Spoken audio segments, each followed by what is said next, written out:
from the crypt.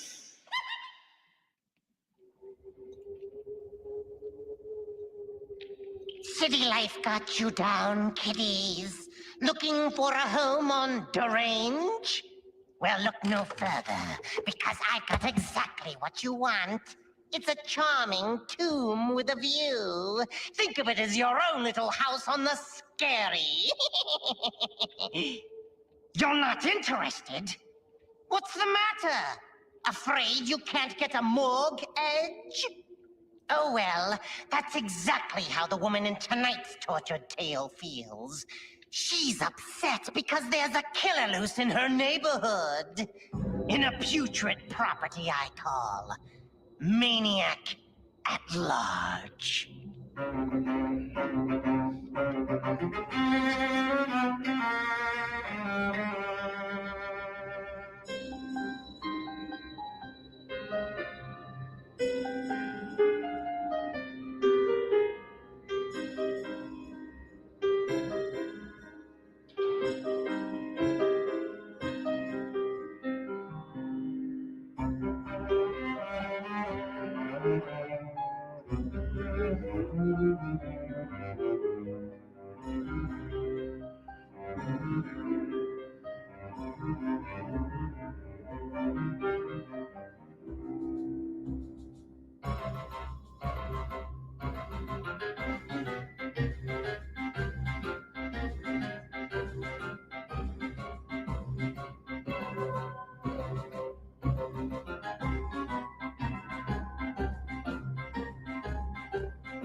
Close.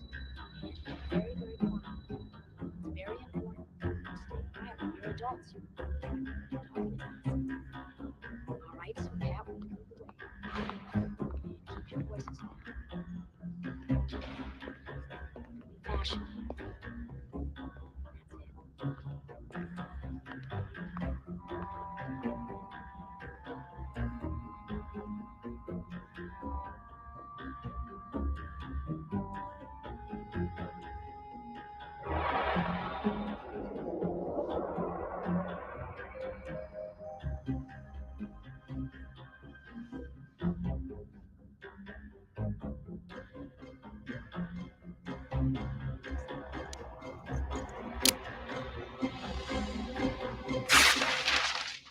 You through with the paper, old man?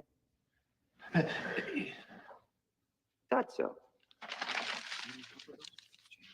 Hey, check this out.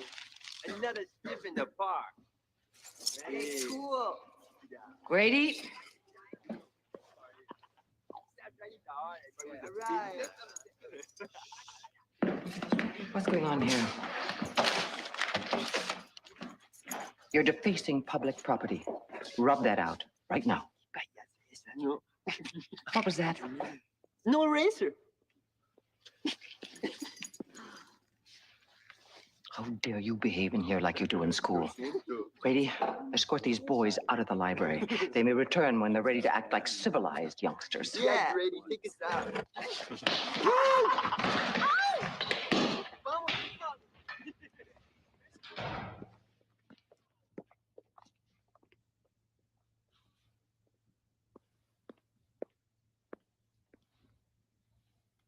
Margaret, would you please attend to that?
Here we go. Outside now. What a sad life. Yeah, dangerous. That killer walking around the streets. I tried to get Mitch's Pritchard to let the street people stay in here until they get that guy. You know how far that got. You don't like Mrs. Pritchard much, do you? I don't care for the way she treats people. She's always bossing everybody around, acting so damn high and mighty. She's a little abrupt. Yeah, well, you only been here 2 weeks. You know it does get worse. I mean, you really don't want to work late tonight, now, do you? I mean, considering what's been going down in the neighborhood. Hey, work tonight. No, Mrs. Pritchard didn't say anything about that to me. You see, she's already got authorization for overtime for both of us. I heard her on the phone. Chat. You two are as bad as the children. Margaret, could I see you for a moment in my office?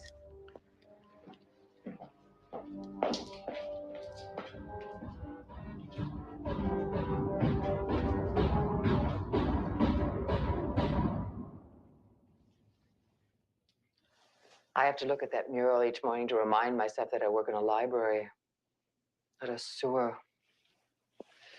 You should have seen Park Lane 20 years ago. People used to dress up to come in here. Now, you have to hire security guards to protect the books from the people.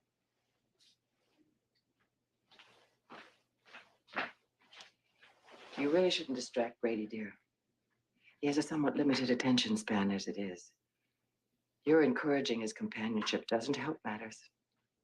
Well, I wasn't encouraging him. We were just talking about working late tonight. I didn't know about that. Yeah, it must have slipped my mind. Well, I need you to help me with the inventory for the city book sale this weekend. Is there someone you need to call? You never mentioned your family. Do you need to call them? No, I mean, that's all right. I'll stay. Oh, well, good. I'll order in sandwiches. We can have a picnic. Oh, and Margaret, do try to keep your voice down. Library matters don't come naturally to all of us. Just remember, if you want to talk, you're welcome to come in here and talk. But out there, there must be little mice.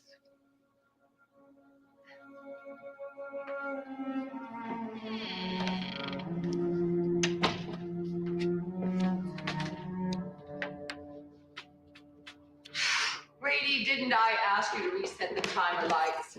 It's dark out. I'm getting to it.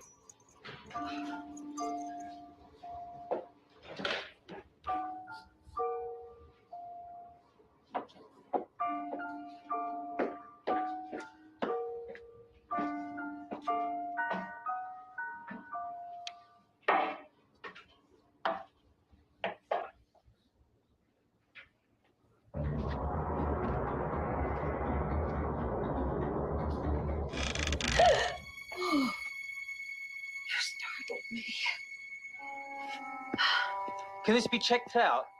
There's no card in it. Reference books are for library use only. Would you give that one to me? Thank you. Shame, really. Such a fascinating book. If the police were to read it, they might understand what kind of man their serial killer is. Well, that's what they think he is. A serial killer. But he's not. No, serial killers are hunters looking for a particular kind of victim. Not our killer. His victims have got nothing in common, apart from the fact they're all men. That's pure coincidence, really. I have a theory about his next victim. Interesting. You ought to be. Because the next one's going to be a woman.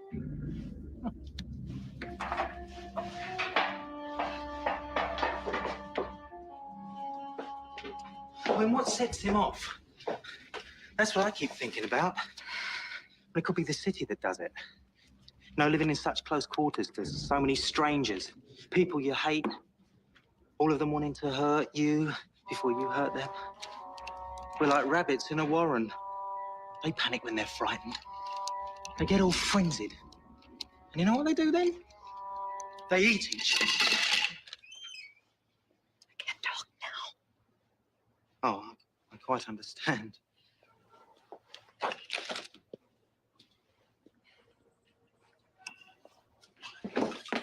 Why did you bring that man into the employees only area? I didn't. Would you please take these down to the basement?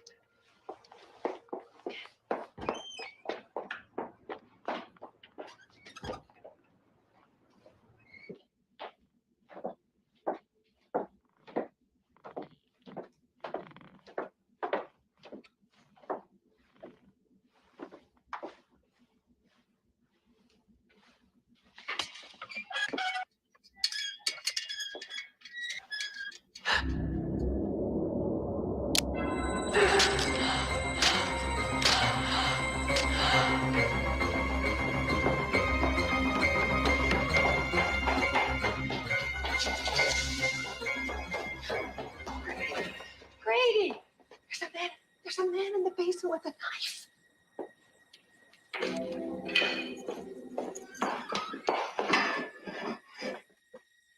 Where? Over there.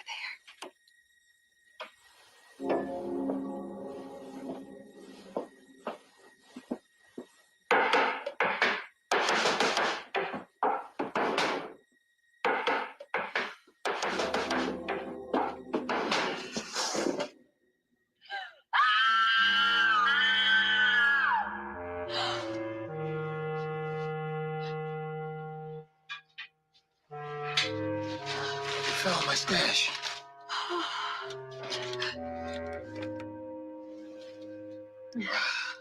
Hey, now don't worry. Ain't nobody down here now.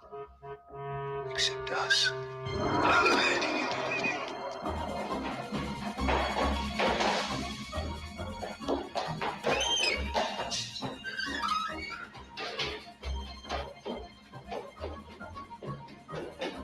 I think that's all I'll be needing.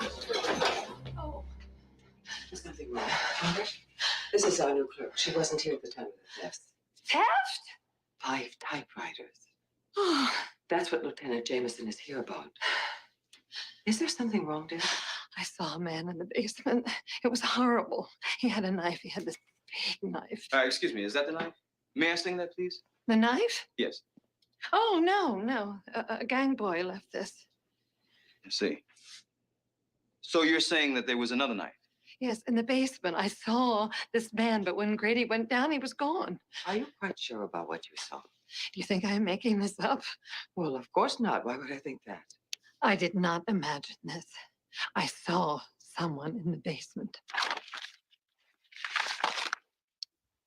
Well, here's your victim. You don't mean he was ripping a book? Those hooligans. Now, listen, I could pick him up on vandalism charges, but I don't think it's going to stick. No, those boys were gone before you sent me down here, Mrs. Pritchard. It must have been someone else. It could have been that killer. It's kids, ma'am. Trust me. It could have been that killer. Thank you for stopping by, Lieutenant Jameson. Absolutely.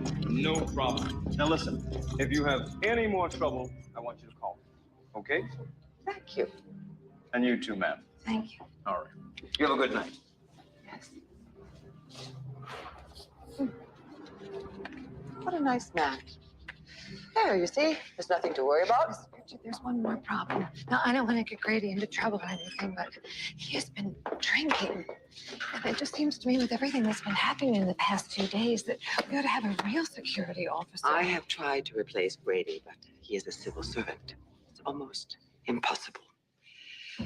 So I've pretty much decided to deal with him in another way. Oh, goodness. Look at the time. But what are we going to do? I mean, we need protection. You are overreacting, dear. The serial killer business sells a lot of newspapers. Aren't you afraid? I think that everybody in this world gets what he or she deserves. If you put out fear and negativity, that's what comes back to call on you. The library's closing in 10 minutes.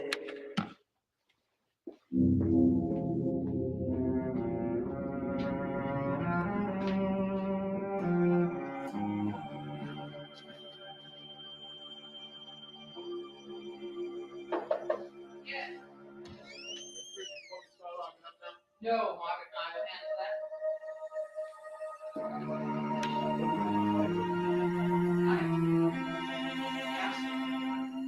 I'll do my job. One thing right. I got them boys out of here. Oh, forget it.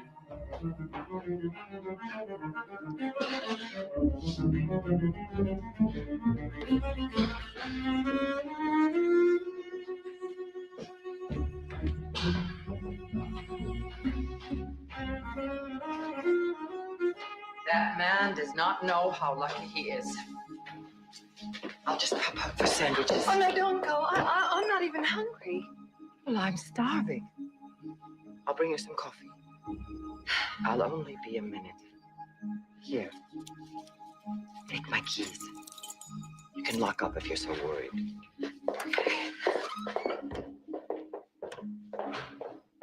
Now, I won't be long.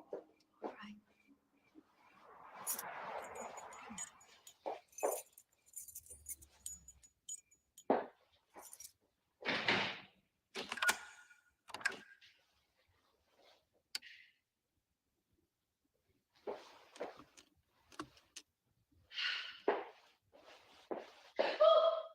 Sir, the library's closed. Already? I had no idea. I've made such progress today. Now, murderers are so fascinating when you get to know them. Can I show you something? John Reginald Halliday Christie. Doesn't look like a killer, does he? But he was. Huh. And a necrophiliac to boot. Not like our man. Whatever our man looks like. I mean, for all we know, our killer could be some dapper little man in an old trench coat and who wears little round glasses. Then one day he snaps and goes berserk. Ah, I can see our man working himself up into quite a little frenzy. It's what you have to do to kill with a knife, you know. Like our man always does. I mean, it's harder than you think to slash a man's throat. You got to get close. Close enough to feel their breath on your hand. Close enough to look into their eyes and see the blood spurt out. Please stop. I'm sorry, I didn't mean to upset you. I do need to close up. I have the other work to do tonight. Are you working late by yourself? Yes. No, I mean, Mrs. Pritchard is working late also. Oh, I thought she went out. She's coming right back. Would you like me to stay until she returns? No. I mean, we have a security guard. I thought I saw him leave. You know, it wouldn't be very smart with all this unpleasantness in the park. You know, the murder last night took place just about this time. Some poor homeless person, wandering all alone, asks the wrong stranger for some change and... You really must go. It's after hours.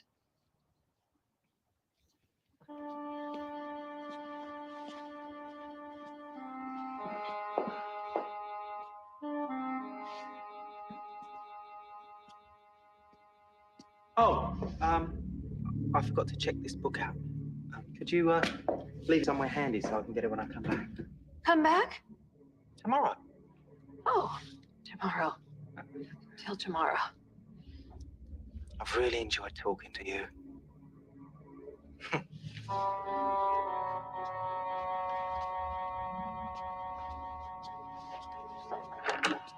I'm not going anyplace after all. Locked in. Oh, I'm sorry, I forgot.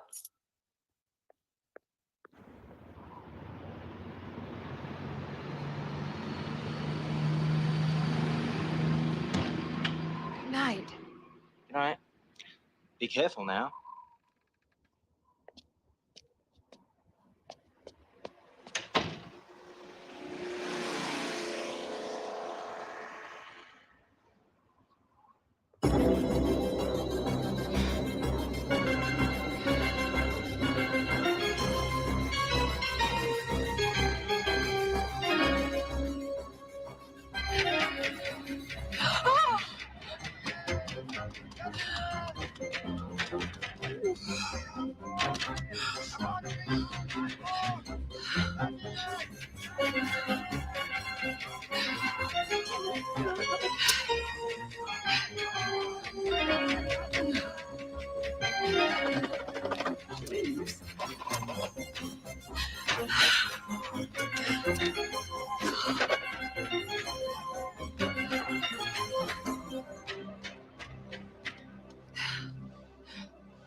Oh, thank God you're back. The world is going on around He here. was first at the front door and then he was at the back. It was that crazy man, that maniac. He wanted me to open the door for him, and of course I wouldn't do that. Oh, he was huge. He was all hunched over. Oh, that's Mr. Garvin. I let him in after 9. He works late. Poor man, he has some kind of bone disorder. You see? He was just dropping off some books. Calm yourself, dear. I am sure that there is no one out there. No, he is out there. I know that he is. I tried to use the telephone, but that maniac cut the wires. I turned the phone off. The switch is underneath. I'll show you. You cut the phone off? On purpose? It's so distracting and... Well, we are closed after all. Come on upstairs, dear. I want to talk to you. I know you're upset about these murders, but I can assure you you're quite safe here. The newspapers have built up this maniac character. He did this, he did that. What nonsense. What if it isn't a man?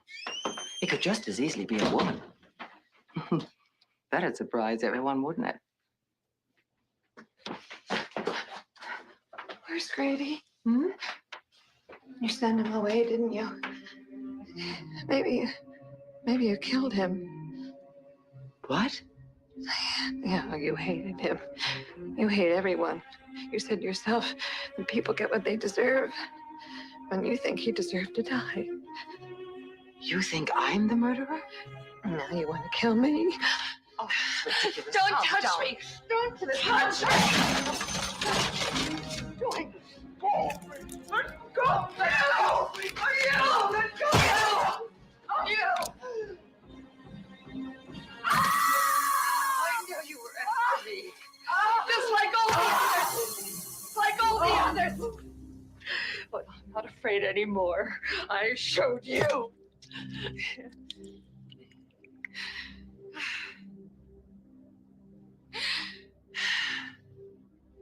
Miss Pritchard? I was checking the back doors and I heard the alarm.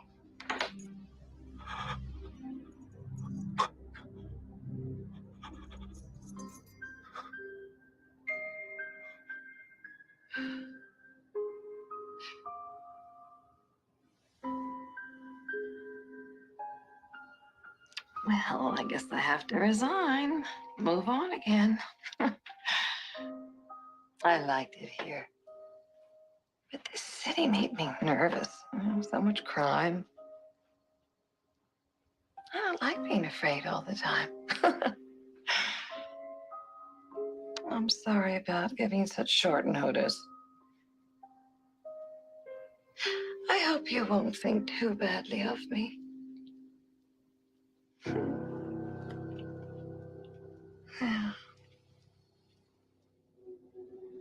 Well, kiddies, I guess that's knife in the big city for you.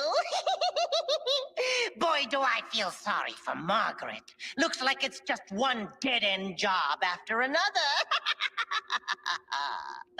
You'll be happy to know that I made a sale. The negotiations were fierce. But after I threw in a couple of acres, the rest was easy. There goes the neighborhood.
Tales from the crypt.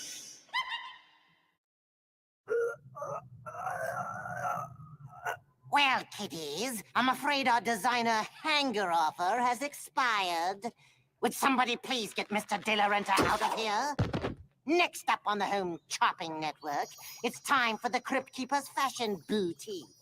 Today we're featuring my full line of Après-V death care products. We've got everything from face scream to mascara. Try some. It's the best thing you can do for demise. Or maybe I could interest you in tonight's special. It's a tasteless tidbit about a traveling cemetery plot salesman who's about to make a grave mistake.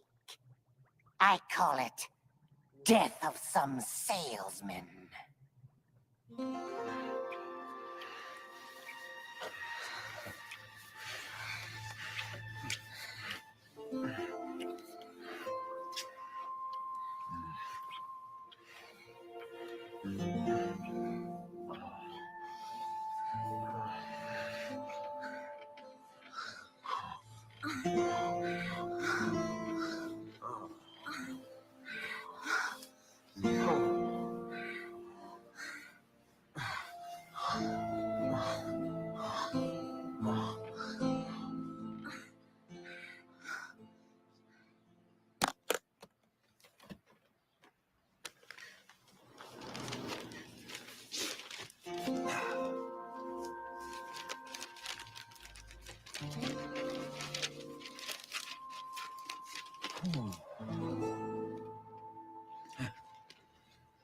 Eb Jones, come on down.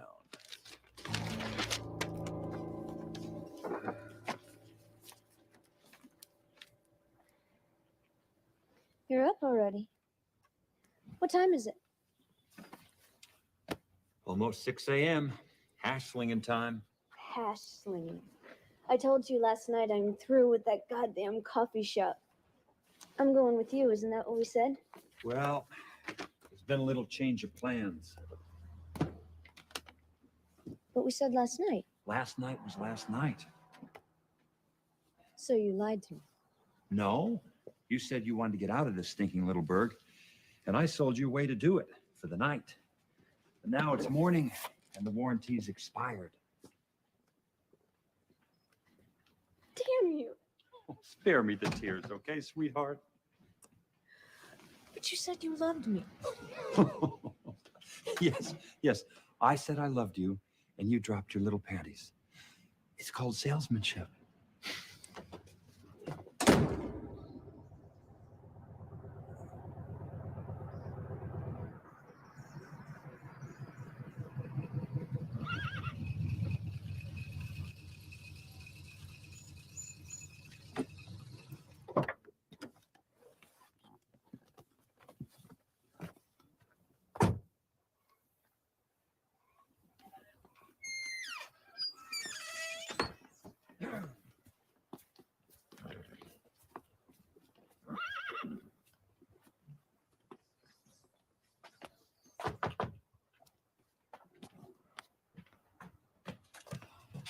You must be Mrs. Jones. Yes, I am.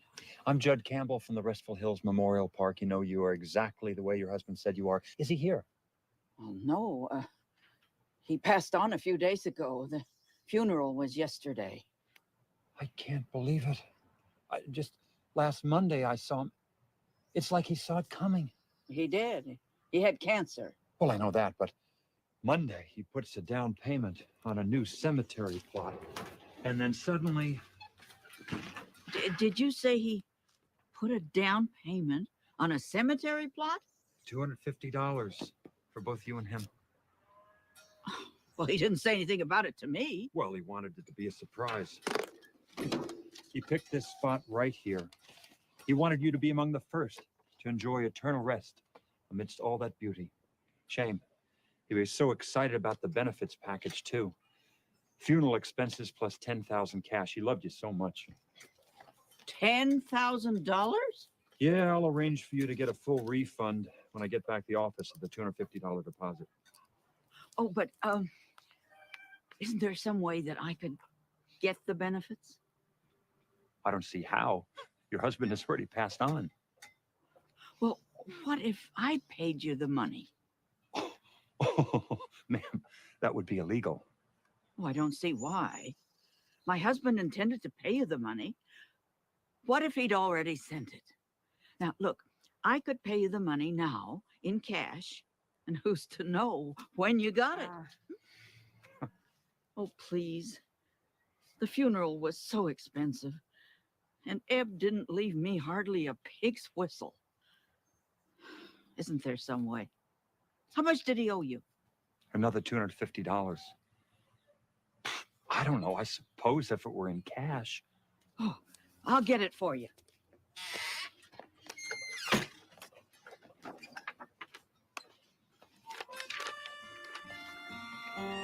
Boing.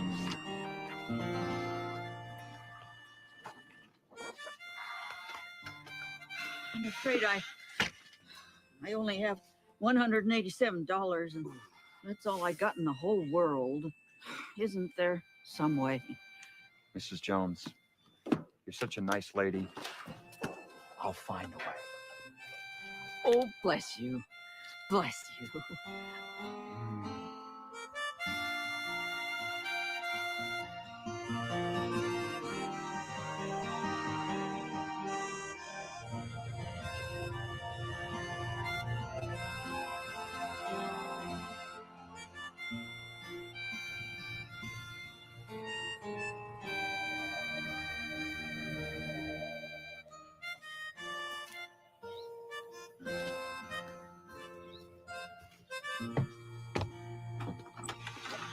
Can I help you? You must be Mrs. Comfrey. You know, you're exactly the way your husband said you were. He's a very lucky man. Mrs. Who? Mrs. Comfrey? There's nobody here by that name. Well, isn't this 2465 Maple Street? No. This here's Maple Drive.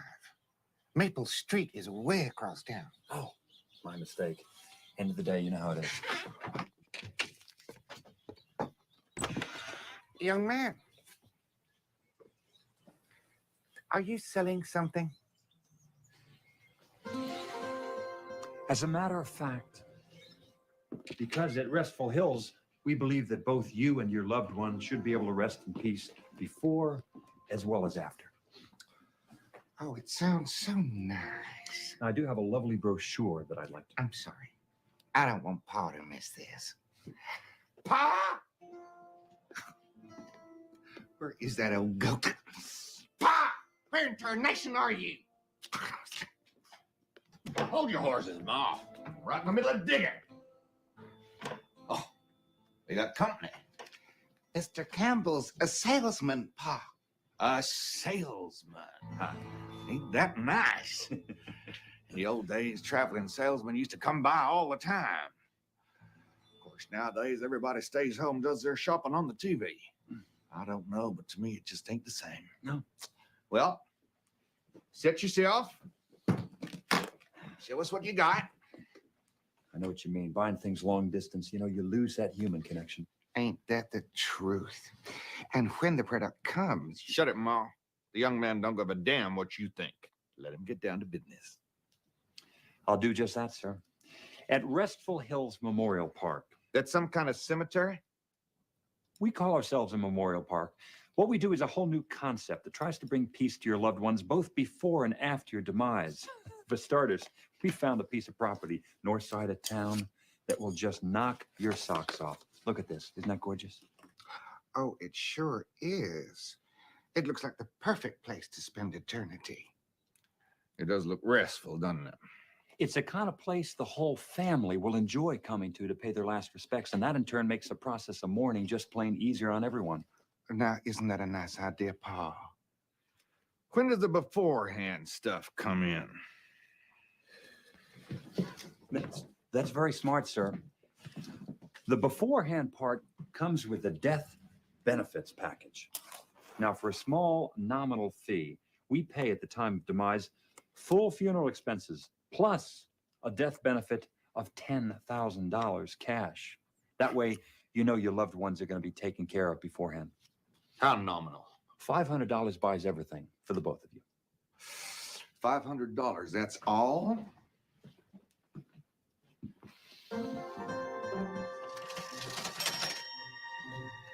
Of course, we do have the extended death benefit of $20,000, and that'll only cost you $750.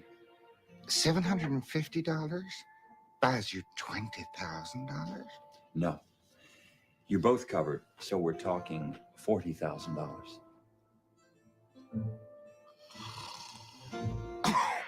Well, we can't say no to that, can we? We'll do it. Great. I'll draw up the paperwork. Of course, we'll have to see it first. See what the cemetery plot looks like. We like to see a thing work before we buy it. Well, it looks pretty much like this. Can't buy nothing till we see it first. Okay, I'll tell you what I'm going to do. I'm going to submit your paperwork with the payment, and I'm going to come back tomorrow. I'm going to take you there myself. How does that sound? Sure thing. I expect you let me and Ma to go downstairs and get you some money. You take cash? I prefer cash. It speeds up the process. Well, we won't be but a minute.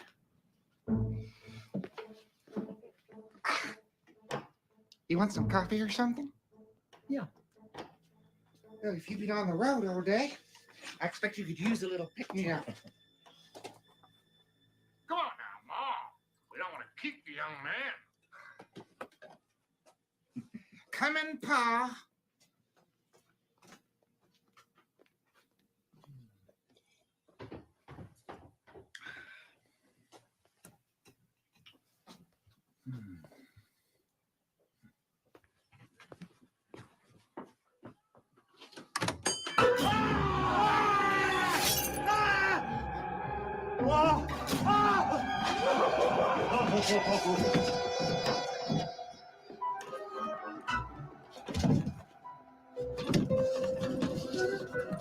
I'm afraid you ain't going anywhere.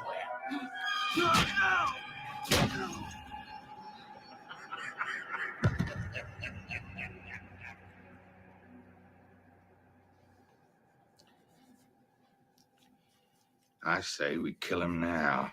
I won't let you do it, Pa. Damn it, woman, I'm tired of you arguing with me. If I want him dead, he's dead, and that's all there is to it. Don't you raise your voice to me, old man, or I'll have your hat. Besides, it wouldn't be polite to kill him until he wakes up. Anyway, I think Winona should have a look at him first. Get off of it. He ain't gonna want her.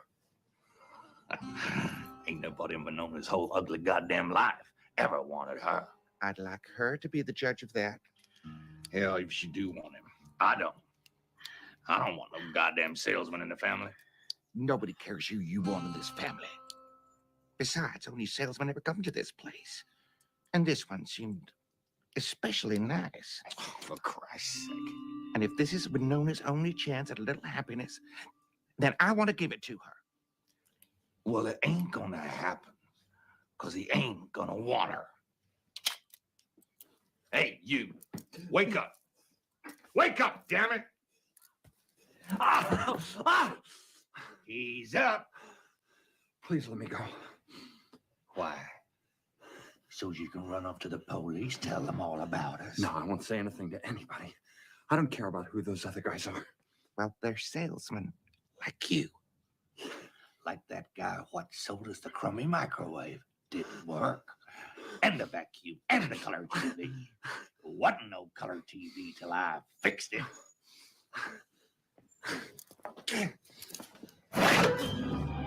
Now it's a color TV. Really? I won't say anything to anybody. You can let me go. And why would I trust you? You're a salesman. And a salesman ain't nothing but a thief trying to sucker people out of their hard-earned money, making them buy things they neither want nor need. Well, we've been took one time too many. And if we have to kill every last goddamn salesman on the goddamn planet, so be it. Now, don't you get too excited, Pa. We ain't doing nothing till Winona sees him first. Damn girl's nothing but trouble. Come on, Ma.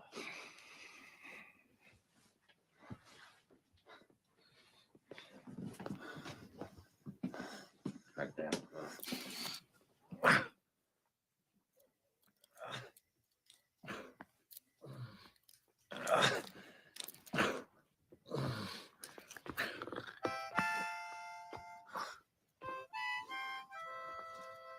Are you Winona? Winona is such a nice name. My mother's name was Winona, and she was very beautiful. You play that very well. Anyone ever tell you that? How old are you?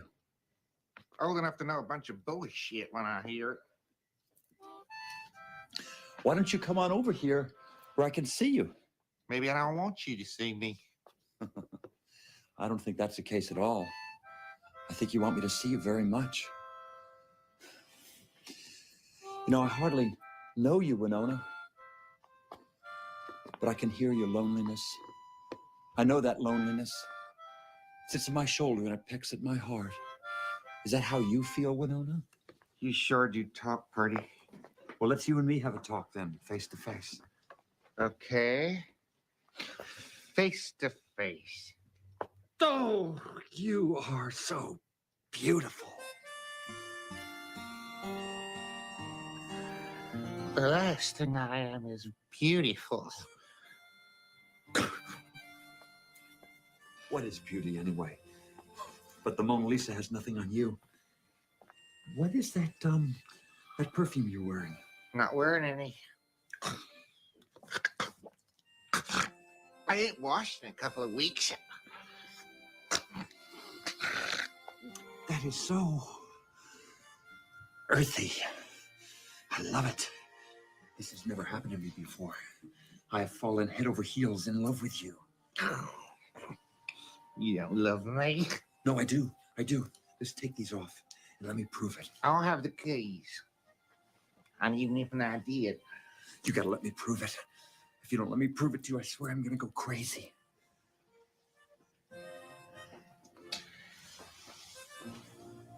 You really think I'm like the Mona Lisa?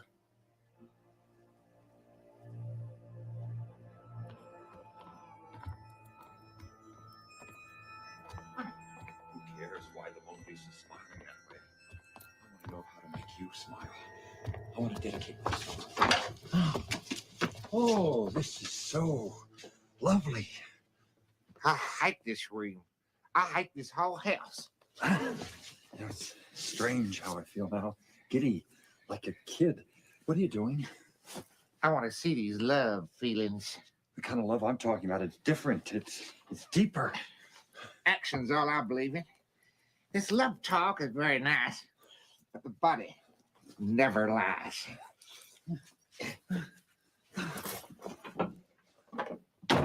Now, let's see how much you love me. I swear I love you. Isn't that good enough?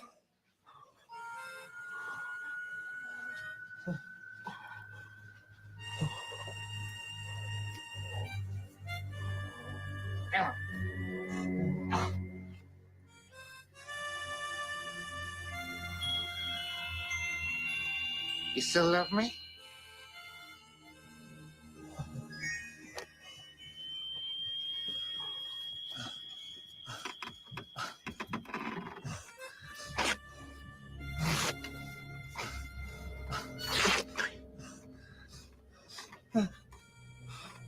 So, show me you love me.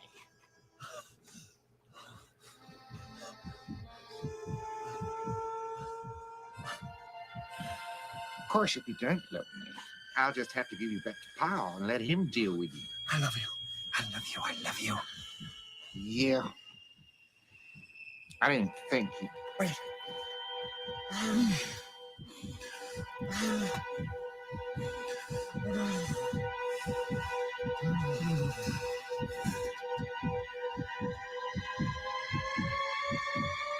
Well, I'll be danged. I think you do love me.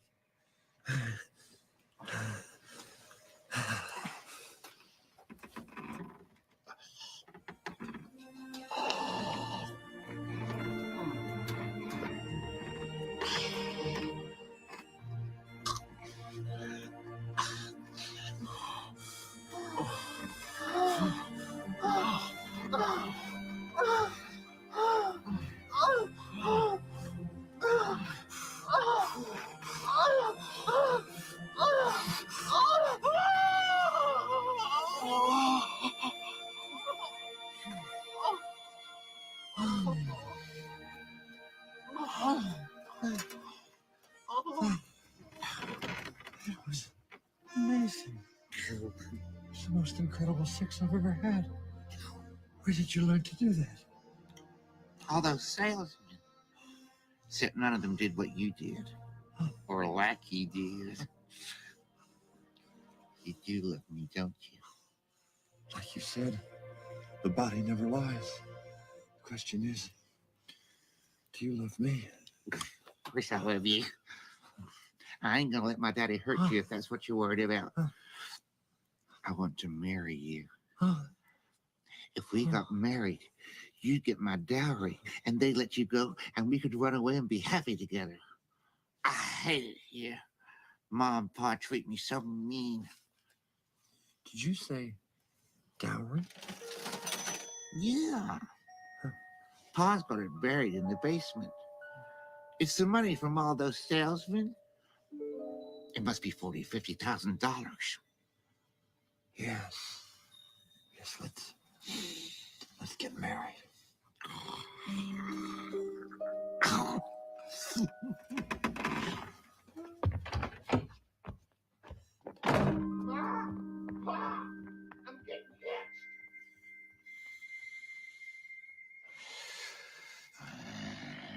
You really want to do this thing?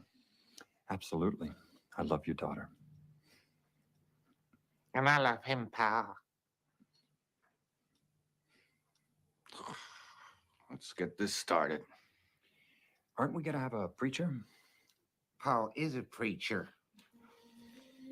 Do you, Judd Campbell, take my daughter, Winona Brackett, to be your lawful wedded wife? I do. And do you, Winona, take this man to be your lawful wedded husband? You bet I do, Pa. Let's have the ring, Ma.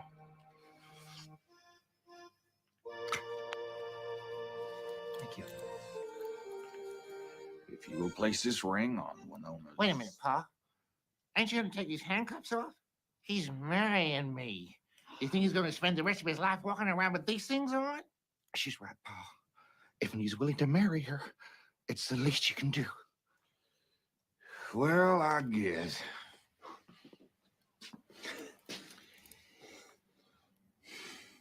No, I ain't gonna. I'll marry him to you, but that's as far as it goes. But that's just the way it is, Winona. I'm still gonna have to shoot him. He's a salesman. He can't be trusted. Damn you, Pa! This is the first chance of happiness I got. And you can't come back. Ah! Winona, holy princess. Winona! What are you doing, Winona?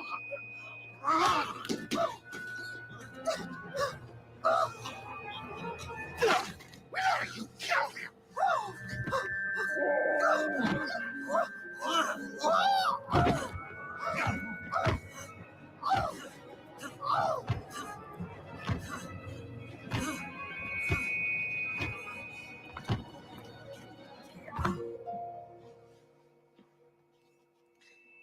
Let me get that for you, darling.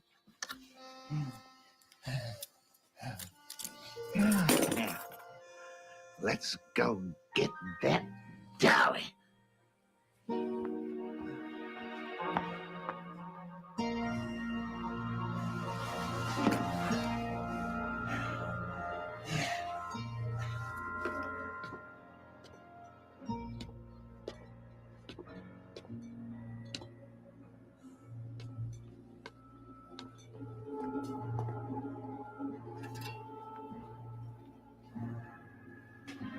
Here's where it is. Great. Oh, by the way, I have a little wedding present for you, my love. Ah.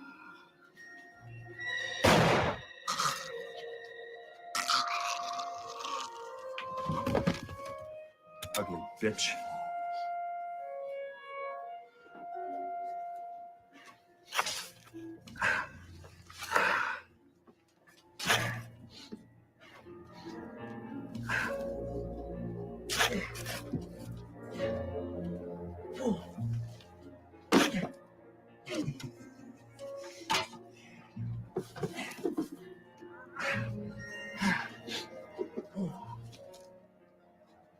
Hell?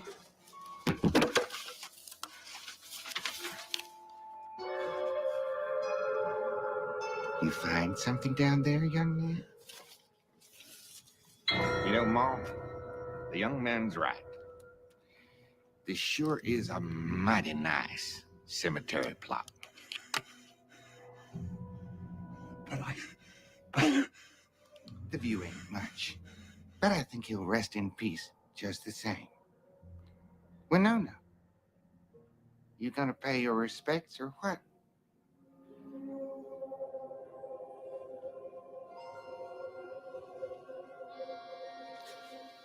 I sure hope I can get this fake blood out of my dress. Oh, just throw it in the new washing machine that other nice salesman brought us.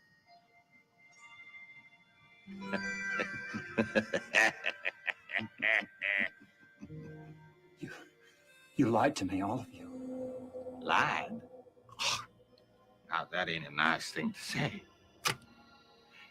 Besides, 'twern't no lie at all. No, sir. It's called salesmanship.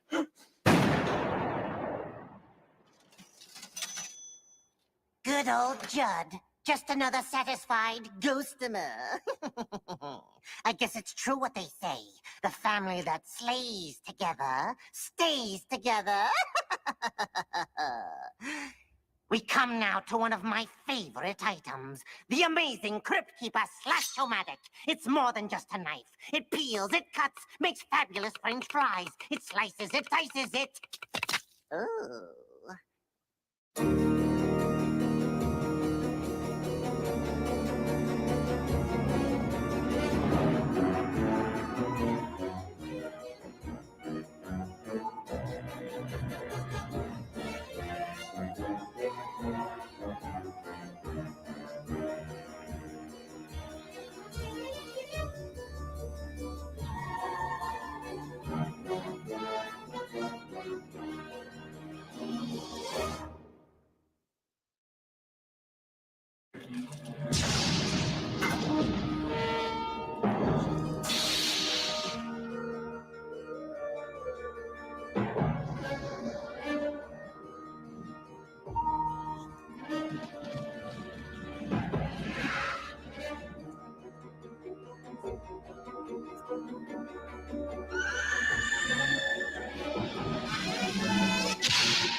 Cheers from the crypt. Chop 'em to the left. Chop 'em to the right. Chop 'em every chance you get. Fright, fright, fright. All right, creeps. It's fourth and goal. They're probably expecting us to run a ghost pattern, so let's run a scream pass instead.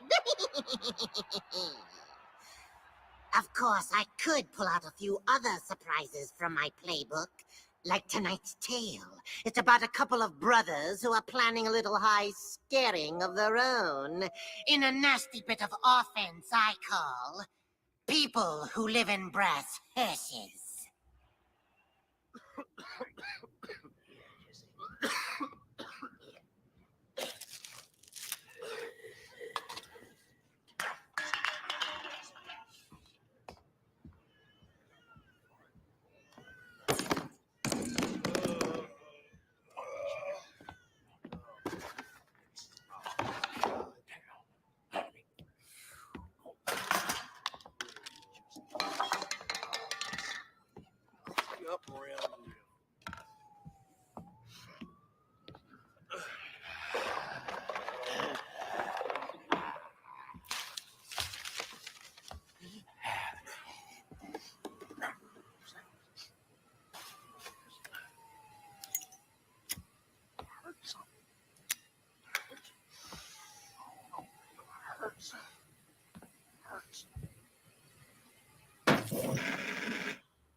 Oh, hell, who drank all the Hawaiian punch?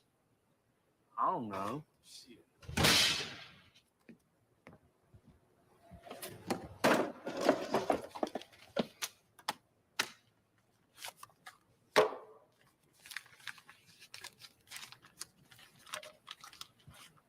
Butter? No, thanks. Hey, Billy. Do you think that Frank and Jesse James ever planned a warehouse robbery? Maybe. An ice cream warehouse, Billy, you think maybe? No, not an ice cream warehouse, little brother.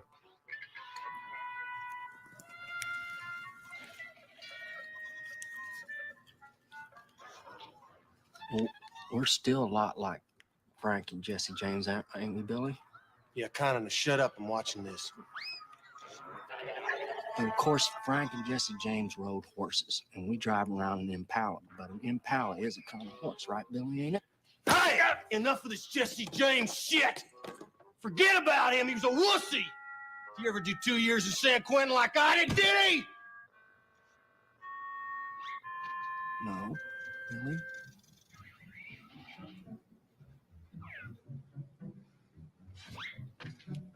Oh, shit, Bert. You know I didn't mean that. You know that, right? Right? Hey, come on. Come on now. Who's your big brother, huh? Huh? Who's always looking out for you, huh? You are, Billy. You're the best. You goddamn right I am. Now, come on. What's with all the questions about the gig tomorrow? You getting nervous? Oh, Billy, I know what to do. Good, because we can't afford any fuck-ups now, can we? Sure can't. That'd be trouble. That'd be big trouble. Yeah, big trouble. So let's go over it one more time. Who's on your shift? Tom and Cooter. All right, and what's the first thing you're going to do when you get in there? Tell Tom to go pick up a transfer over at 41 right away. And if he gives you any grief? Tell him that the call came down from the district super. And then I'll wait for Cooter to go on his break, and then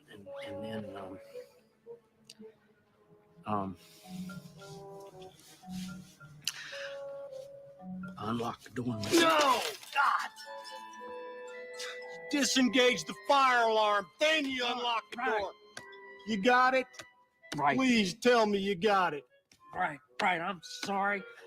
I'll remember, Billy. I promise. I promise. Good. Let's hope so. All right. Enough of that. Now get your shirt on. There's one thing I want to do before the shit hits the fan tomorrow. What's that, Billy? Eat a little ice cream.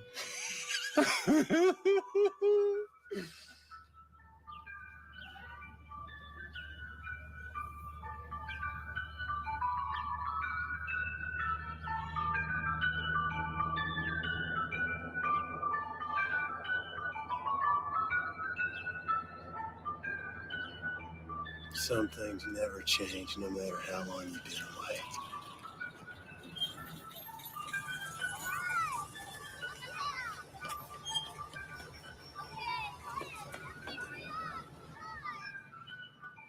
Hit it again, Mr. Byrne. Patience, my little friends! Patience! Remember, there's a method to my madness.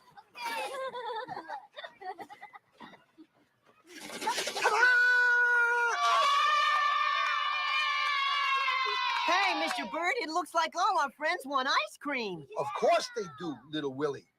But what should we do first? Bite the big one. Well, if it's the big one Danny wants, Mr. Bird, I recommend one of my delicious Frosty Freeze fruit drinks. Oh, that's a good idea, little Willie. They come in 8 exciting flavors, and they're good for you, too. In fact, I think I'm going to have one right now.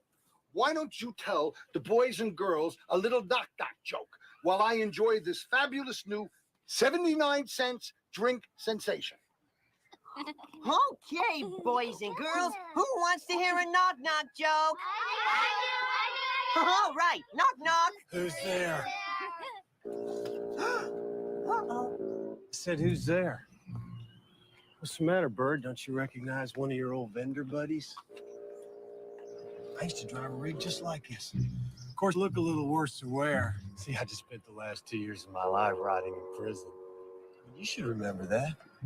You put me there. I remember, William. You were trimming your profits, selling your inventory on the side. You were stealing. Hurry it up, butthead.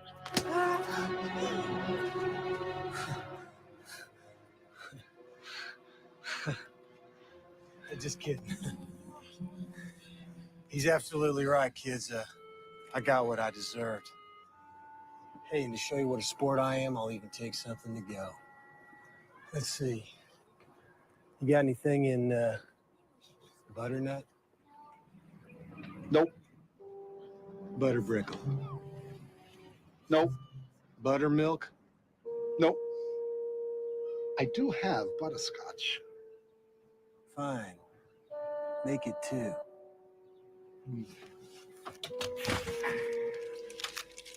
Can you break this? Certainly.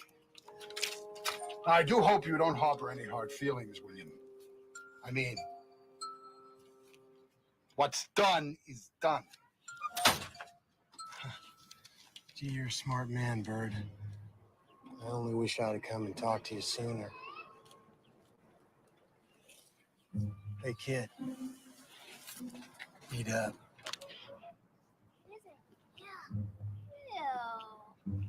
Loser. All right, who wants some ice cream? Surprise. Hey. Thanks. You'll get yours tomorrow, Bird. Billy, he's just an old puppet, man. I don't care if he can pull monkeys out of his ass with a hairpin. I want payback! Oh, sure, Billy. Anything you say. You done hard time.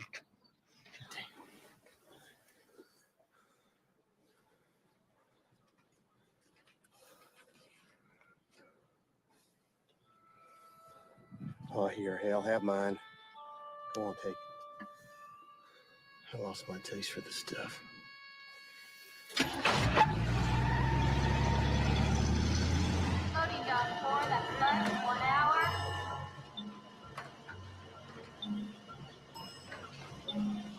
Virgil?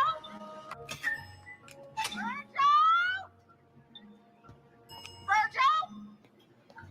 Coda! Damn it, where are them 2 monkeys anyway? Ow! Oh, God, wipe that smile off your face. Go on, both of you. Where were you? Working. Goofing off is more like it. I was on my break. Listen, mister, this is not a playpen for boys in short pants. I ain't wearing short pants. Can it? Now, be old Bird just pulled in. And where is little Tom, huh? Huh? He said that he had to go over to 41 and pick up a stock transfer. What? And who authorized that? District Super. Oh, God damn it. Damn him. How am I supposed to keep things running smoothly around here when all I'm left with is you two, you knuckleheads? You should know that Mr. Bird is not a man who likes to be kept waiting. Been that way for 15 years. When Mr. Bird has a scheduled pickup, he arrives on time, and he expects the same courtesy in return. That's something that we call good old-fashioned values. You know, you boys could learn a thing or two from Mr. Bird.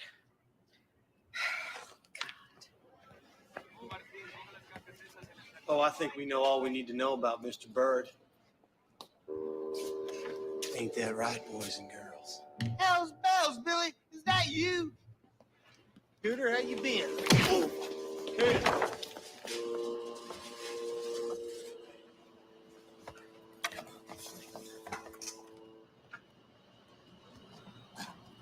Good day, Miss Profunda. And good day to you, Mr. Bird. I'll have your order ready in a jiffy, but bear with me, I'm a man short today. Oh, no problem. So, Mr. Bird, are we going to have the pleasure of seeing you at the Vendor Awards this year? Oh, this year. Oh, I'm afraid not, Miss Profunda. Well, it sure would be a welcome change to see you there in person. It's funny, but I just purchased a lavender pantsuit, and it would look mighty snazzy next to a fine gentleman like yourself. I'm sorry, Miss Profunda, but I'm not much for such frivolous functions. Oh, me neither. Let's say we just blow it off and have a nice quiet dinner alone together. Oh, you know, I make the best potato chip and green bean casserole you ever tasted. I'm sorry. Sorry. Fine. I'm not upsetting you, am I? I said fine. It'll be $156. 156. That's what I said. Here we go. Now you get it? Now you see what I'm talking about? We get him in here where nobody's gonna see us, and then we do the dirty deed. It's an extra 500 in cash, easy. You didn't have to break Cooter's nose, Billy. Virgil, the guy's an idiot. Forget No, about he's him. not. He's smart, Billy. He really is. Like one time he asked me who'd win in a fight. Darth Vader, RoboCop, and the Munsters, and I thought Darth Vader'd win. But Cooter, he'd done like a whole bunch of research about Will you it. shut up? Fuck, you stupid as he is. Oh, shit. Virgil! Virgil, come on, don't do this to me. All right. When Thunder walks back to her office, Bird's De Niro, what are you gonna do? Virgil! You're gonna wait till she pops that safe open, then you're gonna step in behind her, right? Right? Then you're gonna keep her there nice and quiet while I take care of Bird. You got it? Virgil, please. We don't have time for this shit right now. I need you on this one. No, you don't. Come on, yes, I do. No, you don't. We're a you, team. You don't even like we me. are. You're I do like always yelling at me and you're hitting me and stuff. No, and you you're got just... that all wrong, baby brother. Don't you get it? Don't you see? It's not me. It's them. Who? Them, everybody. Everybody out there saying the DeLuca brothers are shit. Screw them. They're garbage. They're scum. Who's saying that? Everybody, Virgil. Everybody. No. Yeah, oh yeah. Cops, bankers, lawyers. Even Graffunder. Virgil! I'm running a bit late. All right. Hold your horses. Lazy jerk can't even load his own truck. Why should that change? Been that way for 15 years. Virgil!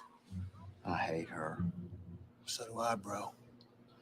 But we're outnumbered. You and me's all each other's got. I'm gonna hurt her, Billy. I'm gonna hurt her for you. That'll show 'em. No. You just follow the plan. Yeah, but I want to. I'm gonna hurt her, Billy. Okay, do what you gotta do. Give her a titty twister, too. But use your head. Okay, Billy. Okay, sure. Virgil! Virgil! All right, go. Virgil!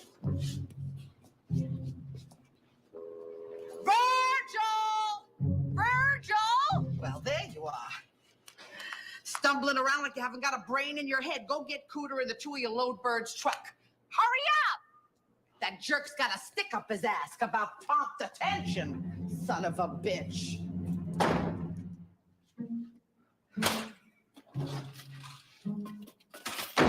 Ow! Haven't you ever heard of knocking? Oh, wipe that stupid smile off your face. Why do you think that's funny, huh? You know, people have been crippled for falls less than that. Billy says I gotta keep you here. Yeah, what's he got to do with anything? You stupid idiot. Hope your slimeball brother rots in prison.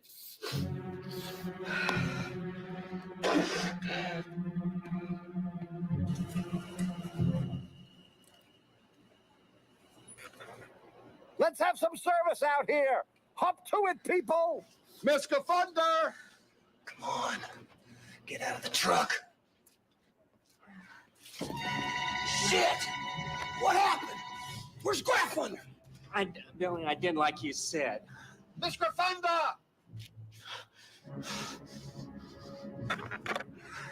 Tell me what you did. Tell me what you did exactly.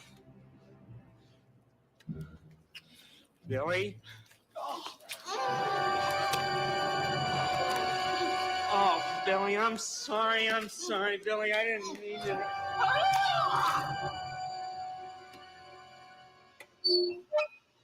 Mr. Thunder. Stay here.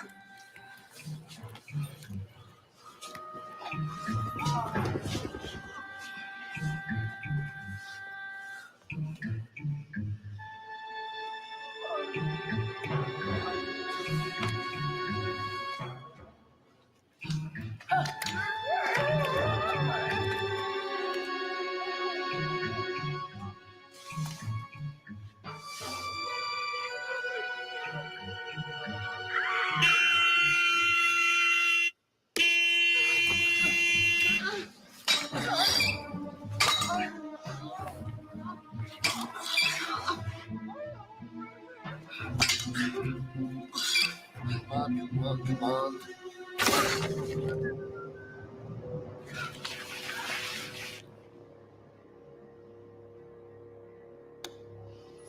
Enough of this.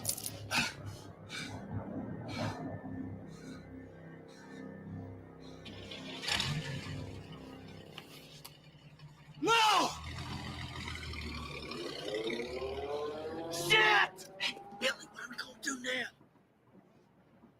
Life without parole. Come on, let's get that safe. Move it! No. No. No. Oh no, she closed the safe. Please tell me you took the money out. No, I didn't take it out, Billy. You said you'd do it. That's the plan. Freaking murder one, and we didn't get shit. Billy, what about the puppet man? Oh. He's still got money, don't he? He said he had $500 easy. Yeah.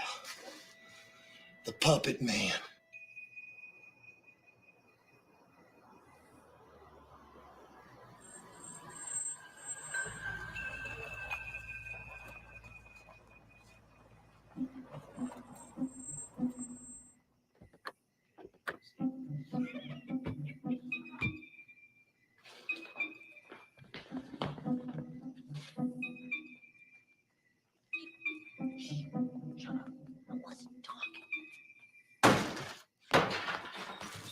Hands where we can see them, Bird. We want it all. We don't mean 31 flavors. Yeah! No, no, please, spare me. It wasn't my idea to report you. I tried to talk him out. Freeze! Enough of this crazy shit. Show 'em, Birch. Show 'em we got ways of making them talk. Right, Billy?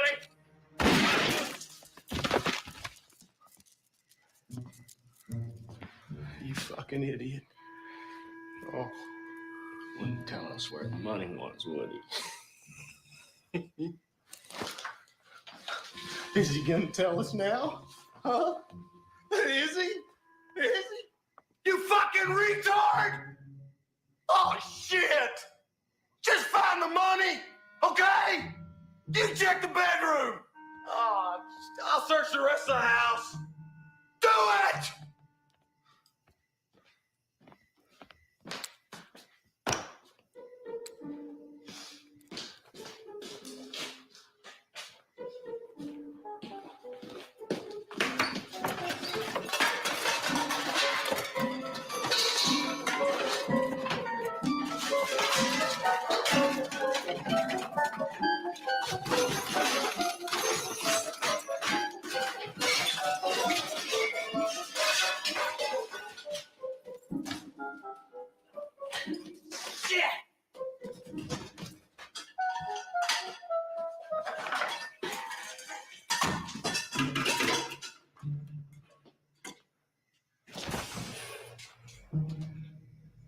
Ice cream.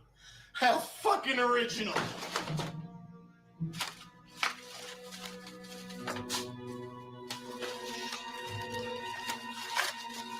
Virgil, get in here. You gotta see this. Virgil. Hey, Virgil.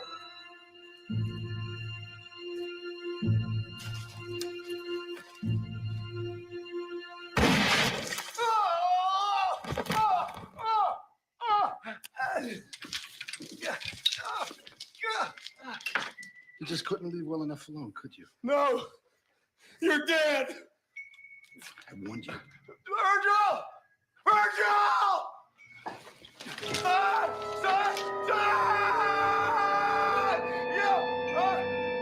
Virgil! Now it's just you and me, William. It ain't over yet. It's payback time! No! No! Yes, yes. That's it, isn't it? I'll bet you and your brother were real close. Fuck you! Let me tell you about my brother. Well, we were close too. Until he died. In fact, we're still close. Look how close. Look what you've done! Look what you've done! God damn, Lord! Brotherhood. It's kind of like a bond, isn't it? Kind you can't easily walk away from. You know what I mean? Brother Earl, he wasn't quite a social butterfly. But when he was doing Little Willie's voice, he was one hell of an ice cream salesman.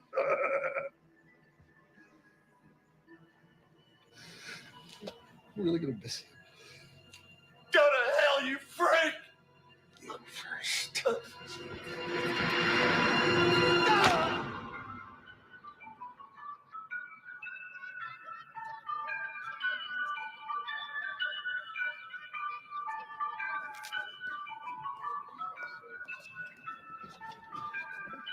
Yo, Bird, your ice cream sucks. Hey, kid, blow me. And you smell too.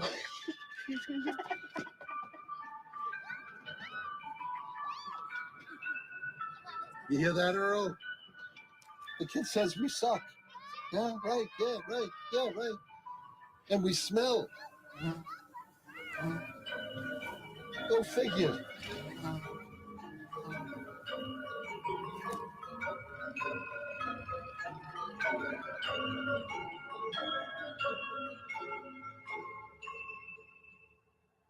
Shame about Billy and Virgil. But you know what they say, kiddies?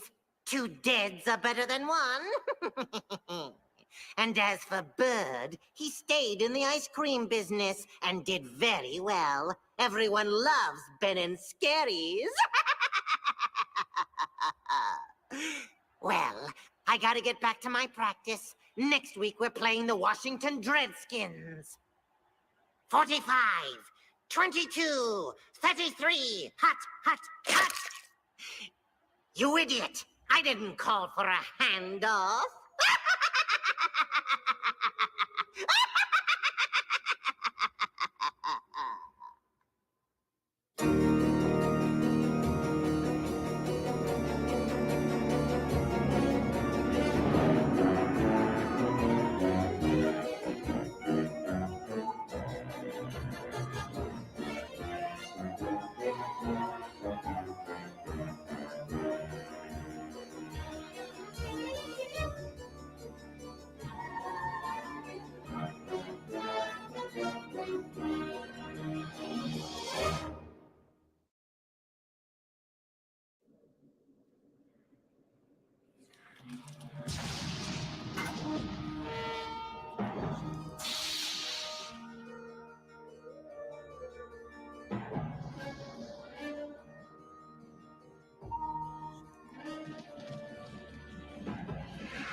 Tales from the crypt.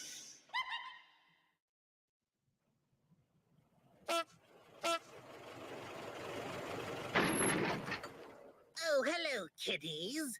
You're just in time for your driving lesson. Today, we'll be learning about parallel parking and the right way to look behind when acting up. But first, I thought we'd go over a few common hand signals. This, of course, means you're turning right. And this means you're turning left. And this means...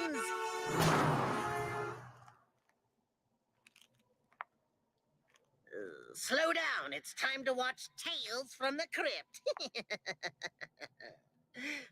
Tonight's moving violation concerns a disc jockey who's so cutting edge, he may lose his chap. I call it In the Groove. Baby, you are so hot. You're on fire, you're steam. I'm gonna take your shoe off. Is that okay? Can I do that? Okay. Only two kinds of girls wear red shoes, and you ain't no Spanish dancer. You know what you're doing to me. Now I think the stocking. Yeah. Baby, you've got the most beautiful legs, but I bet you hear that all the time, don't you? Well, sometimes. Sometimes. Yeah, right. Why don't you stand up? I want you out of that skirt, you nasty little girl.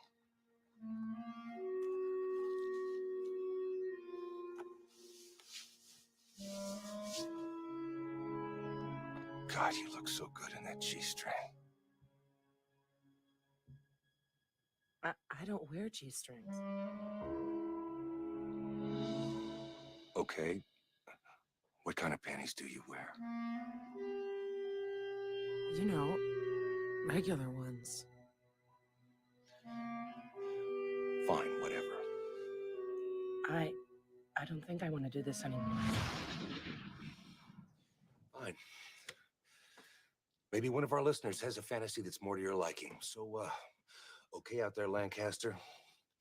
The lovely Carla's waiting to hear from you. Let's go to the phones. Number here is 555-1234. What? What? Did somebody drop a bomb on you people? Hello, Lancaster? Are you out there? Come in. Or maybe you bumpkins just haven't figured out how to use a telephone yet. Screw all of you. This has been another fun-filled excursion on Gary's Drive Time Desires, the show that gets you up in the morning. All right, I'm out of here. Enough fun for today. Hank Bodine is up next. Hey, there's a good time. Thanks for nothing, sweetheart. That was even more boring than sex with my ex. Come on, let's go.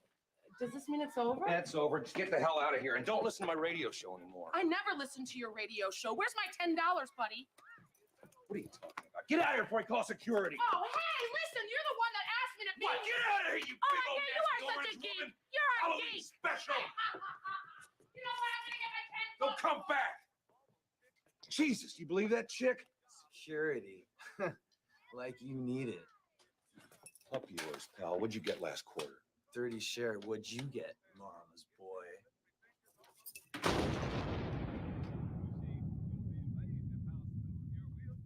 Not a 30 share. Oh, not even a .30 share. I want him fired. Oh, you're the one I wish I could fire. What's going on? I just got off the phone with the only sponsor you had left. Hendricks Auto Body walked. Hendricks Auto Body ran. I'm moving Hank to drive time, shifting you to graveyard. What? You can't shift me to graveyard. Hey, listen, every second you're on the air, this station loses money. And if your ratings don't improve in your first week, I am cutting you down to half an hour. You don't have the authority to do that. It's all in the will. No, Mom left us the station 50-50. I can do whatever the hell I want. Read the fine print. I make the corporate decisions, not you. You think Mom was stupid? God, if that woman were alive, I'd kill her! Show some respect. By the way, you won't be alone in your new time slot. I've decided to partner you with someone. What? She's a fan of yours, if you can believe that. Been bugging me for months. I don't want a partner. It's not a question of want. Gary, this is Valerie Cordoza. Valerie, meet Gary Grover. It's a pleasure to finally meet you. I have been a fan of yours since your Pittsburgh days. I went to college there. I'm warning you, don't do this. Gary, your material sucks. I think you should listen to some of Miss Cordoz's ideas.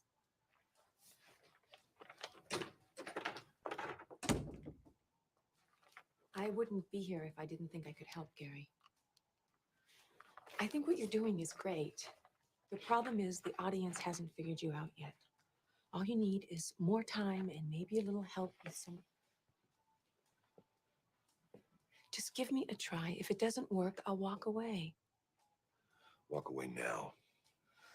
I'm not your enemy, Gary. I'm not your sister.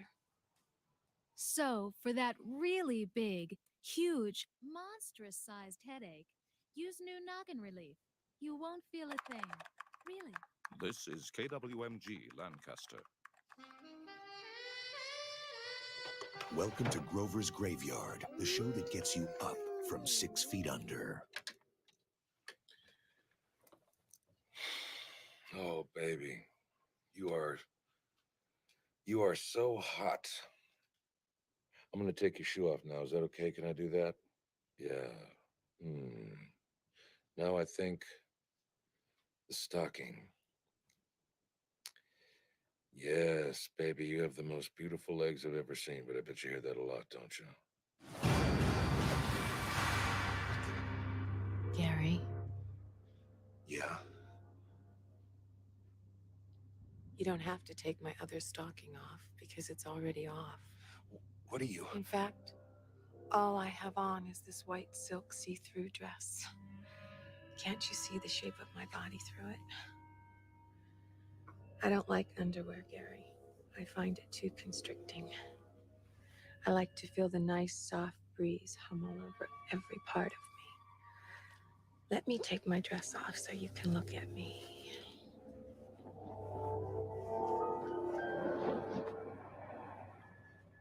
Do you like what you see? Oh, yeah. Let me feel what I do to you, Gary. Oh my. Did I do that? Oh, what are you? Oh, Gary, you animal. In the studio. I've never even done it like this before. Oh, Gary. I just can't resist you. Oh, take me, Gary. Fast. I'll take your calls right after this message. Yes, I can take it. Give me everything you've got. How was that? Honey, I'm back. Yes! Did you? You know? No. Did you? No.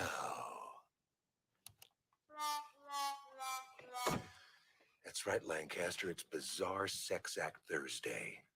I don't know about you, but things here in the studio are getting a little fluffy, if you know what I'm saying. Now, I want to hear the weirdest, the strangest, the most unquestionably perverse things that you've ever done. And I want to hear it now. I want it hot. I want it nasty. Deal with it. Deal with it. Oh, and Mom, if you're listening, I don't want to know about it. Let's go to the phone, shall we? You're on the air. Shock me. Hi, Gary. Hi, baby. What do you got for me? What's the most bizarre act you've ever done? I'm doing it right now while I'm listening to you. Oh, it's so Oh, good. you're kidding. Well, I guess that would make you a nasty little monkey woman, wouldn't it? I guess so. Yeah, it sure would. What do you think I ought to do about that? I don't know. I could come down to your studio and you could spank me if you want. Is that right? I live right nearby.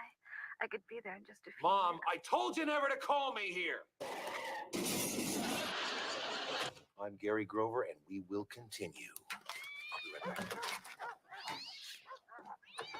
He says, Sounds familiar? guess you won't be cutting my time after all, huh? It's only been a week. Don't flatter yourself. Well, I want you to have a wonderful night in that nice little house of yours, all by yourself. Hey, why don't you listen to the show? It's the most exciting thing that'll ever creep into your bedroom. Capture your eye. For 27 years. Damn! Somebody please hose me off. You're feeling it too, aren't you? The chemistry, the heat. Listen, this isn't really the... So hot. I love having you in my head. God, I love being there. Little pussycat is staring you straight in the face. You just won't be able to say no.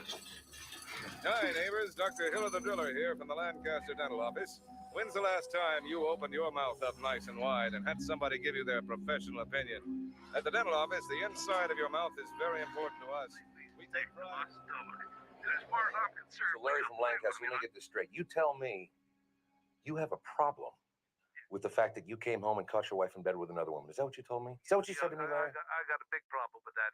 I figured if she's gonna have an affair, why couldn't it be normal? You know, like with another man. Pal. You catch colon cancer. That's a problem. Well, yeah. Your dog dies. It's your best friend. That's a problem. Yeah. You catch your wife in bed with another woman. Not a problem. Well, we just. You know how many losers from Lancaster would die to be in your shoes, Larry? Do you? Oh, heck, my friends, You out of your mind? Why didn't you jump in? Grab the moment. Jump in there. You know what? You don't even deserve to jump in. Here's what you do. Send him down to me. That's right, baby. Send him to me. Me and Val will tighten him up. We know what to do with nasty little girls like that, don't we, now, Val? come on. You tried You're a to loser, tell me- Larry. You always were a loser. Get off my radio station. So, Insomniacs, it ends another evening of the sexiest show you will ever see on the radio. Those of you just going off to work, suffer. That was great. What's the matter? That was definitely cool. Thanks a lot. I was talking to the chick.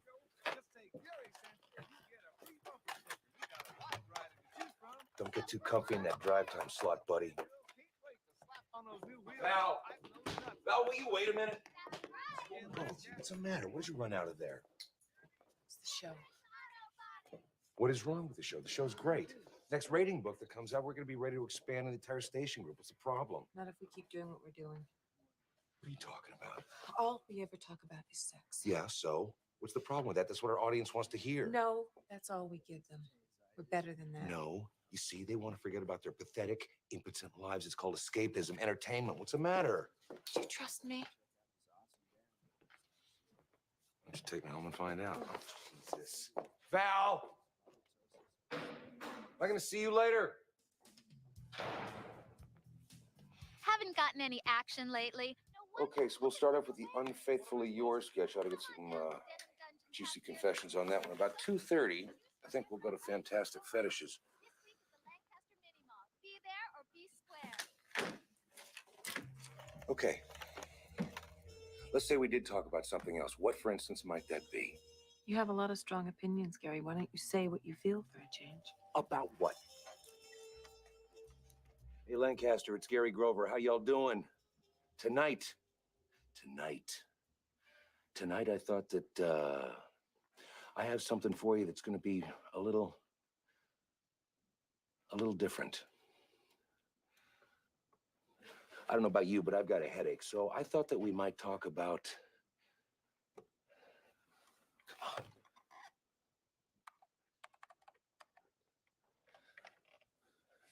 Anger. Let's talk about anger for a minute. Anger's a good thing. Not that it's, good to be angry at someone, but it's. But sometimes there are things in our lives that we are legitimately angry about. And if you don't let that anger out,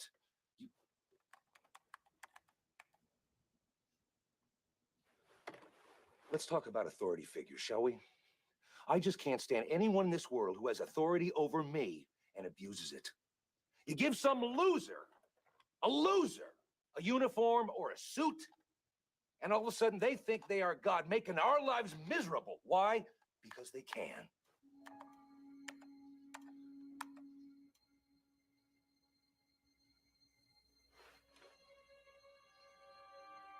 Have I ever told you people about my mother?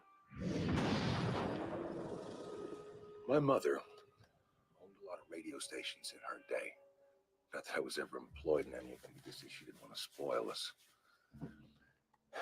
And when she died, what do you think this loving, nurturing woman left me in her will? Chicago station? No. Her Minneapolis station? No. All she left me was half of her Lancaster station. Half. And do you know why she did this? Because after holding me back my entire life, she wanted to keep me under her thumb from beyond the grave as well. Have you ever heard anything more sick? Anything more perverse? Despite all her success, my mother, such a greedy, hateful, wretched, all shriveled up. I hope you're in hell, Mother, because that's what you made my life.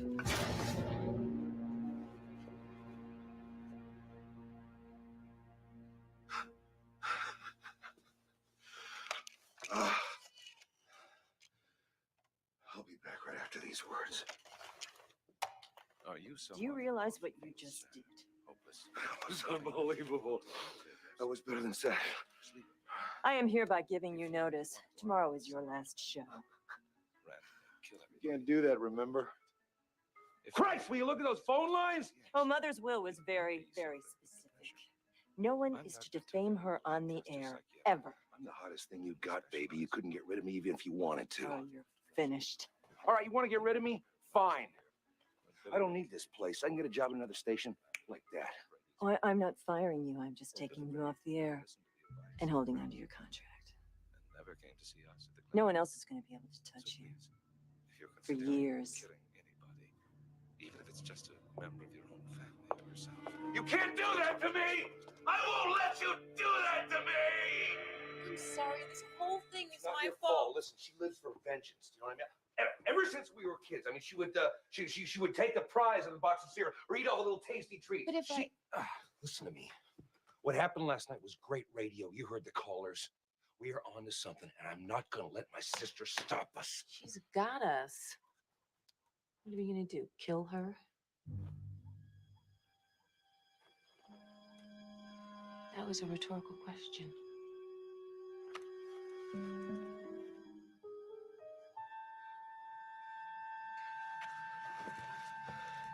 Give me your hands. I'm going to put something in your head for a change. We won't get caught. We'll kill her while we're on the air. What? She's doing this to both of us, fellas. Just hear me out. We'll pre-tape a segment, say 20 minutes worth, and around 1:30 we'll start rolling it. You'll drive me to Rita's house. I know her house. I'll go in a window, I'll make it look like a burglary. I'll go to her bedroom. And while she's asleep, I'll kill that little rat bitch.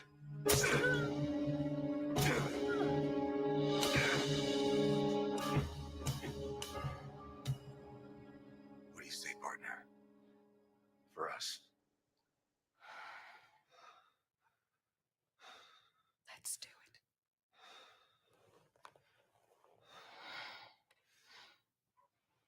Because planning so many meals a week and trying to keep my family satisfied can be hard work. Mrs. Anderson discovered the newly opened Kitchen Cove in downtown Lancaster. It's great because they have all sorts of things on the menu and everybody can find things that they like. Well, even my son, he's a tough one. He usually doesn't like anything. The Kitchen Cove at 609 Main Street.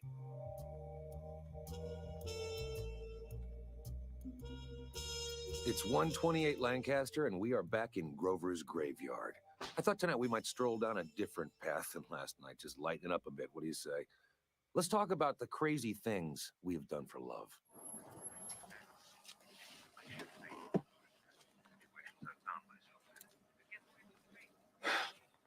Right back. Hey, be careful.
Thanks for helping me break in my new on-air talent. Frida, I wasn't too sure about this self-defense thing, but Val's plan has worked perfectly right from the beginning. please. Hey, if it's any consolation, I think you finally found an audience. You might have been pretty good after all. Don't do this. I'm your brother, for God's sake. An accident of birth. Give my love to Mom.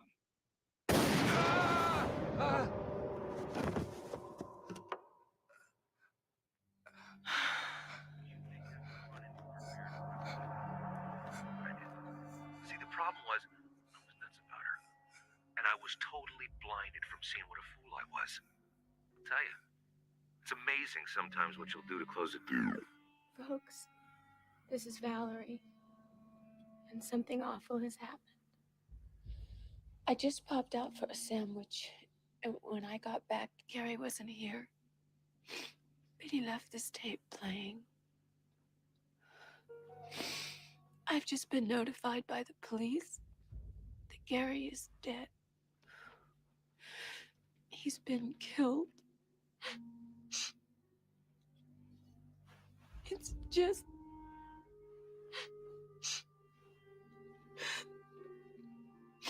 I know that this is hard for me. And I'm sure it's hard for all of us. But at least we have each other. And the phone lines are open.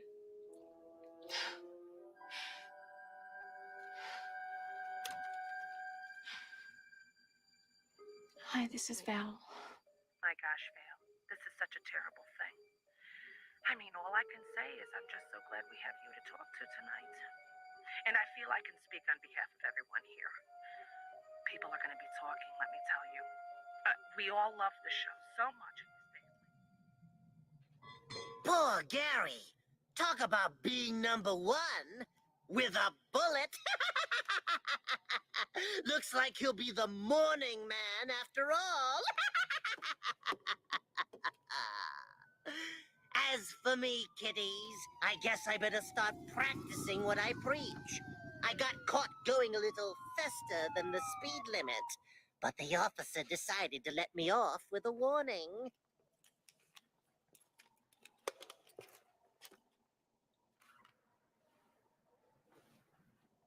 See? It pays to know the ghouls of the road.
Tales from the crypt.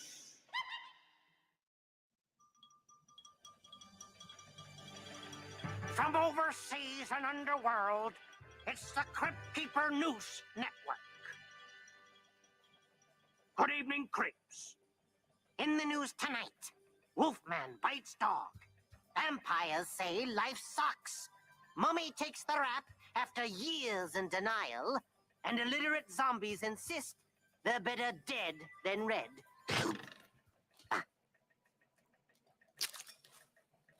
This just in.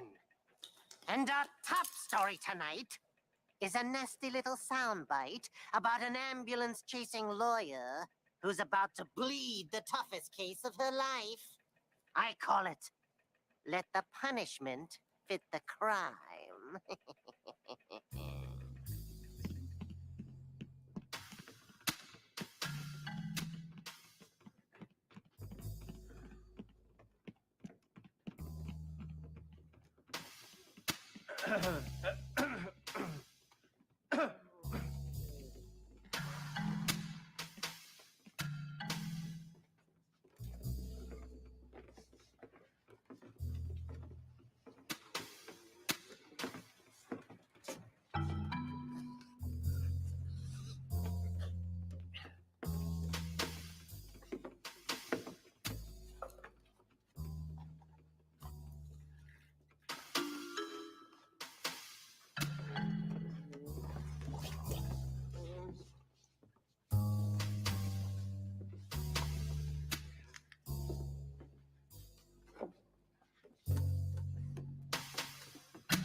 Hey, Dick Tracy, is this really necessary for a traffic ticket?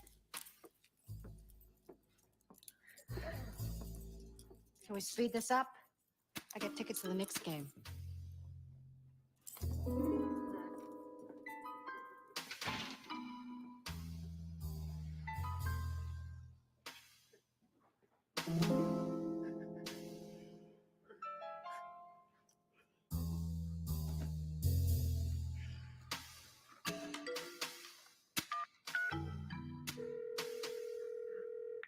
Yeah, Joey, listen, I'm stuck in some chicken shit speed trap upstate. Where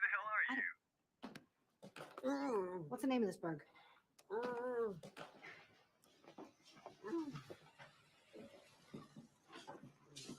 Stooksville. Sticksville.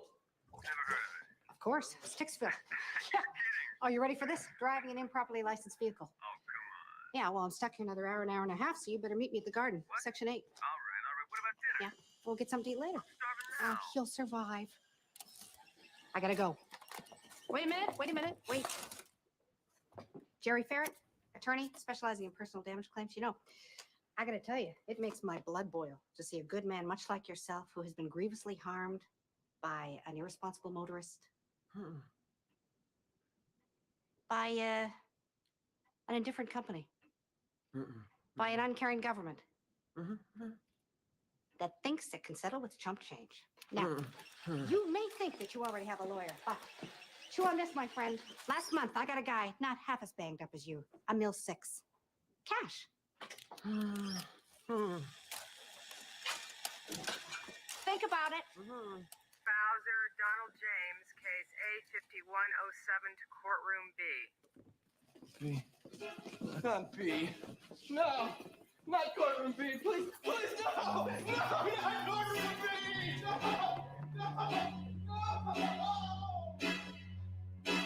What was that all about? Courtroom B. The judges are supposed to be real hard.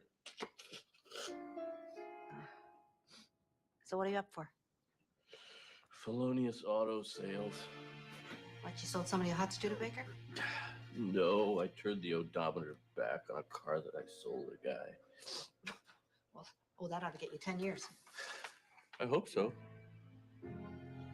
This is a very strict town. Dreyfus, Purdy Lee, case A4057, courtroom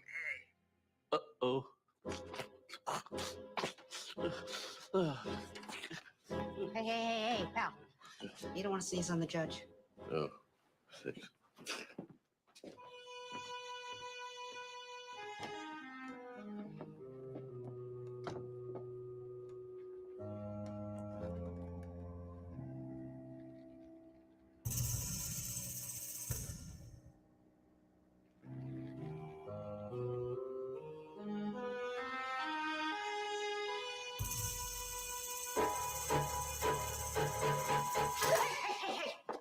Excuse me.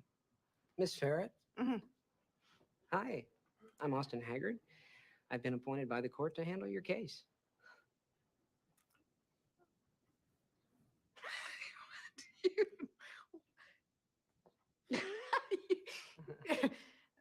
Look, Mr. Public Defender, I'm an attorney. Brooklyn Law 79. I see. Uh-huh. Even if I wasn't, I don't believe I'd be hiring an eyesore like you to represent me. They teach you to dress like that in Law-Tech night school? No, Harvard, actually. The clothes just go with the idea of being a public servant. I think we both should consider Yeah, your... well, thank you, counselor, but I will be pleading guilty to this little ripoff and getting the hell out of this town. No. You don't. I don't think you want to do this. This is a very strict town. I can get the charges reduced. Putz! I told you what I want.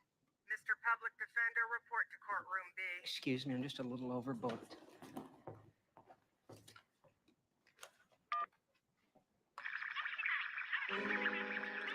Geraldine, case A4076, courtroom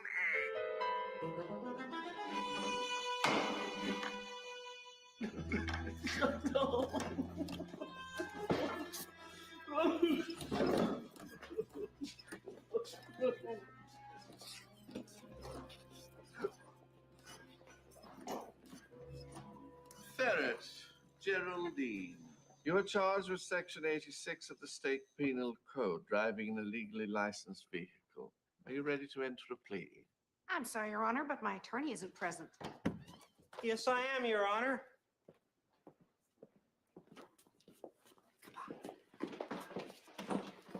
Hi. Can I talk to the judge? Well, we hit him on a good day. He's agreed to decrease the sentence to misdemeanor public nuisance. Decrease it. Okay, fine. What's it gonna cost me? 10. All this bullshit for $10? Here, keep the change. Not $10, Miss Ferret. 10 lashes. They can flail you now, and you can be on your way. Yeah, as soon as you regain consciousness, of course. What the hell? Are you nuts? Mr. Haggard, the court's offer is good for about another 5 seconds. Your Honor, nowhere in New York is corporal punishment. Okay. I would like to enter a plea of not guilty to the original charges and depend on the court's swift delivery of justice. Ah, you want swift justice. Well, you've got it. What you got there? Miss Ferret was apprehended with this plate on the rear of her Mercedes convertible. Under New York state law, 5-digit combinations are reserved for local governments. Is this yours, Miss Ferret?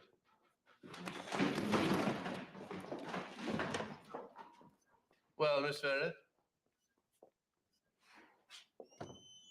Begging the court's pardon, that is not a 5-digit plate, Your Honor. Oh, it is. You see.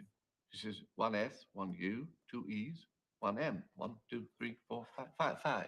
5 digits. Actually, the space between the 2 E's counts as 1 digit, making it a 6-digit plate of the type reserved for passenger vehicles. The space between the 2 counts. Your Honor, of exculpatory evidence that speaks to the public-spirited quality of the accused. Oh, thank you.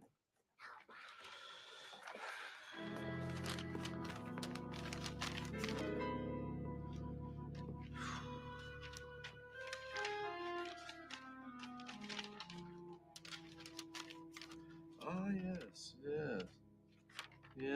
So you were the lawyer who took down Medahart. Yeah, 56 million. Not a bad payday. Amazing. Thank you.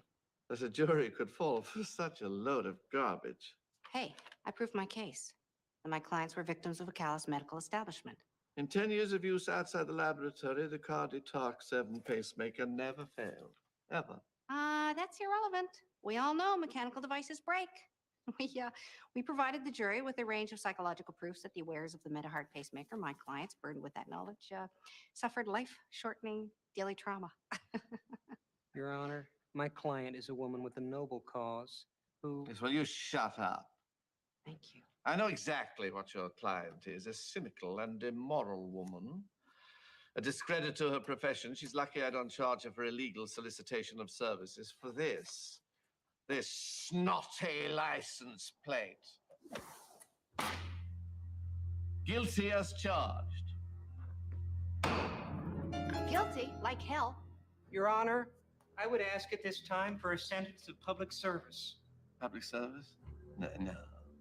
No, you see, not in this case. The fine is 100 lashes to be administered immediately. No. Okay, hey, what are you doing? No, I like a jury trial. I will sue you for false arrest. I'll sue your ass, your personal ass. Let go of me. You have no idea who you're. Help me. I'll pay you. Jerry did the shit. You guys know what. Get your hands off me. Let go. Let go. So I'm telling you. Hey, what are you crying about? They cut off my nose.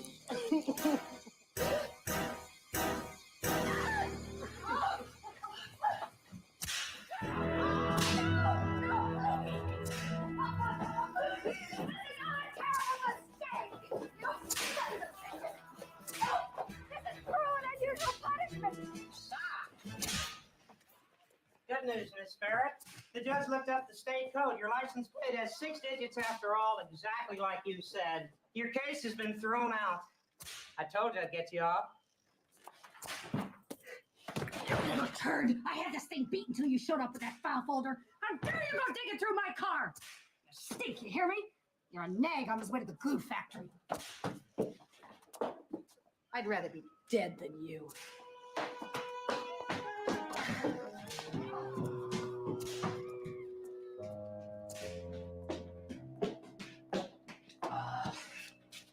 Miss Ferret, is this yours? Why? You got a legal problem too? No, you do.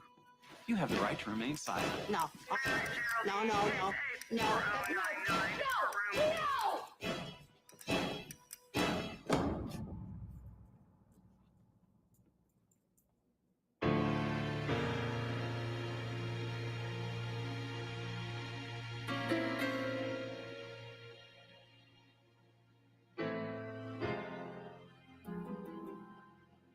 Hi.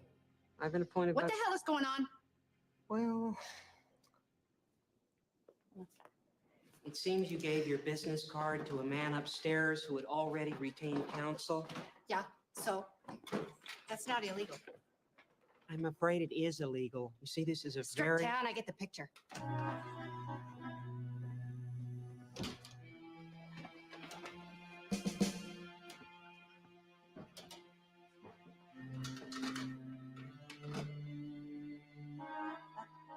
That's the same judge. Why do you say that? Oh, I see. No, they are related. This one's a lot more conservative. Don't worry. I have a strategy. Case number A4099, Ferret Geraldine. Are you ready to stand trial? Yes, we are, Your Honor.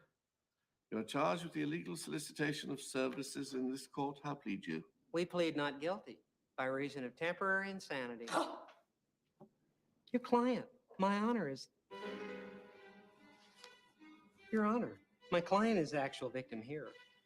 As a child, she was psychologically abused by her entire family. She repressed these horrors until recently. And this inner turmoil made her act irrationally on the occasion in question. What a load of...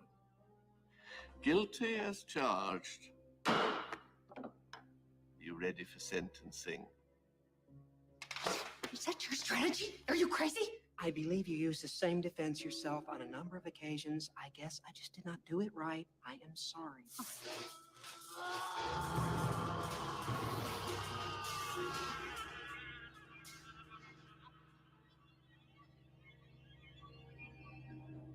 this time, I would ask for a sentence of public service. No, not a chance. Prisoner is to be pilloried for a period of 1 year. Pilloried. Fuck's pilloried? For God's sake, you gotta appeal. There was no due process. Really, Miss Ferret, don't you think you ought to just quit while you're ahead? William. You can't do this to me! You can't do this! When I get back to the city, I'll sue you, every last one of you! Oh my God. Oh.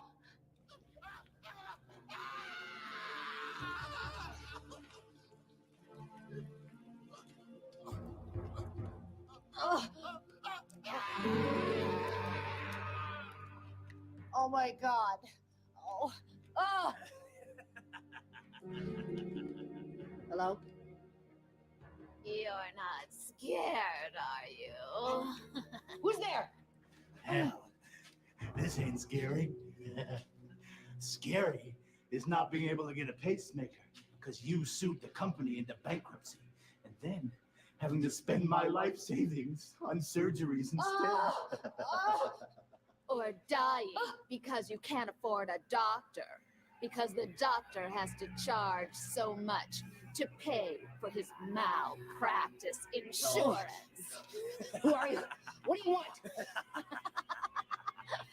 Oh, a pound of flesh will do.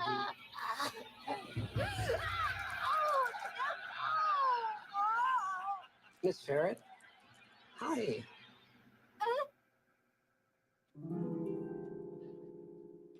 Good news, Miss Ferret. They've granted your appeal. If you still want to do it. Get me out of here. I think I'm going nuts.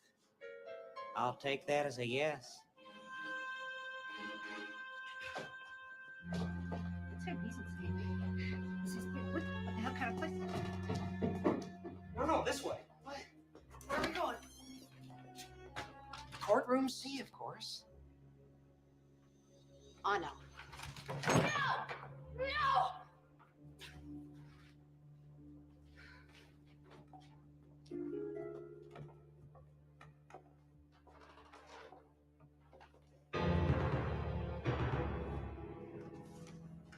Oh, God. I know, and he's the strictest one of all. It's good work, Mr. Haggard. Very nicely argued. Thank you, Your Honor. As far as I've read your attorney's brief, and however persuasive his presentation, find no reason to overturn the other judge's verdict. So your actions were cut and dried. You violated the law, and you must pay.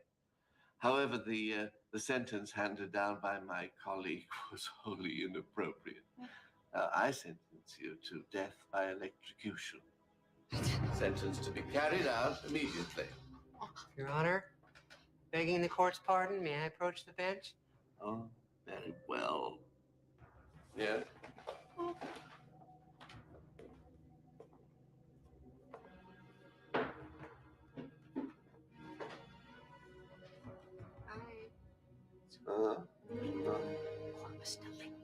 I see.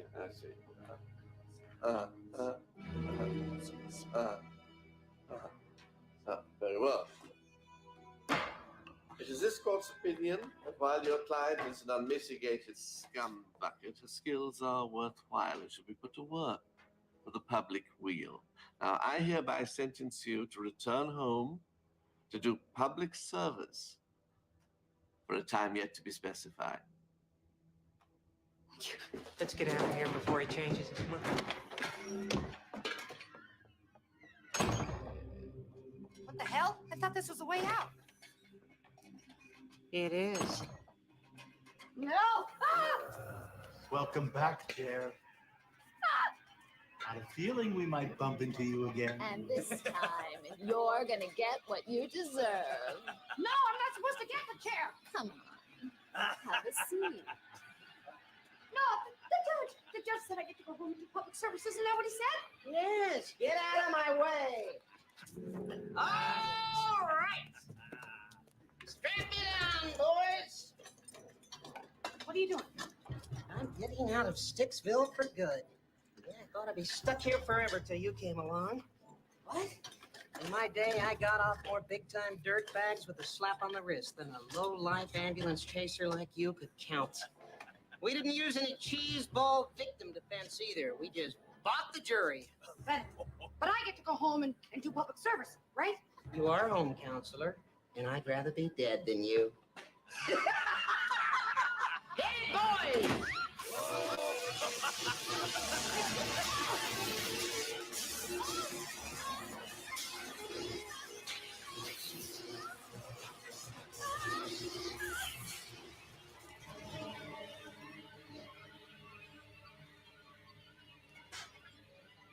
No, not this. Ms. Public Defender, report to courtroom A. No, no, no, no, no!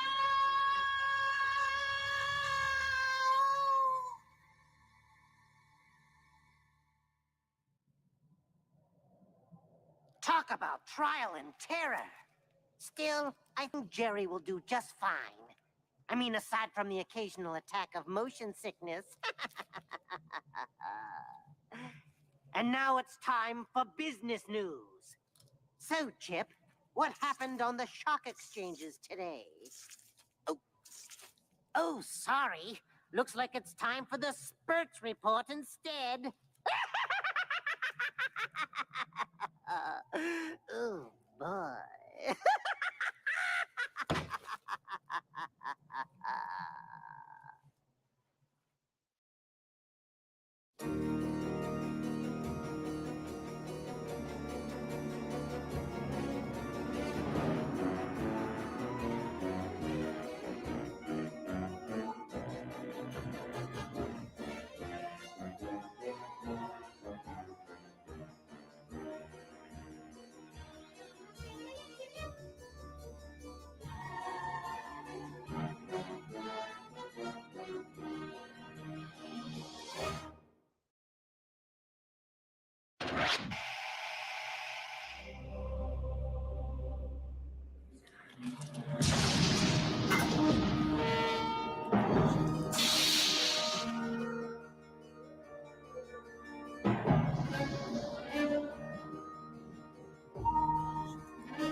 Tales from the crypt.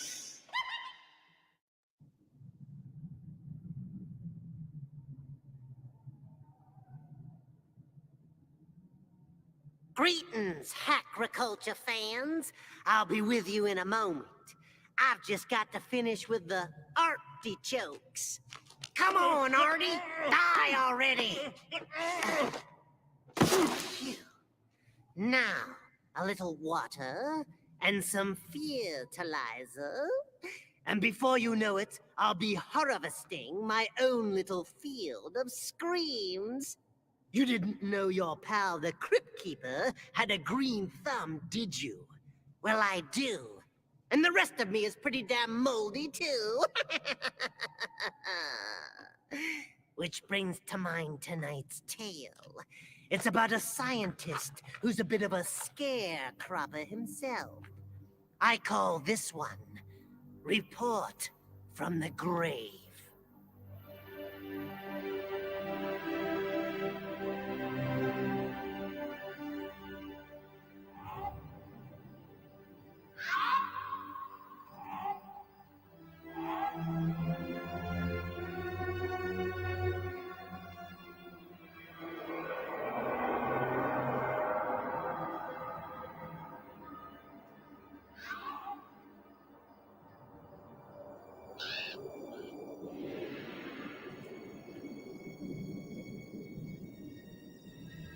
I always get a strange feeling when I go into the cemetery. There's an energy about these places. Can't you feel it? At this point, all I can feel is the sharp corner of a disk drive digging into my back. It doesn't sound like you, Elliot. Dead is dead as far as I'm concerned. All I want to do is hook a rotting brain to my machine and see if I can't wrench some memories from its decaying synapse. How can you be into quantum theory and not be in touch with the universe? At some point, all physics breaks down into metaphysics. Look at the Heisenberg uncertainty principle. The Big Bang, boundary conditions in the universe. It's all very zen. Don't you believe in anything but science? Of course. Loyalty and trust.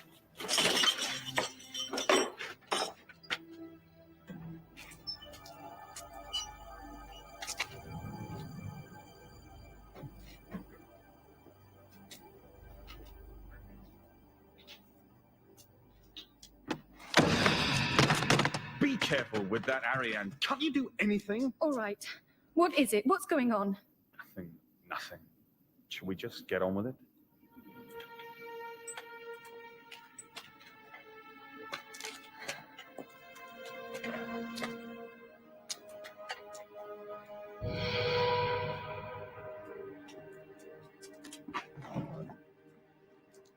Elliot, I didn't steal your documents. Well, someone did. My work is being stolen. Documents from the experiments are missing from my files. Maybe you mislaid them. I didn't mislay them, Ariane. That work is my blood. I depend on that work to get grants. It's my future, and someone is stealing it from me.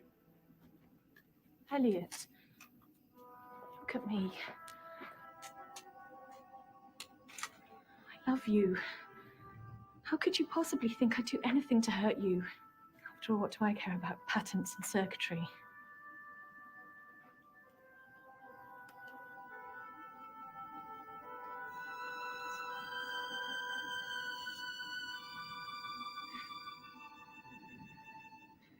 You'll always have my heart in your hands. Take care of it.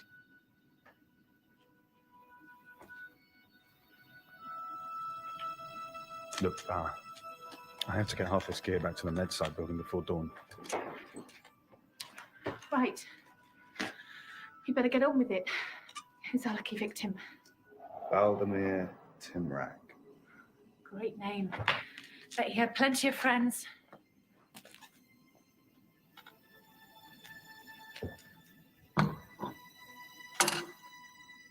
Valdemir Timrak.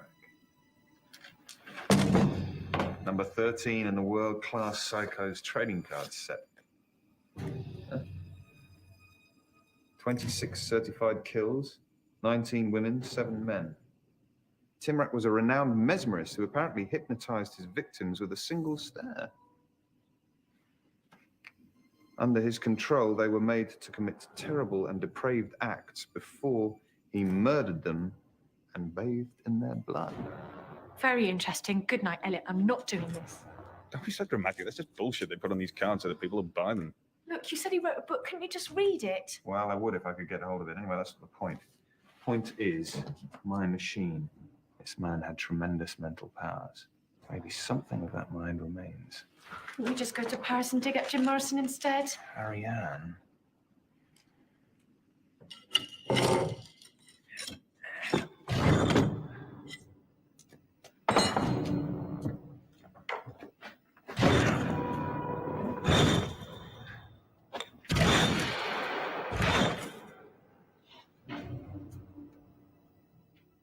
Oh, Valdemir here is in amazing shape. I'm very happy for him. Stop that.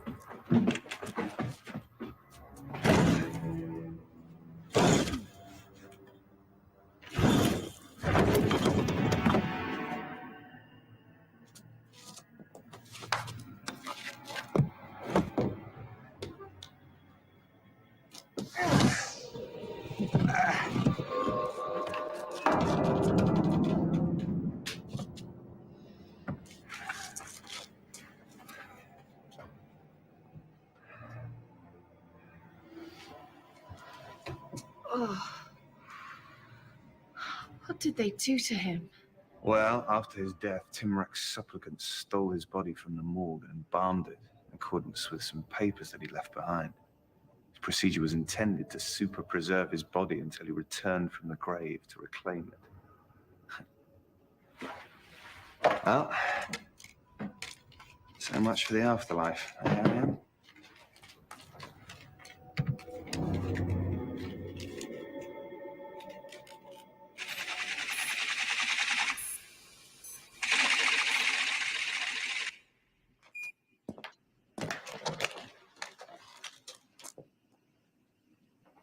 Anything?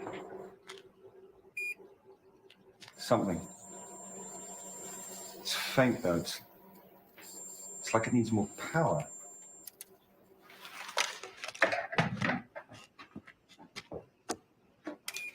I don't get it. It should be getting plenty of juice. Ah.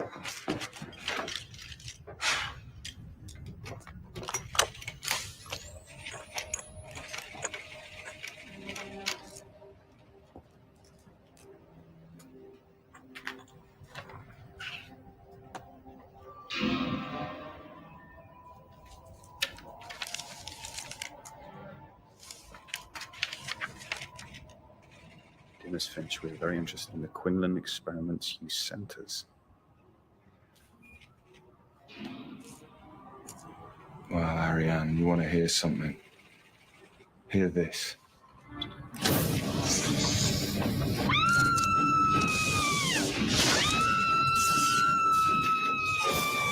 Ariane! Ariane, take it off! Take it off!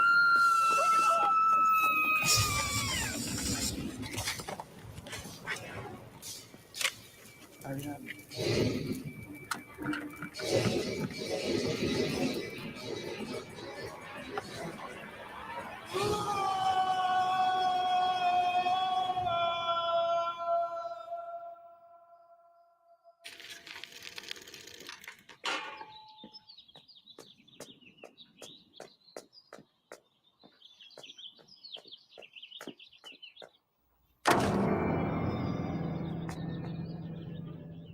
Dear Mr. Quinlan, we have examined your experiments and post-mortem memory recovery, as submitted by Ms. Ariane Finch, and are extremely pleased to inform you that you are the recipient of our annual £100,000 grant.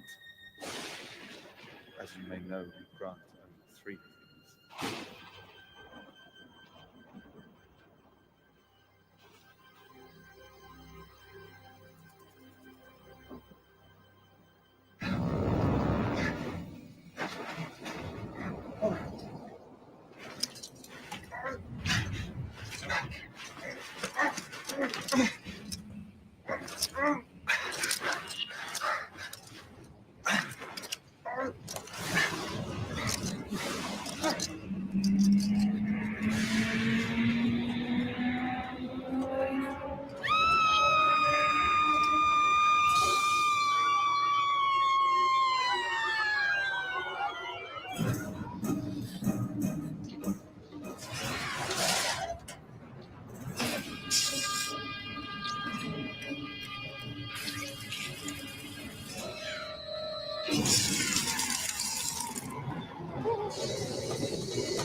Circuit.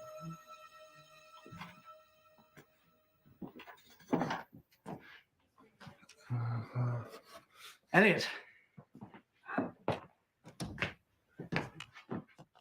What is this? Something I need. What you need is to go home. Home? Yes. Wonderful. What about the book? Malcolm, did you find the book? I'm still looking for it.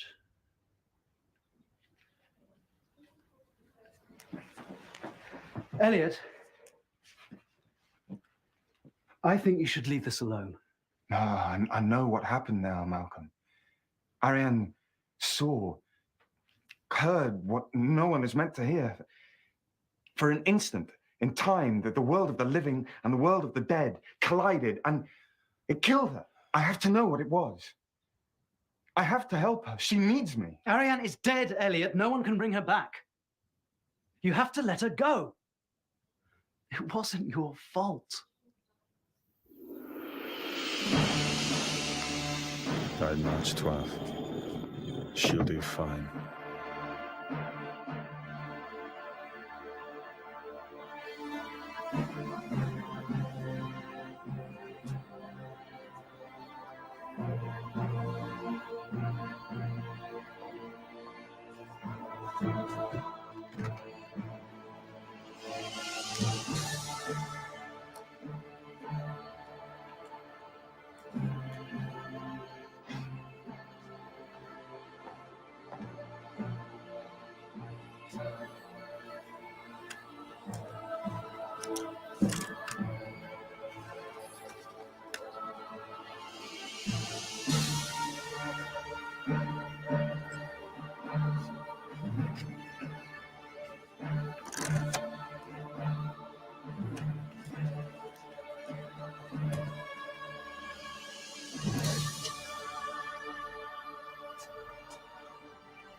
My heart's faded.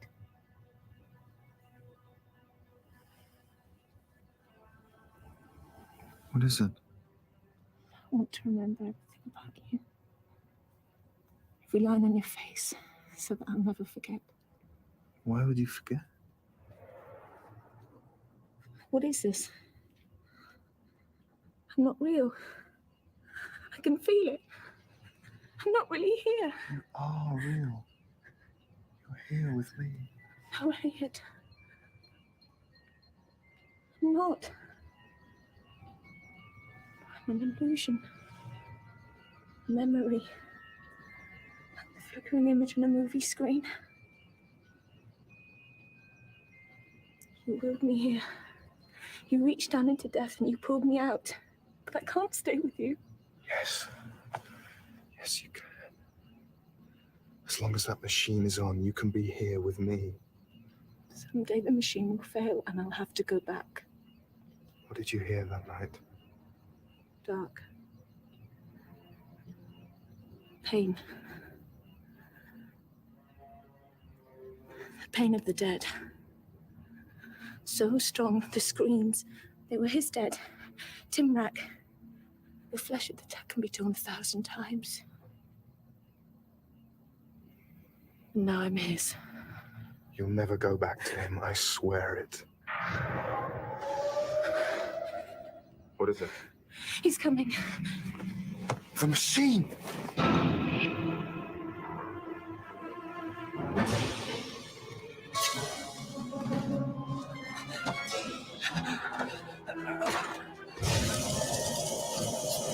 How can I destroy him? I don't know. Think, there must be a way. He's not alive. How can you kill the dead? The machine. It must be shut down. I can't. That would send you both back. You don't have a choice. What if I modify the circuit that you sent me? I didn't send it, Elliot. What?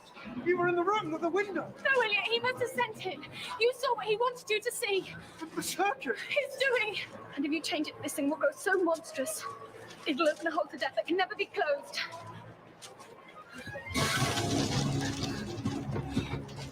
You can't let him win, Elliot. You must destroy the machine. He used you, Elliot.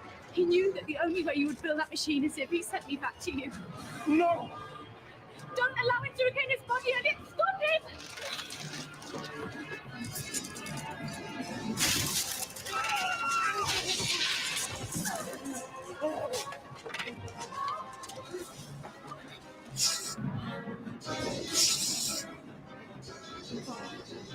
Carry on!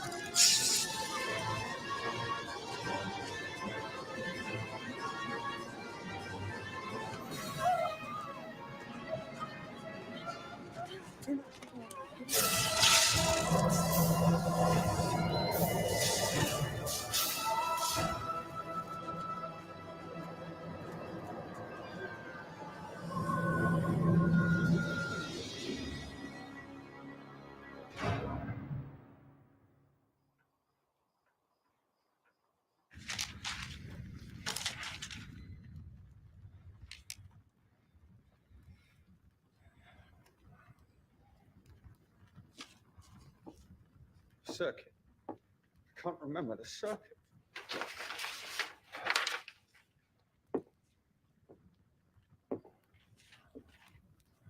Elliot? What are you doing? I can't remember it. I tried, but it's gone, and I can't help her. She's calling me, and I can't help it. Come on. You're the one who needs help.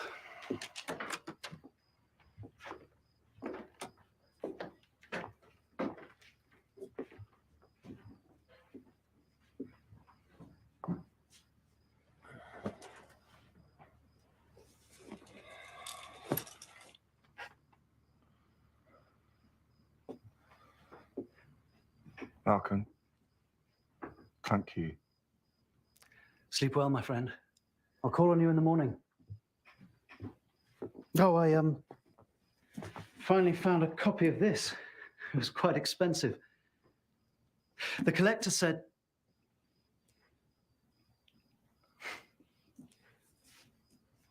I'll just leave it here.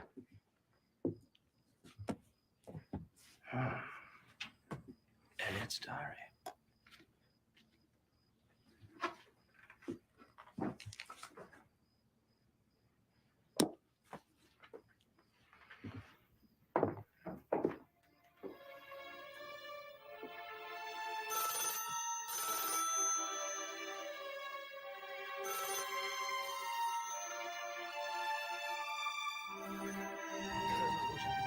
I'm sure that Sergeant Baker will be able to help.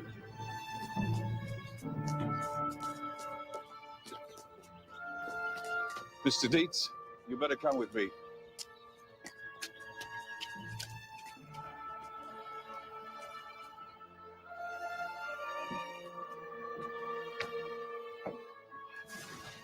It's down here. Have you read this? Mad as they come. Grave robbing, ghosts. It's a lot of nonsense, isn't it?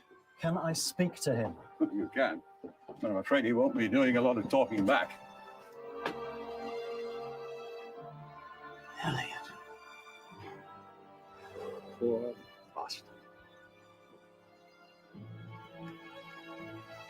Sir, we found something. I don't know if it's important. Well, what is it? It's on the window, sir. There's something written in the dew. Yes?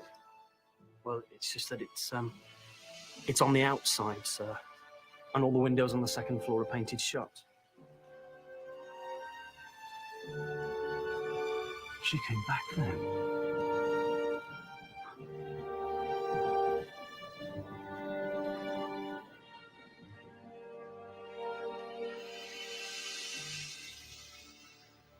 They're off fighting demons now.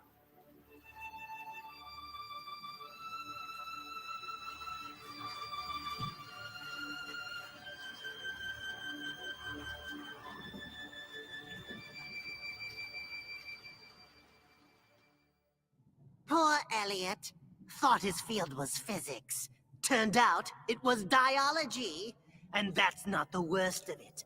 Elliot only read the first part of Timrack's book, where he tied up Ariane. If Elliot had read a little further, he would have seen Timrack's chapter 2. I've got to get back to my planting. I've already sown the scarrots and the turnips, which means I've got just one more crop to put in. Squash! Squash!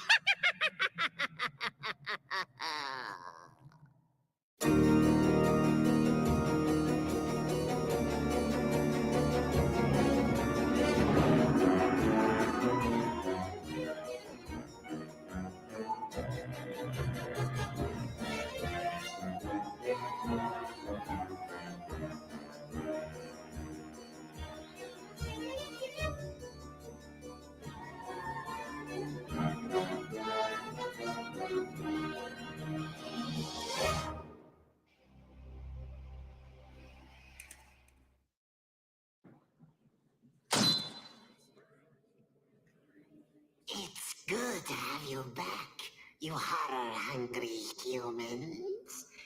You know by now who's here to feed your fear. It's me, the Crypt Keeper, with another flesh-creeping scream story for your shivering pleasure.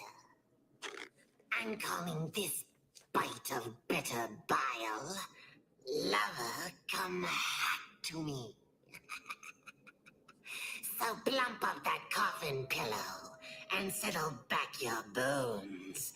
We're going to take a little ride to honeymoon hell.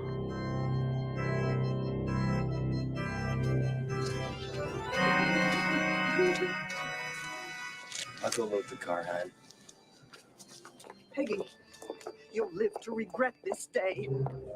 Please, don't spoil my happiness, Aunt Edith. Peggy, I'm only thinking of your happiness. And you'll live to regret this day, too. Why would I ever regret marrying the woman that I love? You don't love her. You love the fortune that her mother left her. And you love her stocks and bonds and her real estate and that big house. And you don't love any of that? Give me a break, Aunt Edith. You've been sponging off of Peggy for 20 years. I've been protecting Peggy for 20 years from people like you. And I'll continue to protect her. We'll be back in a week. Make sure you leave a forwarding address, okay? You're putting me out? You can't make me leave that house. I was born there. Well, I guess you just have to find someplace else to die. You ready, honey? Yes. Bye, Aunt Edith. Bye.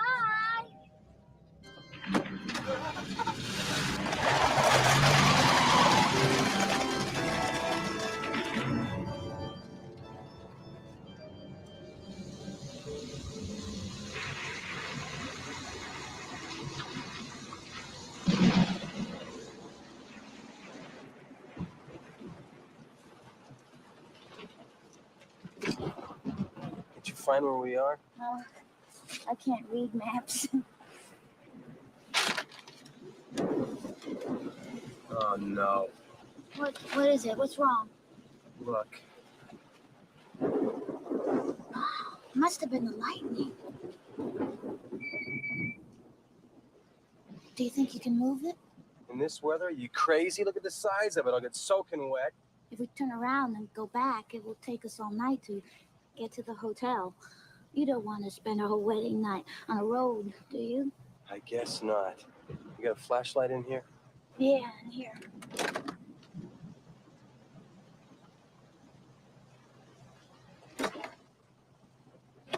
Is this yours? No, I've never seen it before. Must be a wedding present from old Aunt Edith. I'll take care of it.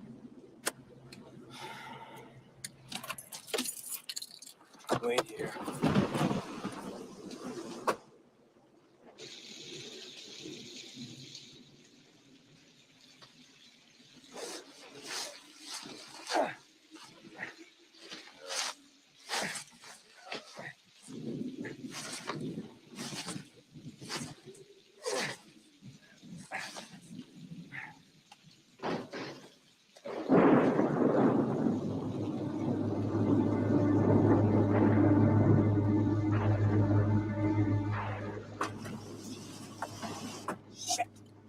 Soaked. Gotta turn around. Where's the key? I don't have them. You probably took them out with you.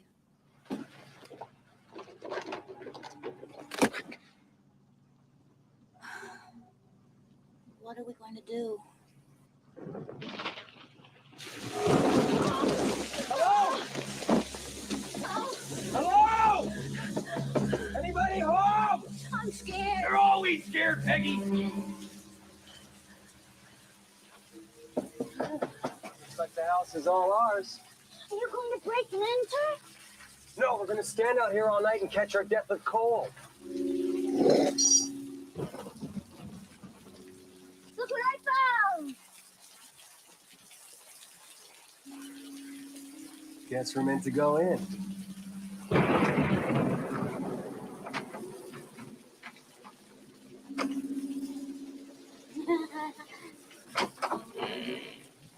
Oh, Charles, What? don't you think? Think what? What? Well,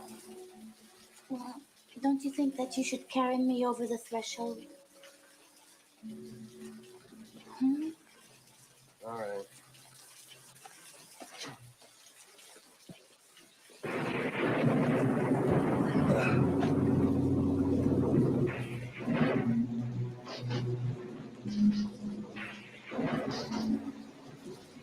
Welcome to the honeymoon suite.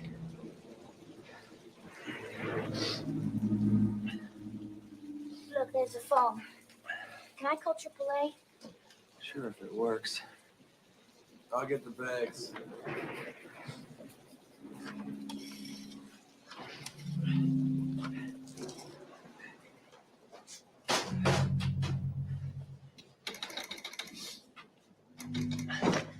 How did you know the line was dead? Well, what'd you expect? Obviously, no one's been living here. Come on, Where? we're gonna go exploring.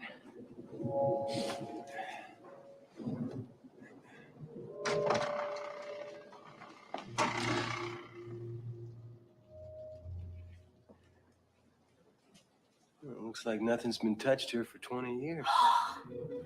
What now?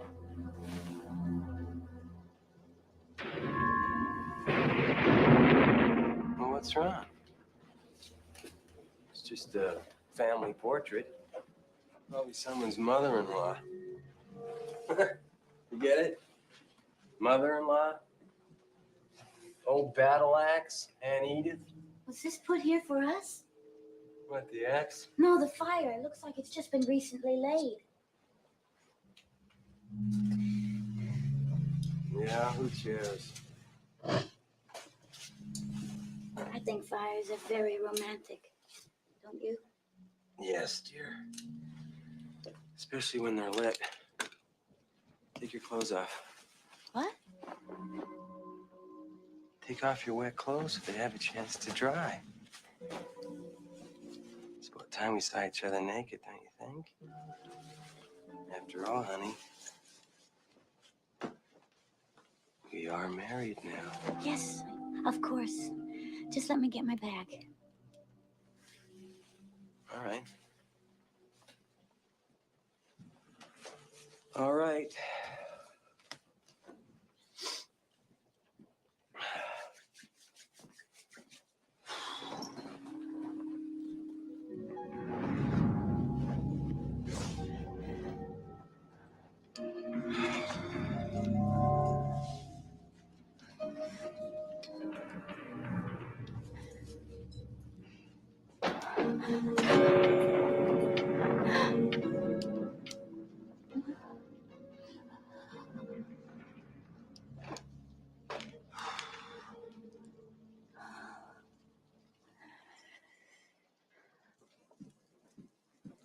Peggy, where are you? Right here.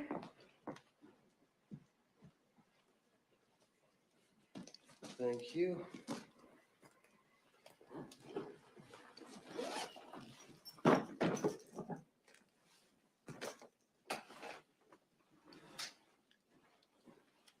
Wish I had a drink.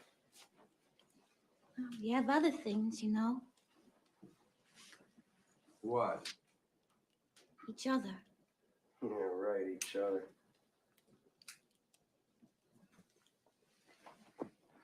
You're not really attracted to me, are you? What are you talking about? My aunt was right, wasn't she? You did only marry me for my money. Oh, honey.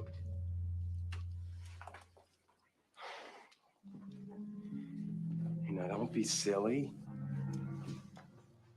Honey. You know I love you.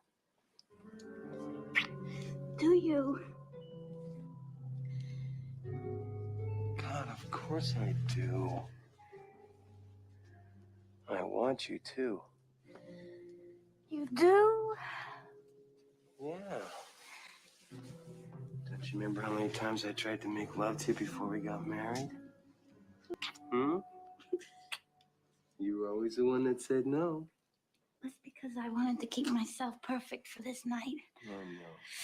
Oh, no, you don't. You don't know how important it is for me to have this night be perfect. I know, it's important to me too. Do you mean that? Yes, I do. I do. I want you. Oh, honey. I want you. I want you so much. Charles, please. Please.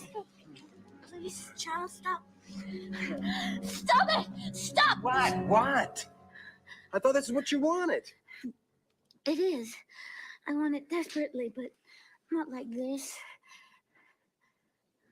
What do you mean? What's wrong with this? This is perfect. There's a storm outside, cheery fireplace inside. What's wrong? In a bed, please. In a bed. All right, in a bed, if we can find one in here. Thank you. Anything to please my wife.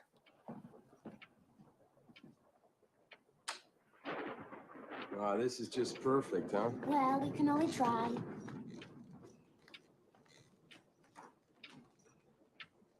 What's with this clock ticking? It makes me feel safe. The sound. Jesus.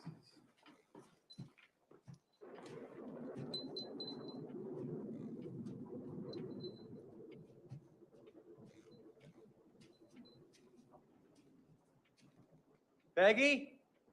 Peggy! In here, Charles.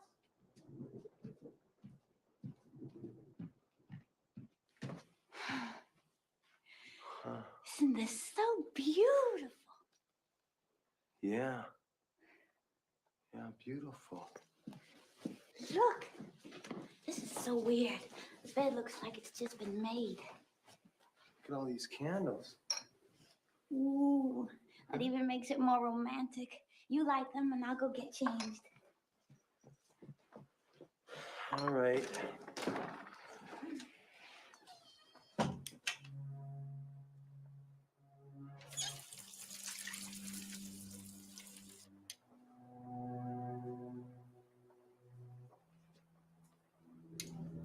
This is perfect, isn't it? Absolutely, my darling. Yeah, right. A perfect honeymoon.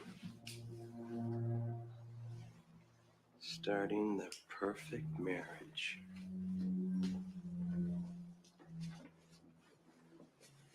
With the perfect wife.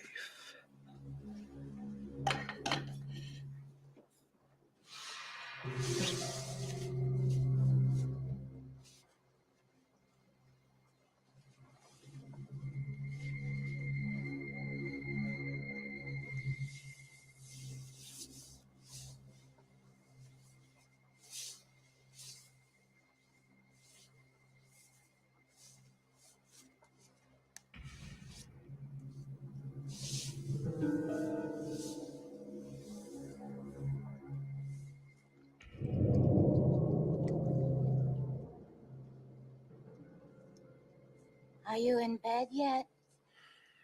Yes, I'm in bed, honey. You know, I'd do anything for you. Oh, and I'd do anything for you, too. And your bank account.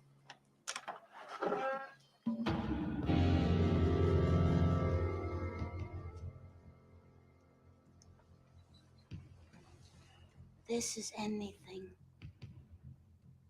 I hope you like it. Becky?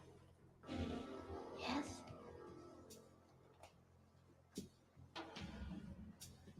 You do like it, don't you? Like it, I love it. Good. Good. Because I want this to be as perfect for you as it is for me. It is going to be perfect, isn't it? As perfect as I can make it.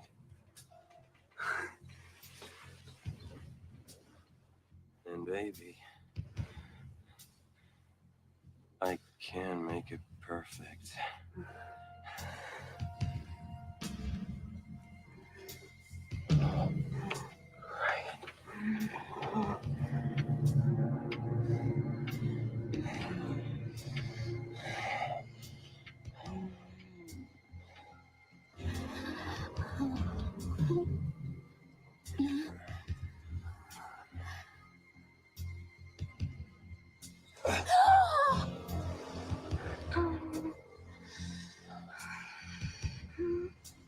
You really are a virgin.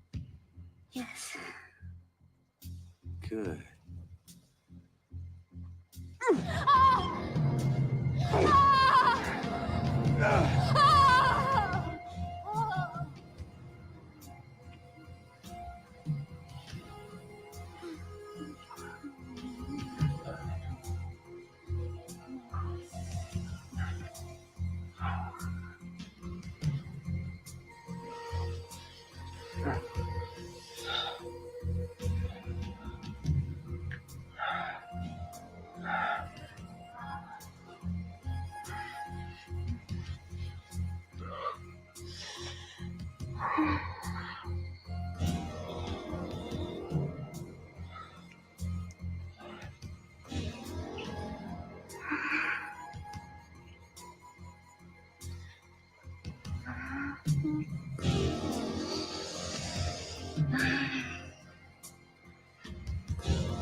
We made a child.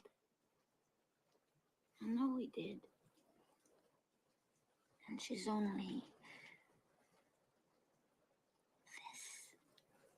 this big.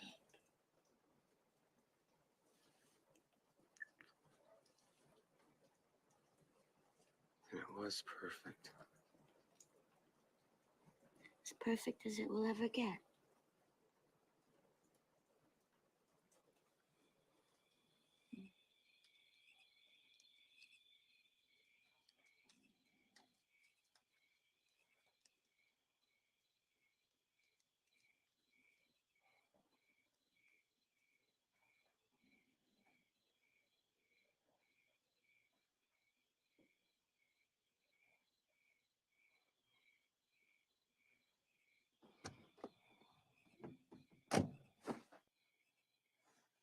Peggy?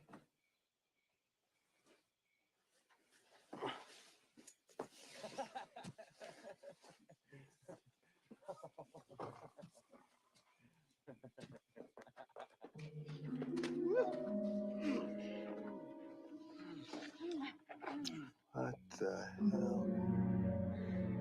Ooh, looks like somebody needs a little cooling off. Let's do it inside.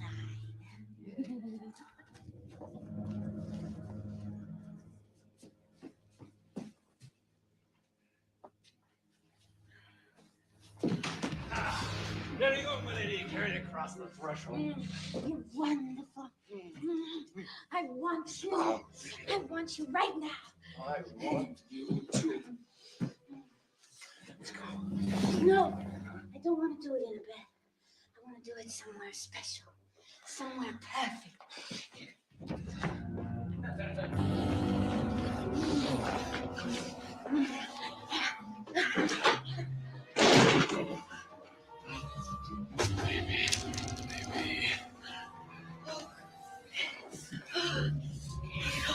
Get it off.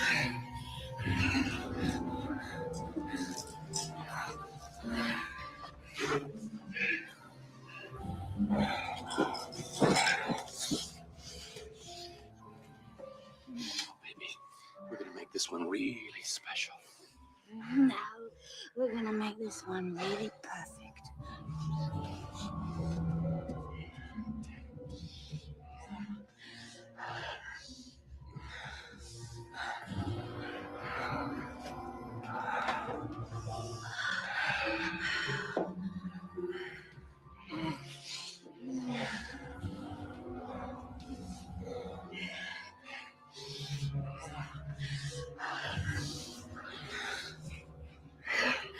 Oh.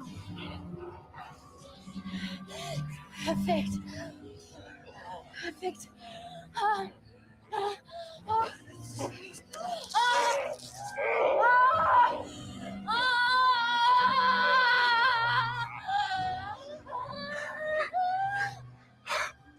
Oh.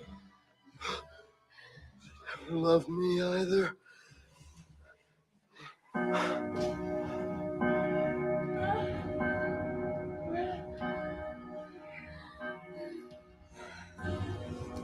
When she marry me? It doesn't matter. It doesn't matter. What matters is the marriage certificate is real. She is mine. And every god penny she's got in the world is mine too. Alan, our love is complete now. Perfectly complete. We made a baby girl, and she's only this big. I believed her when she said she was a virgin.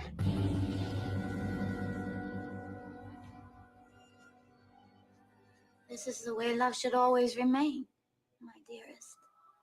Clean and sweet and passionate. But it doesn't. Time sours it. Passion cools.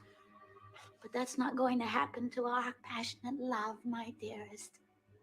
I'm not going to let it happen. I'm going to keep it just exactly as it is. Preserve it for always.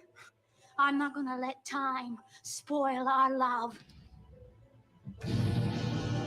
Where's the axe? Wake up, darling. Wake up. Wake up! Good. Now go back to sleep.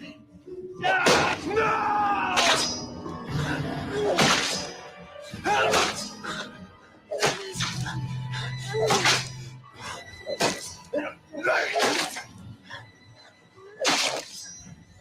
It's not, Peggy. They're both ghosts.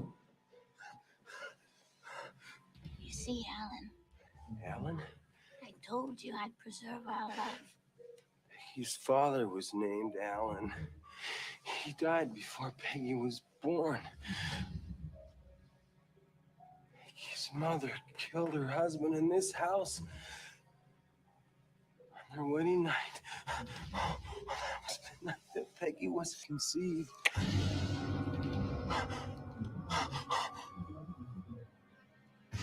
Don't you think Peggy would be a nice name for our little girl? Oh! Please! Please!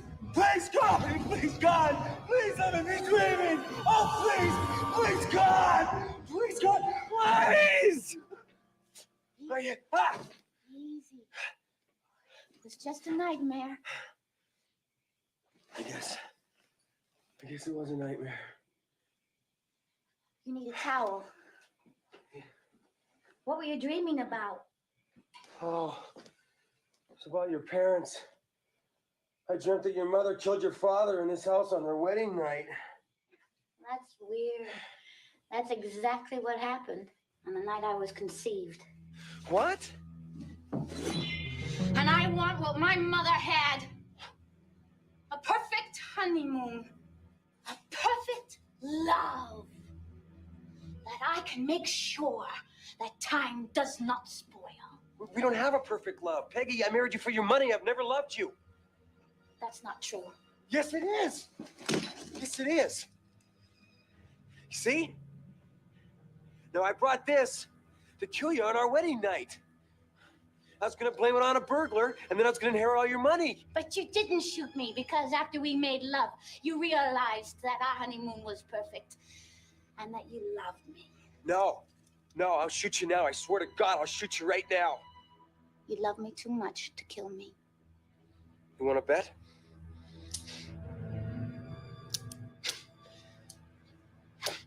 See? Our love is perfect.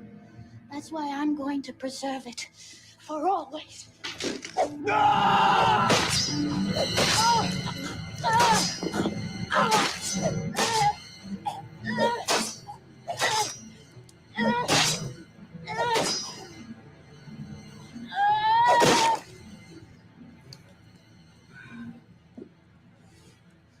Sleep tight, Charles.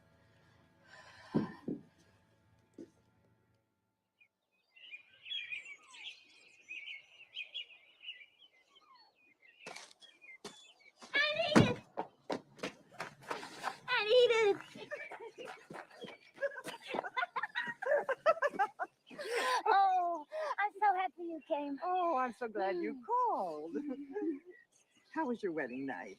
Oh, it was wonderful. I'm going to have a baby girl. Really? And she's only this big. That's lovely, dear. You love her, won't you? Well, of course I will. Just as I loved your mother, as I love you. Only no more men. Understand? I promise. Besides, I don't need one anymore, now that I have my little girl. But she's gonna need one someday. Of course she will, dear. Of course she will.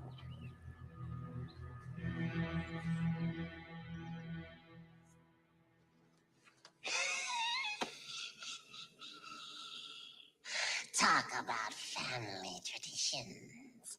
All you bouncing bachelors out there, a word of warning.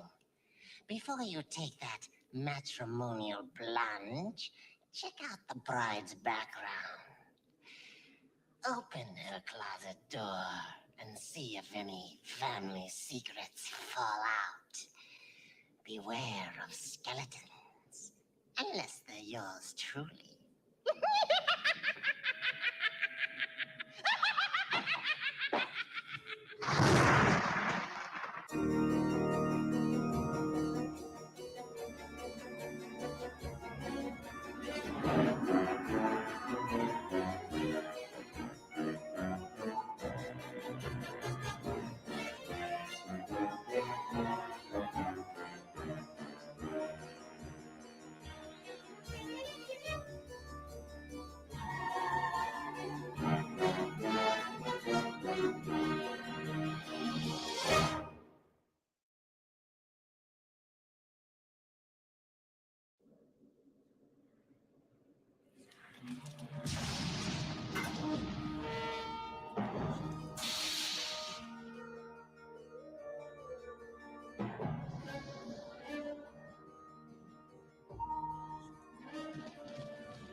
Tales from the crypt. Looks like it's curtains for me, kiddies. Then again, maybe the Venetian blinds would look better. I don't know. When I started this little makeover, I was pretty excited. I thought a little Slatex paint, some new Scream dolls, maybe even some scare conditioning. I could turn my little Doomicile into a regular pied de terror. But I tell you, kiddies, between the dust and the ghost overruns, your pal the Crypt Keeper's going out of his mind! Which is kind of like the woman in tonight's terror tale. It's about a comic book artist who's about to experience a terrible case of deja vu. I call it Whirlpool.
Hey, Velma, you getting in the tub with me or not? Sure thing, doll. I'll be right there. Well, I hope you like it hot. Velma? Velma? Where'd you go? Kill him! That's right, get him! Murder him! Kill the swine man! Be a man! Do it! Squeeze the life out of him! Come on! Die, you son of a bitch!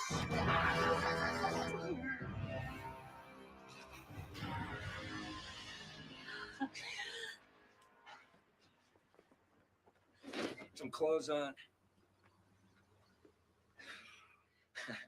You had him in the kip, didn't you? You told me to do whatever it took, and that's what it took. Actually, I feel kind of bad about Jerry. He was pretty good. Oh, what the hell? I'll always have my memories.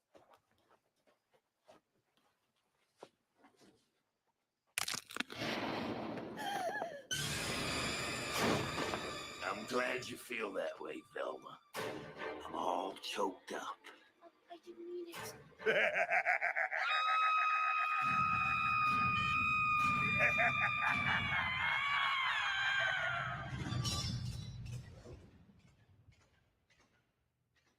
Now, wait a minute. Maybe I'm stupid or something, but I don't get it. No, it's simple. This guy is really dead. What, he's dead? No, he's dead. What, you mean he's dead?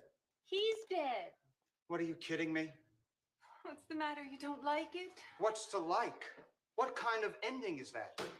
It's a twist. It's a piece of shit. Even the artwork sucks. There is no edge to it. It's predictable. What are you talking about? You don't expect the guy in the tub to be alive. He's alive? Jeez, I thought he was a ghoul or something. He's not? Okay. He's a Google. I'll change it. For Christ's sake, Sean, I gotta get this issue to the printers in 2 hours, except now I'm a story short. Thank you. Iggy, you got anything in your files? I got that he's a werewolf, she's a vampire, but neither of them knows it story. Hal, save me. You know that guy who wants to head the company, so they cut off his head thing I've been working on? Christ. I can have it on your desk in a half hour. Do it. Just do it.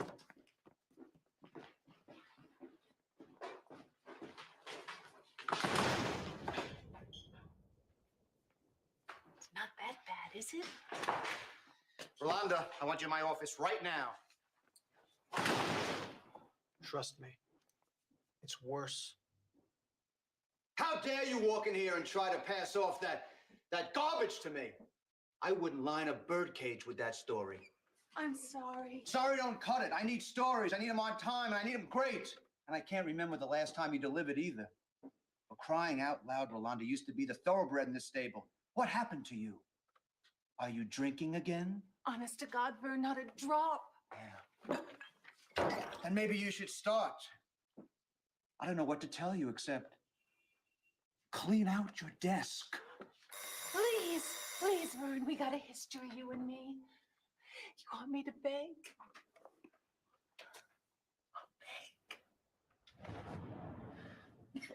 I've seen you on your knees before, and it ain't a pretty picture. Security! Hey, let go of me, you big palooka! That poor kid. Can't say you didn't see it coming.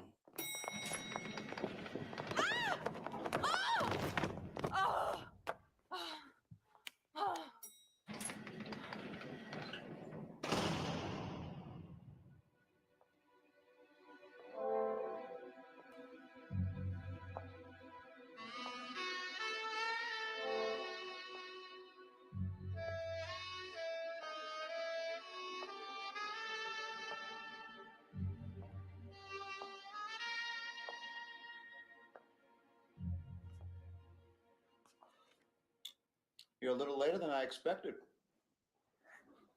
I wasn't going to wait much past midnight.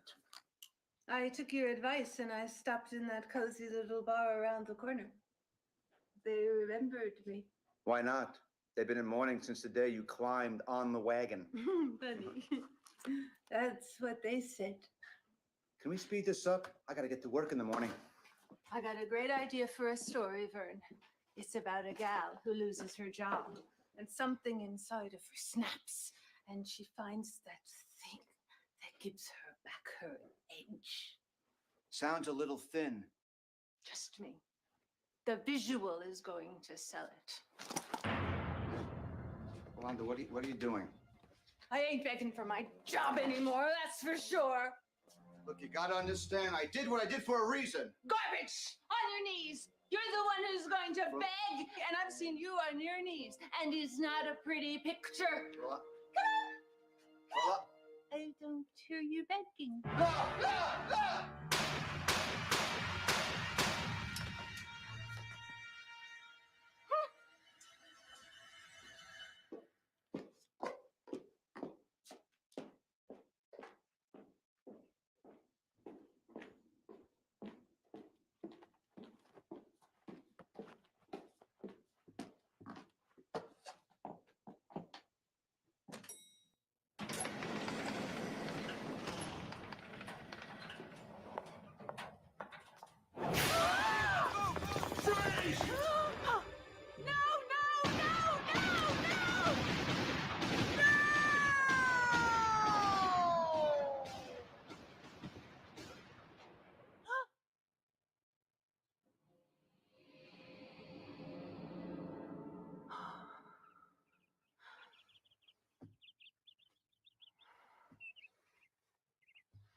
Actually, I feel kind of bad about Jerry.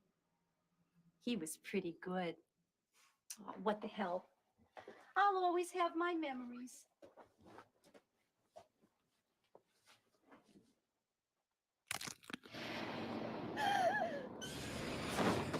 I'm glad you feel that way, Velma. I'm all choked up. Oh, he's dead? No, he's dead. You mean he's dead? No, he is dead. What, are you kidding me? What's the matter? You don't like it? What kind of ending is that? It's a twist. It's a piece of shit. Even the artwork sucks. There's no edge to it. It's predictable. I didn't expect the guy in the tub to still be alive. He's alive? Jeez, I thought he was a ghoul or something. Oh, Christ's sake. I gotta get this issue to the printers in 2 hours. Except now I'm a story short. Thank you. Iggy, you got anything in your files? I got that he's a werewolf, she's a vampire, but neither of them knows it story. Great. Hal, save me. You know that guy that wants to head the company so they cut off his head thing that I've been working on? I can have it on your desk in a half hour. Do it. Just do it.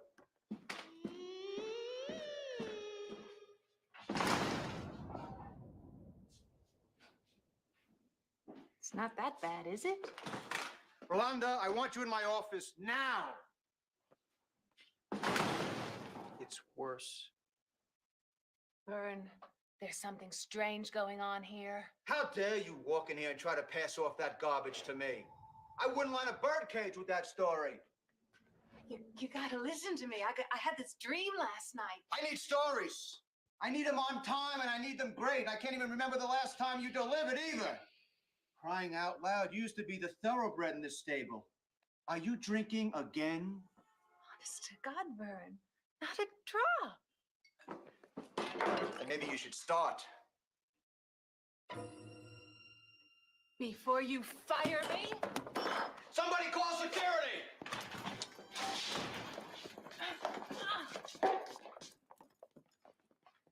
That poor kid. Can't say you didn't see it coming.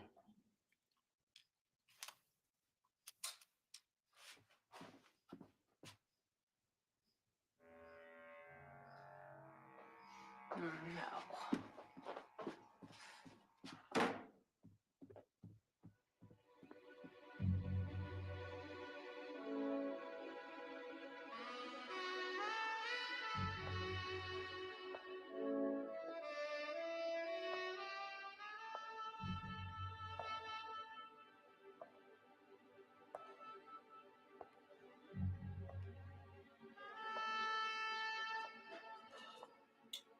You're a little later than I expected.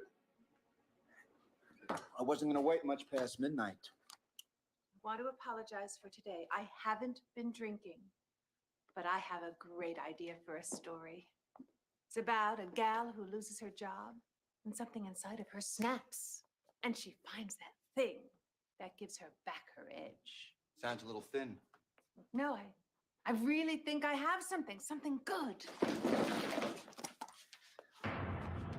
One step closer, and I'll blow you away, you sick bitch. What are you doing? You didn't come here to beg for your job. You came here to kill me. No, no! You're about as predictable as your cockamamie stories. On your knees. I said get down on your goddamn knees. Go on. Go on. What are you doing? Think I'm gonna wait around here for you to nail me? I didn't come here to kill you. I came here to beg for my job. Everybody saw you attack me today. They had to run for security. And tonight you came back. I had to shoot you in self-defense. I think it'll sell.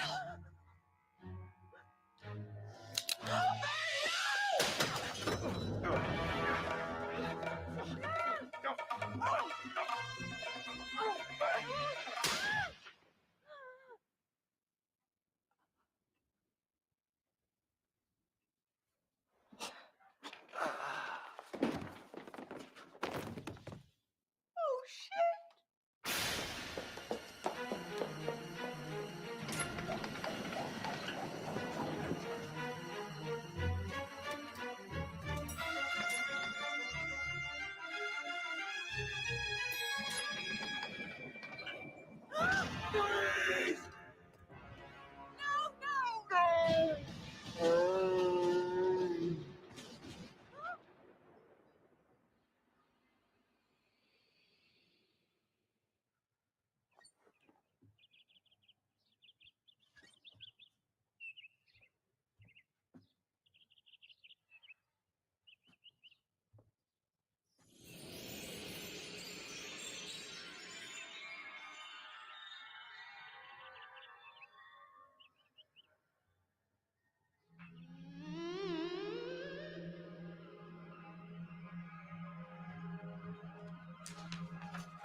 Hello, Hal? Is Vern there? He went out. Oh, well, you know that guy who wants to be the head of the company thing you've been working on? You better get cracking. Probably won't take you more than a half an hour to finish it. Why's that? Because I'm not coming in today. That's why. Could you hold on just a second?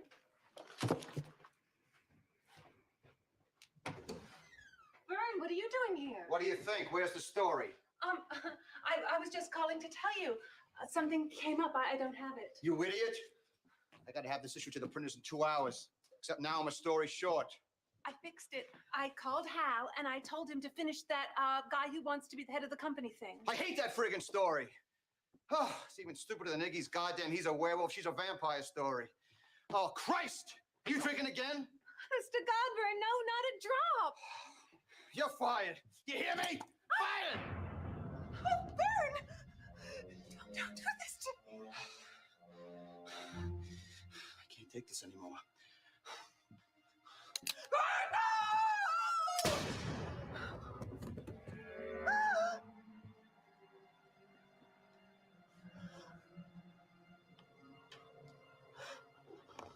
Freeze!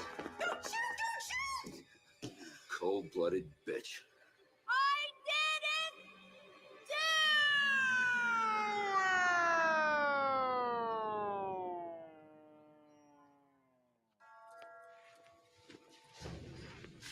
You're going home, sweetheart. Poor kid. Can't say you didn't see it coming. I know what's going on here. You'll shoot me, and I'll wake up in a minute, and it'll start all over again. Ready!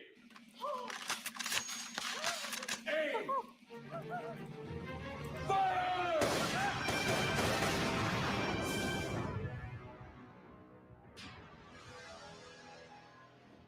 What are you, What's the matter? Don't you like it? What kind of ending is that? Yeah, it's a twist. It's a piece of shit. Even the artwork sucks. I can fix it. Oh, don't bother. And I don't appreciate you using my likeness in your goddamn story either. I gotta get this issue to the printers in 2 hours. Rick, grab something from your files, will ya? Yep. You. In my office.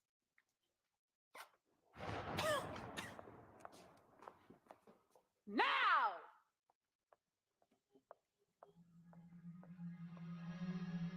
Oh, shit. Poor Rolanda. All she wanted was another shot. And that's exactly what they gave her. Talk about character assassination.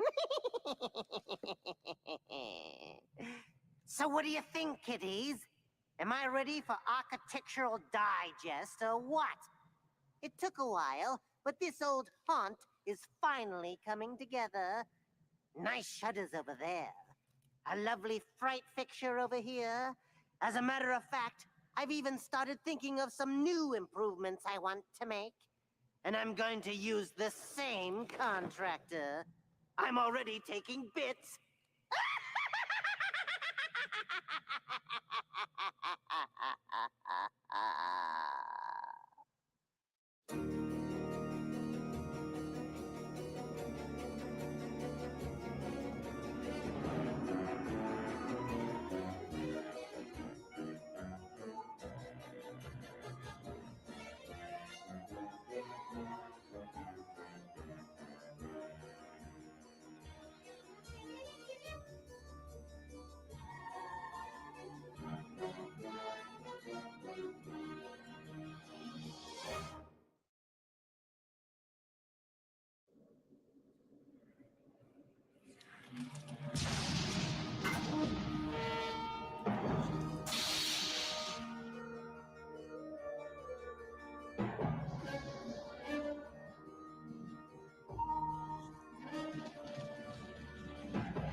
Tales from the crypt.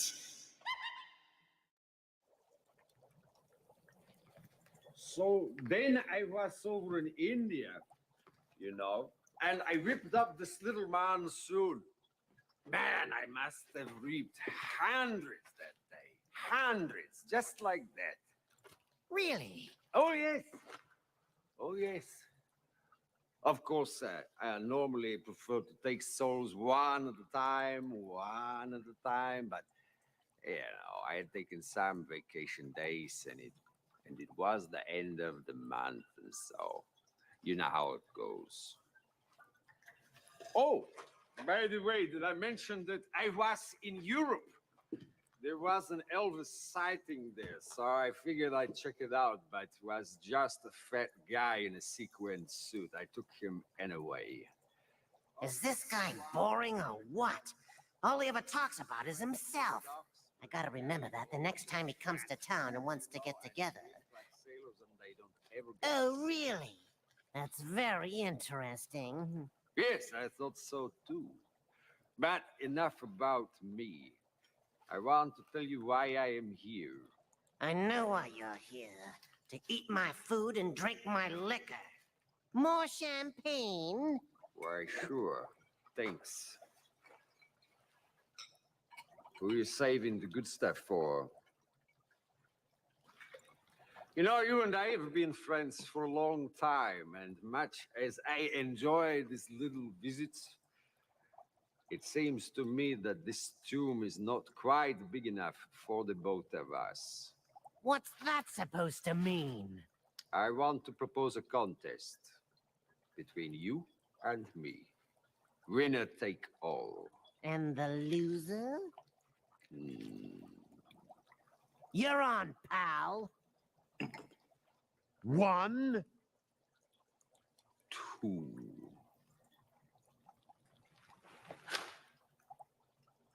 My rock beats your scissors. Damn. Give me your hand.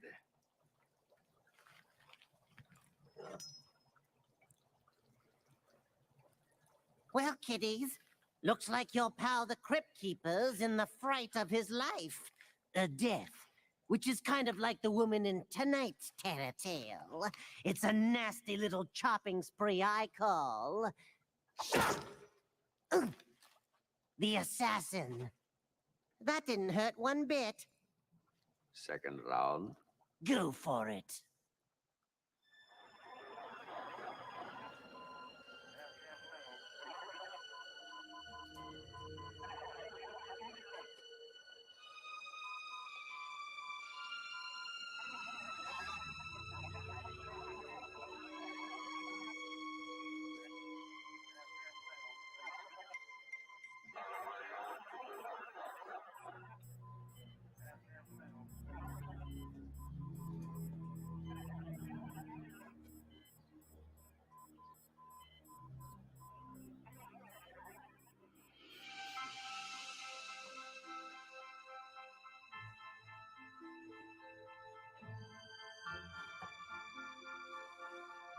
Honey?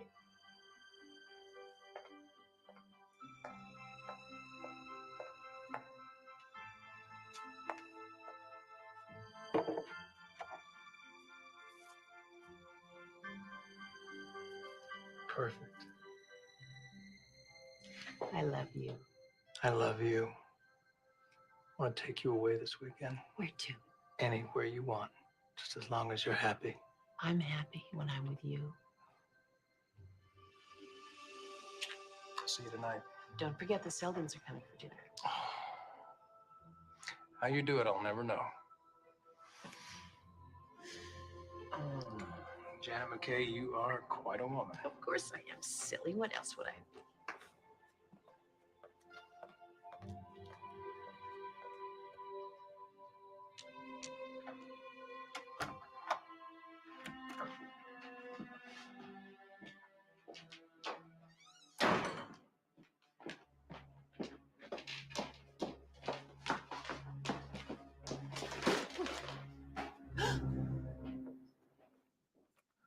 Excuse me. May I help you? I hope so, Mrs. McKay. My name's Simone Bardou. I'm with the Los Angeles Police Department. I'd like to ask you a few questions about your husband. My husband? Yes, when do you expect him home? At 7. May I ask what this is all about? Routine matter, ma'am. When you say 7, do you mean he leaves work at 7 or he actually arrives home at 7? I think I better call my husband right now.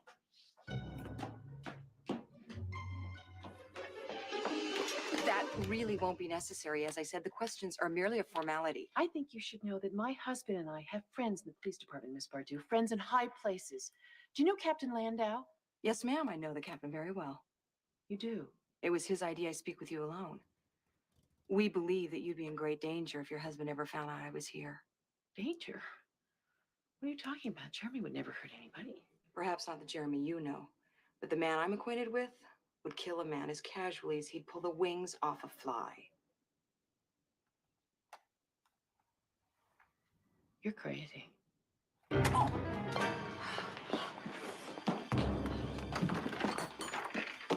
Say goodnight, Gracie.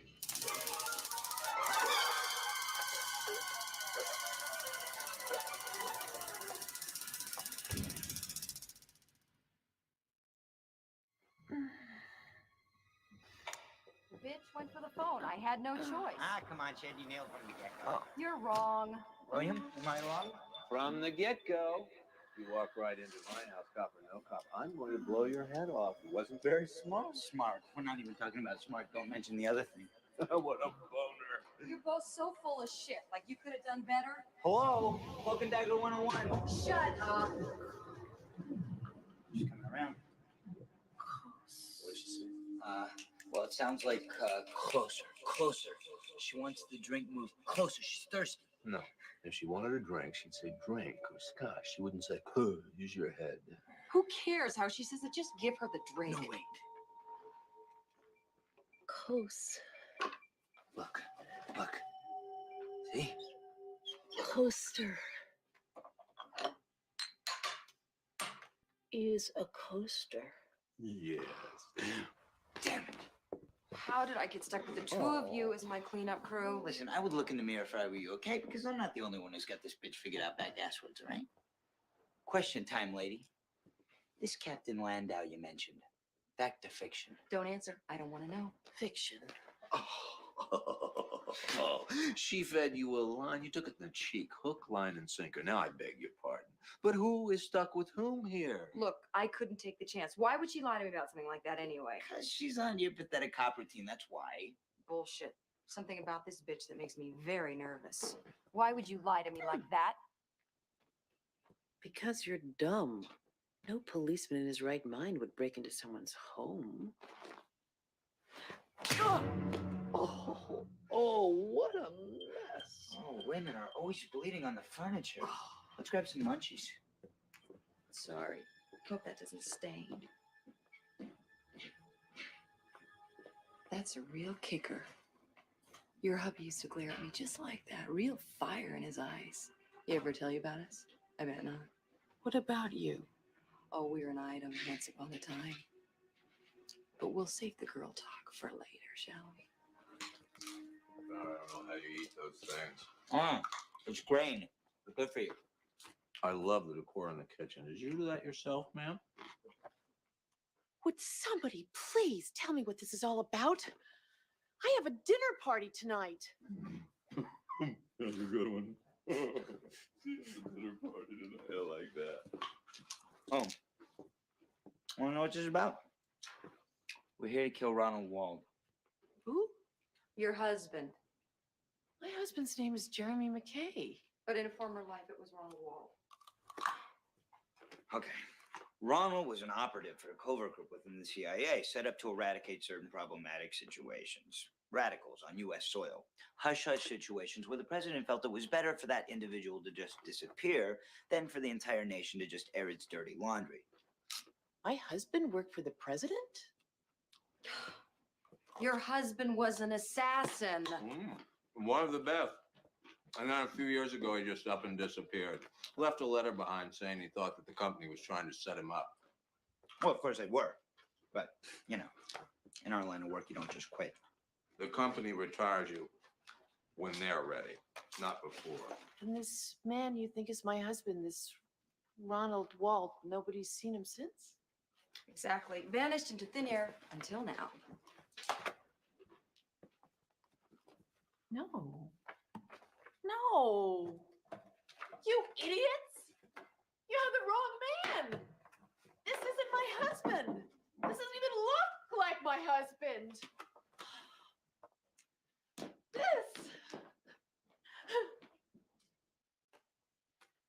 This is my husband.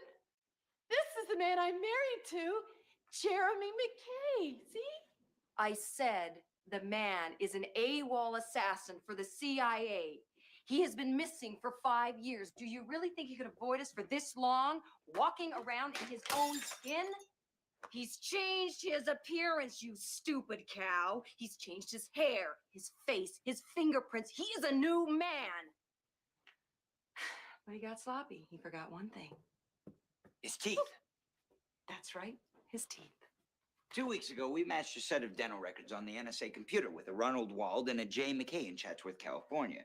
Now, after all these years, it just so happens that your husband decided that he wanted to have a little problem tooth capped.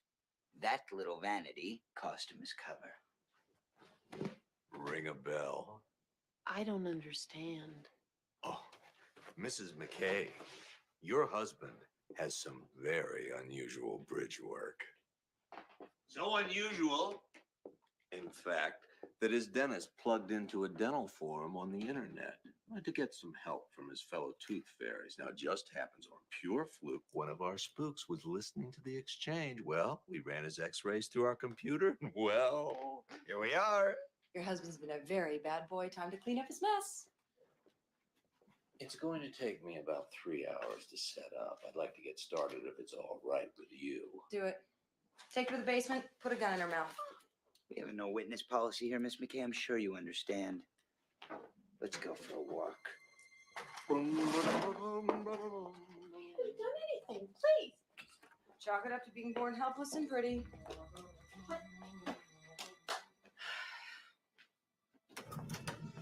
Okay, here we go. Problem. Get up 20 by getting in our business. Go light on the subject. Don't frighten you in the dark, you know.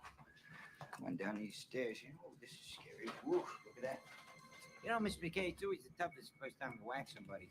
After that, you generally get used to it. Well, not you, of course, because it'll be your only time. Got one little critique for you, though. The kitchen floor. Ceramic tile is out. The kitchen carpeting is the way to go. Trust me. I don't know if you can tell that or not, but just look at me and you'll know it's true.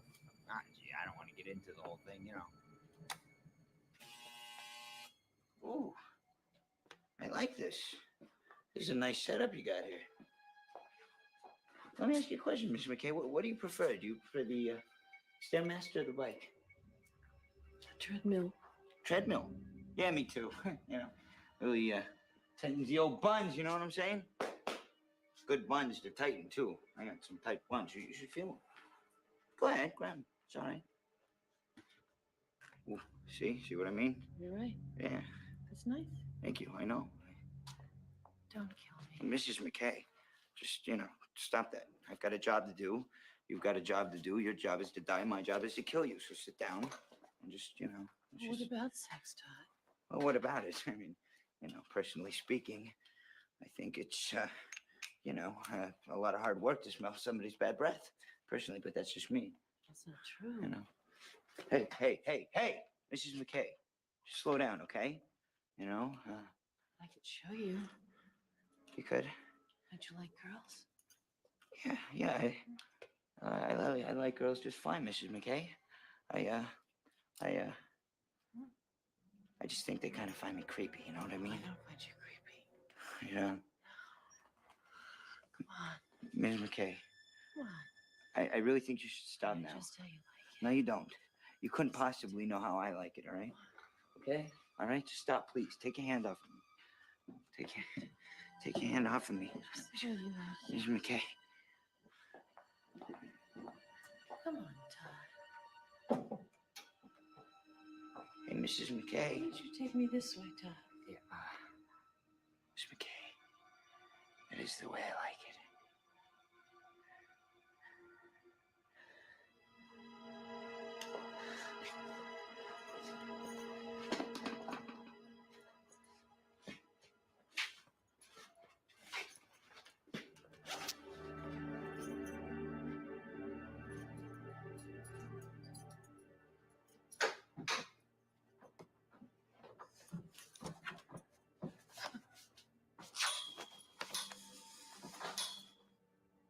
Mrs. McKay, I'm still gonna kill you when I'm finished. Whoa! Hey, Mrs. McKay! Mrs. McKay! Stop it! Stop it! Stop it! Stop! Mrs. McKay! Mrs. McKay! Stop it! Yeah, no! Help me! Help me!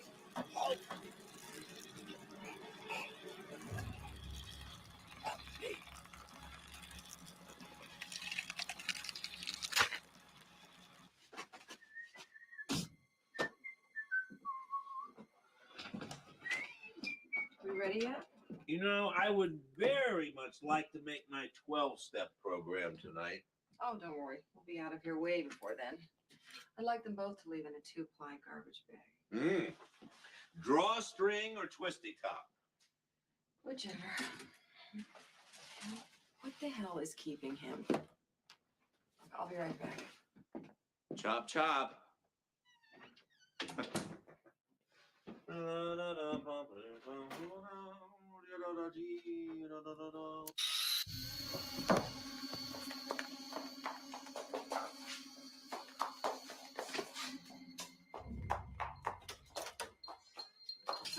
did she go out sniveling or did she take it like a man? Todd?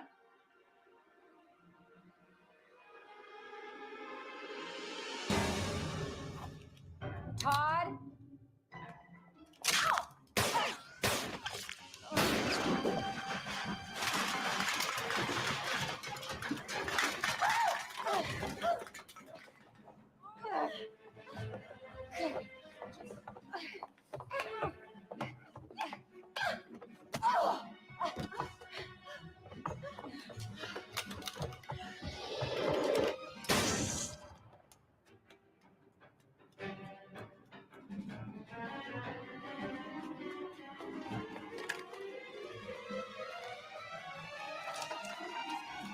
Oh, son of a bitch!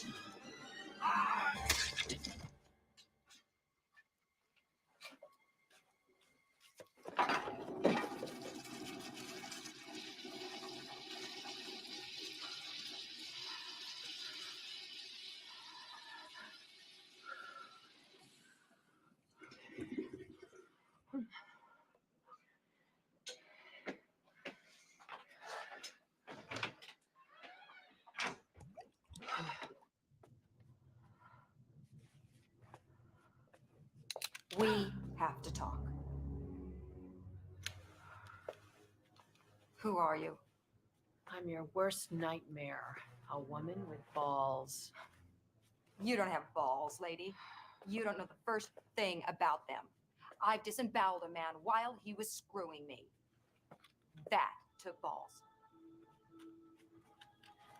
I've shot my own people in the head so as not to blow my cover. I even let your husband use me up while he held a loaded gun to my head. Why? Because I knew it really turned him on. Does he still like the rough stuff, huh? Does he still like it when you bite his neck so hard that it draws blood? Does he? Does he? Yes. See, you can change the way you look. You can't change what you're made of. Tell you the truth, it's gonna be really good to see him. It's been such a long time. Not long enough. Gwen. What did you just call me? I called you Gwen. At least that's what you told me your name was when we were dating. I would have thought you, of all people, would have something nice to say about my new bridge work. Ronald. Goodbye, Gwen. I'd love to reminisce a little longer, but as I said before, I have a dinner party at 7.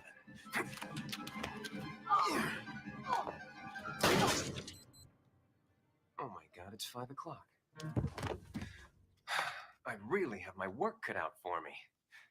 Well, you and your friends will just have to help.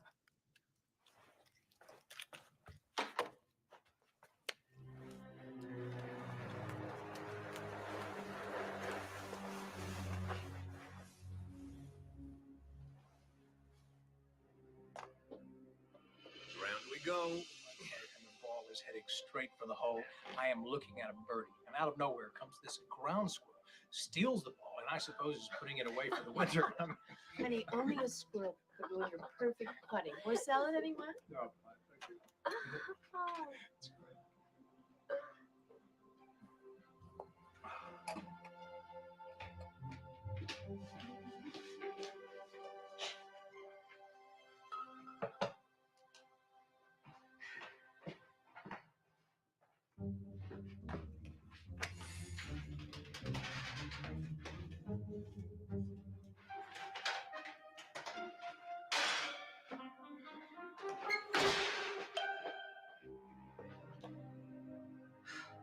Darn it.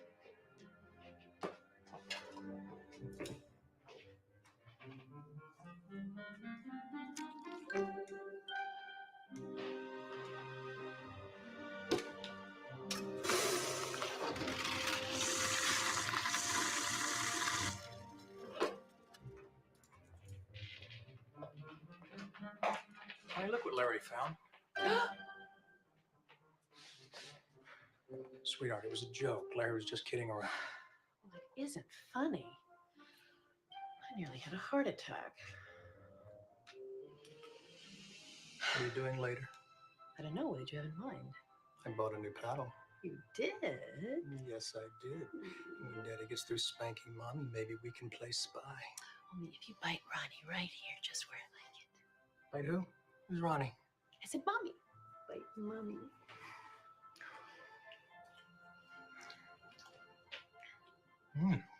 Great flavor. What's in it?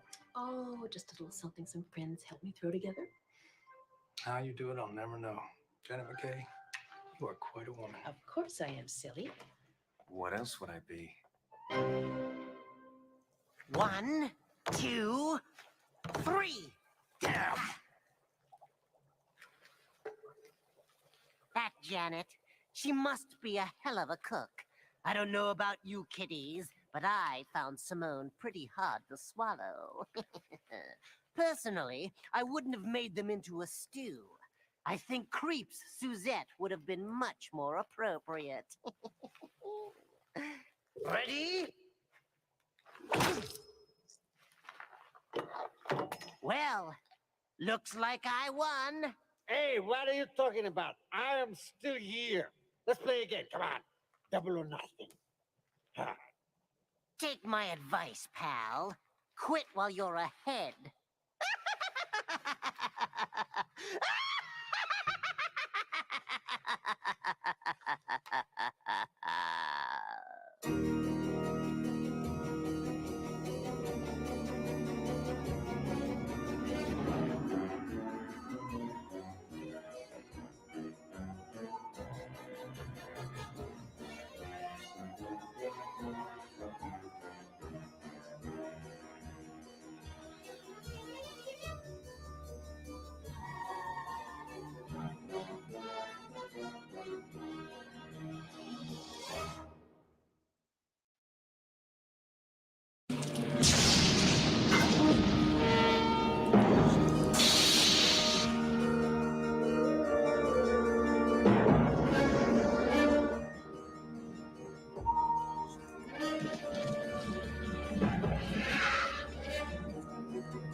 Tales from the crypt.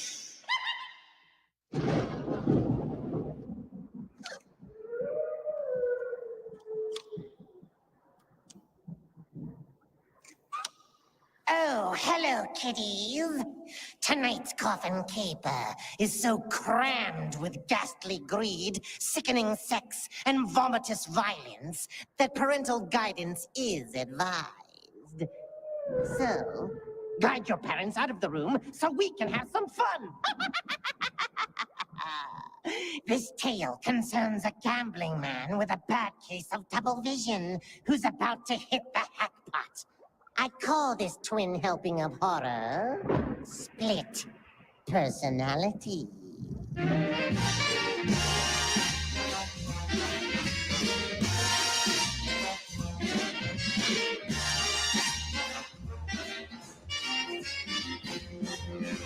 The buzzard took a monkey for a ride in the air. The monkey thought that everything was on the square. The buzzard tried to throw the monkey off his back. The monkey grabbed his neck and said, "Now listen, Jack. Straighten up and fly right. Straighten up and fly right. straighten up and fly right. Oh, cool down, Papa, don't you blow your top. Well, the buzzard told the monkey, you are choking me. Release your hold and I'll set you free. The monkey looked the buzzard right then, and I said, your story's touching, but it sounds like a lie.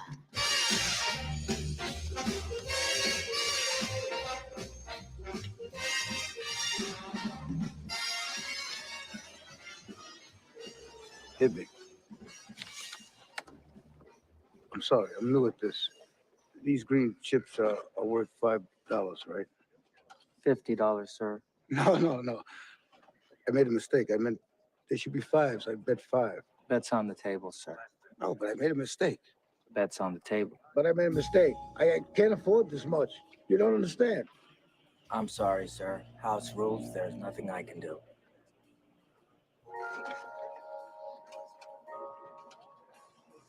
Hit me. 19. Dealer could have 20. Would you like another card, sir? Look, you're not gonna believe this, but my kid, you know, can't take care of himself. Now they tell me he has this kidney thing, and the insurance won't cover the medical because I had some trouble in the army when I was in Nam. Would you like another card, sir?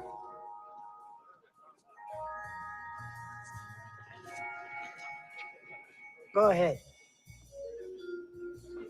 You make blackjack on the next card, the house pays 5 to 1. You're rich, Ace.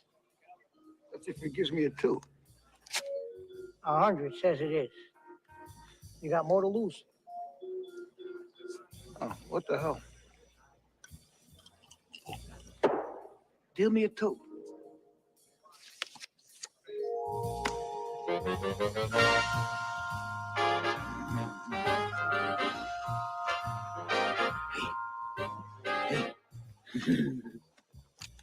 There you go. Whoa. Oh, that's for your boy's operation. Kidding, I didn't understand the game, huh? Oh, no, I can't take it. Oh, it's the least I can do.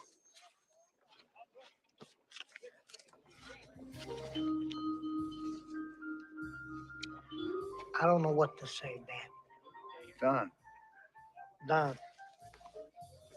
Listen, Don. It's very kind of you, but I cannot accept it. You keep that. My gut tells me you need that a lot more than I do. And my gut never lies, like knowing that 2 was waiting for you. Let me tell you something, Ace, 2's my lucky number. Double your pleasure, 2 heads are better than 1, all that shit. The best things in life come in 2s. You understand what I'm saying? Make it 2 doubles. Look, Don, I'm not gonna lie to you.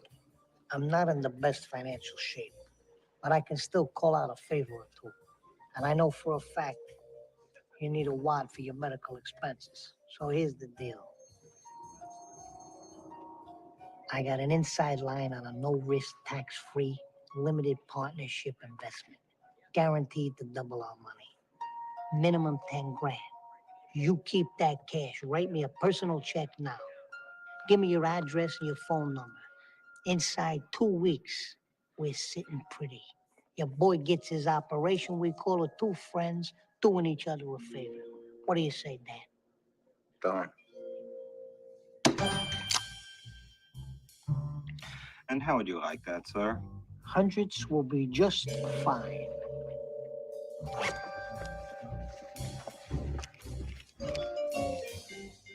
Always a pleasure, Jimmy. Don't mention it, Slick. I got to get out of this shithole. I'm so tired of dodging feds. Sweet-talking old ladies out of their rainy day cash. One of these days, I'm gonna settle down. Gonna make that big con. Who knows? Maybe I'll even get married. Did you pay me to fuck or listen to your life story? Shut up! Shut the fuck up! I pay you to be whatever.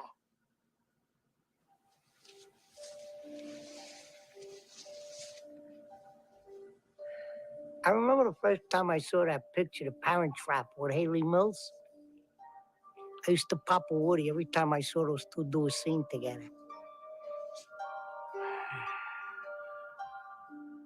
I always wanted to make it with twins.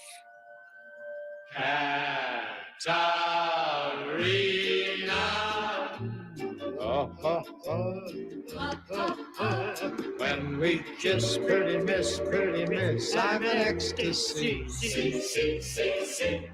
Oh, how happy my heart would be if I knew that you loved just me. Say it's true, say you do, Katerina.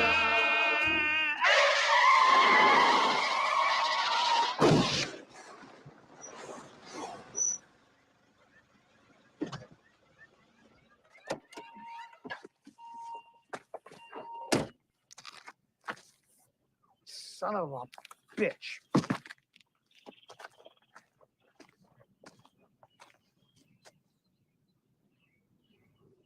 Talk about a warm welcome.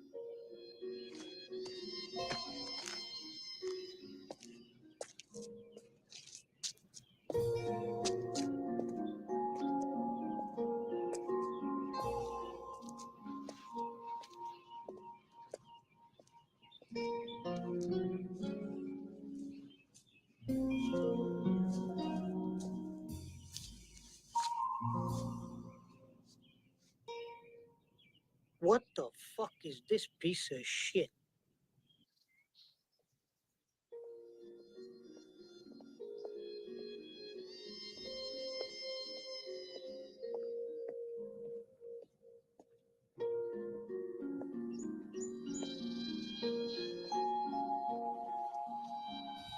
Come in.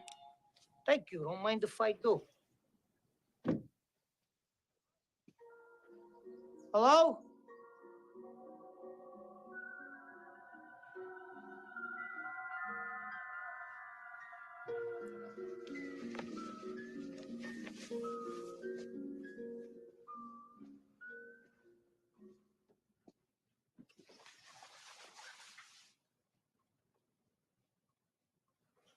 Etchison Dobbs Blair.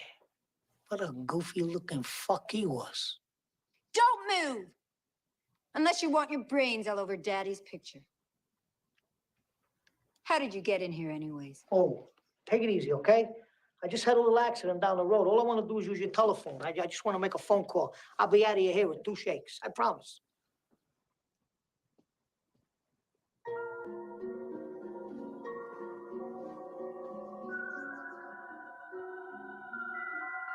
I'm April. That's June. What happened to May?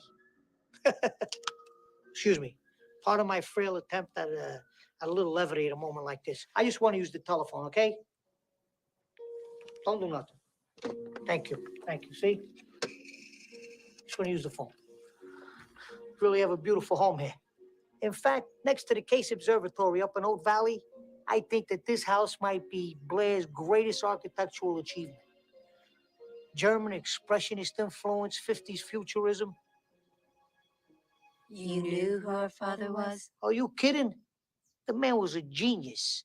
If you look at a copy of Who's Who in architecture, your father's the only listing. You understand what I'm saying? I mean, I don't know anybody who took the influence of the Bauhaus school and adapted it better to his own unique style. Phew. That guy was unbelievable. Hello? Yeah, I need a tow truck. Do that later. You've been in an accident.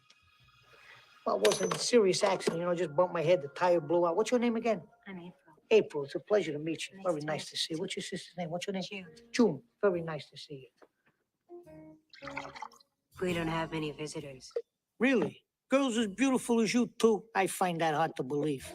Oh, the occasional architectural journal, but most people think we're naive. They'd love to take advantage of us. Really? Don't tell me you didn't know we were worth $2 billion.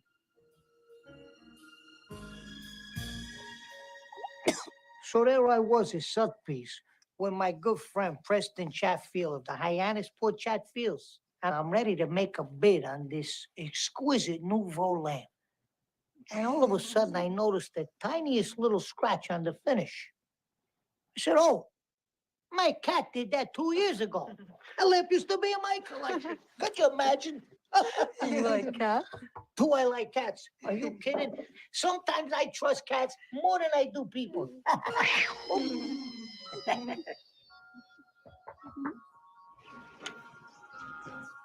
Somebody call for a tow truck? I knew it was too good to last. Well, ladies, thank you very much for your hospitality. I hope I didn't cause too much of an inconvenience. I am truly humble. Mr. Stetson, my sister and I, if you'd care to come by again. I figured I must have died and went to heaven. At first, I really couldn't figure out why a couple of rich babes like that would hold up like hermits. But hey, when fish come to you already in a barrel, a guy can't complain too much. So I went to work. Everybody loves somebody sometime. Everybody falls in love somehow. Something in your kiss just told me my sometime is now. And slowly but surely, they started to come out of whatever shells they were in. I'm talking a couple of icebergs starting to thaw out. There's no telling where love may appear. Something in my heart keeps saying I was reeling them in all right. Are you thinking what I'm thinking? I only wish there were two of them. Then the day came I had to make my move. I had to get each of them alone. And when I did, boy, that's when things got real interesting.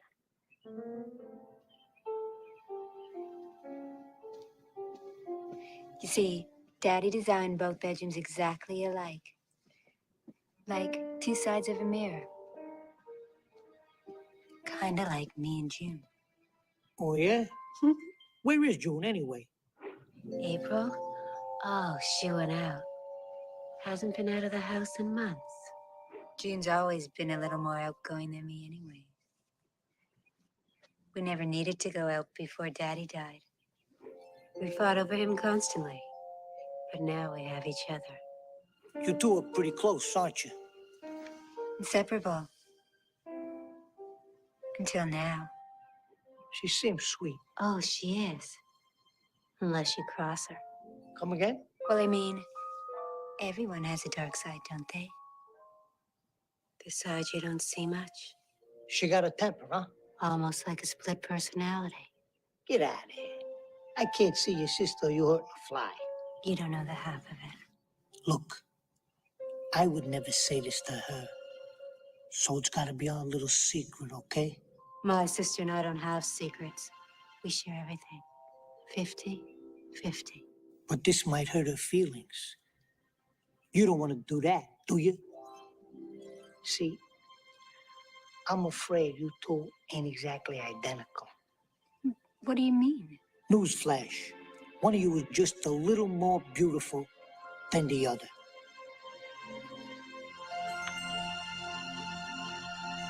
And no offense, honey, but for a couple of wallflowers who don't get out much, they still make you look like a nun.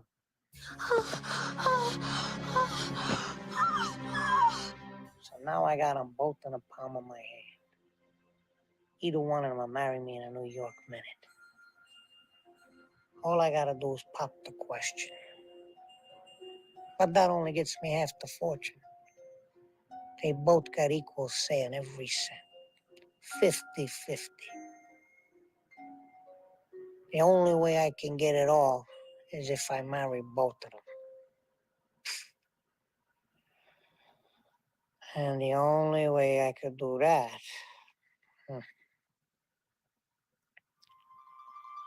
is if there were two of me.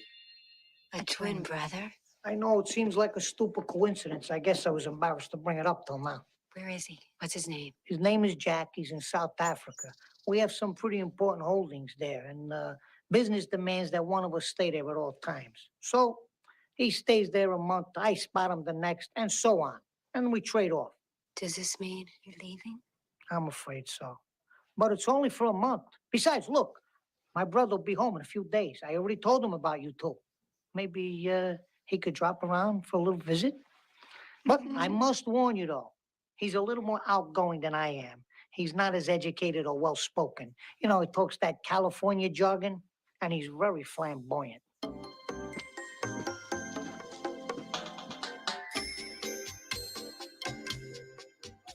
Whoa, ladies. Vic told me you were a couple of radical babes. But I must confess to being totally stoked and overwhelmed. You dig? I'm too sexy for Milan. Too sexy for Milan. Do you, April Dobbs Blair, take this man to have and to hold in sickness and in health as long as you both shall live? I do.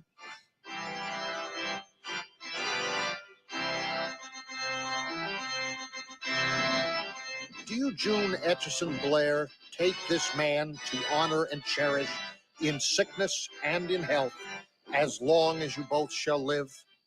I do. Then by the powers vested in me, I now pronounce you husband and wife. Bingo.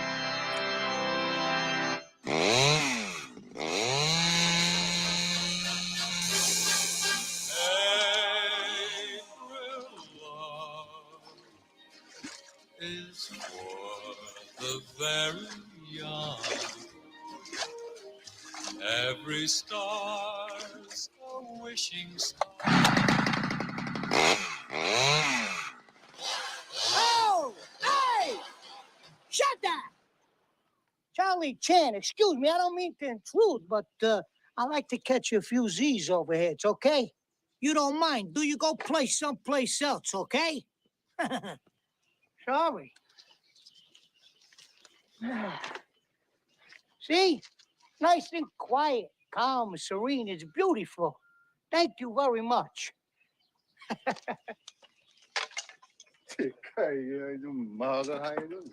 Life's a bitch, ain't it, Wong?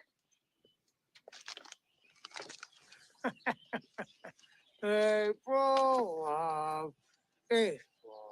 Are you thinking what I'm thinking?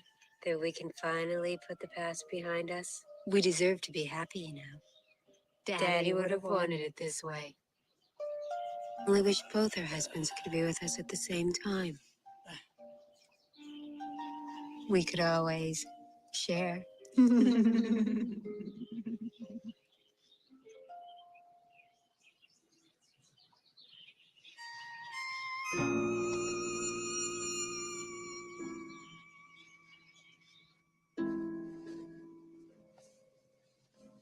Darling, why can't I come with you to South Africa?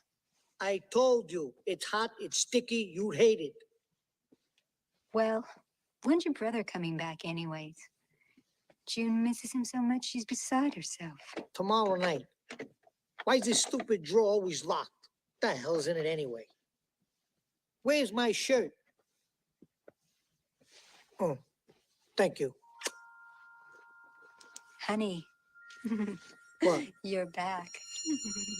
Oh, yeah. So I got a little sunburn. Sun's a lot hotter in South Africa, let me tell you. Let me tell you, the man is an animal. Last night, he tied me to the bed when we, you know, and it wasn't the first time either. You're kidding. Vic does that to me, too. No. I guess they're like in all sorts of ways, aren't they? When Jack took off his shirt for bed, his back was all tanned, except for this little pale strip. You're kidding. Just before Vic left for South Africa, he sunburned his back and he had the same thing. Katarina! Oh, when we kiss, pretty miss, I'm an ecstasy. See, Katarina! Oh.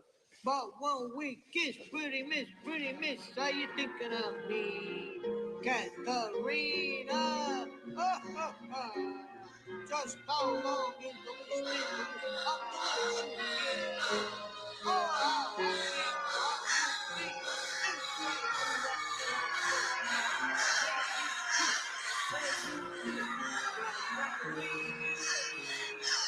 oh, too sexy for my hair, too sexy for this earring, too sexy, too sexy for this house, too sexy. Hey, honey, you two bitchin' bags better be getting dressed to kill, because I'm taking you out for the most awesome feast ever.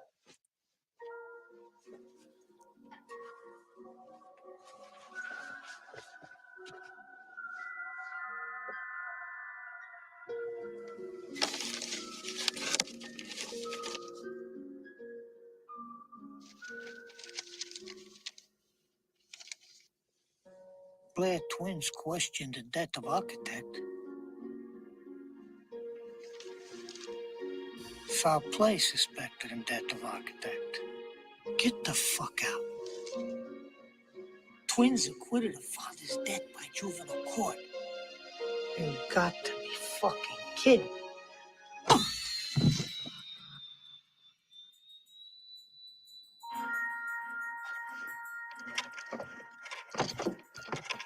Hey, what the fuck is this?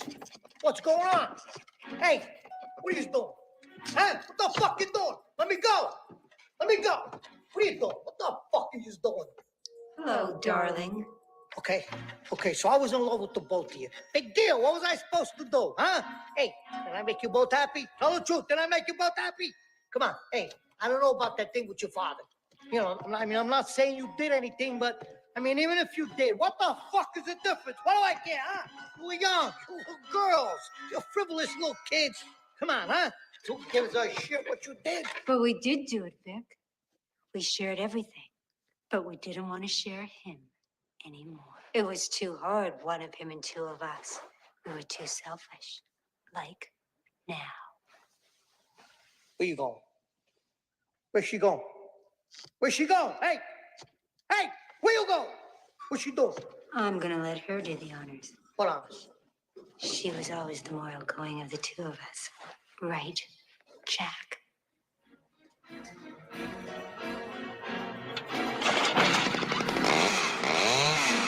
Hey! Hey! Come on, huh? Fucking goofball! I didn't mean that. I didn't mean that.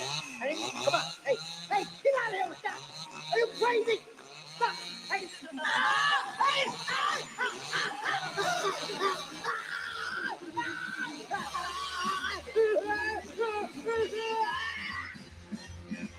The buzzer took a monkey for a ride in the air. It's all right now, honey. It's all right. Throw the monkey off his back. The monkey grabbed his neck and said, "Now listen, Jack. Straighten up and fly right. Everything's going to be all right from now on." Straighten up and fly right. Oh, cool down, Papa, don't you blow your top. Ain't no use in diving. What's the use of jiving? Straighten up and fly right. Yeah, cool down, Papa, don't you blow.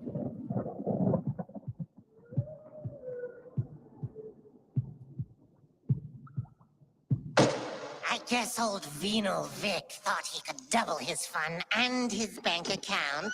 Too bad he was only half right. Oh well, it just proves the old saying. Behind every bad man, there's two women.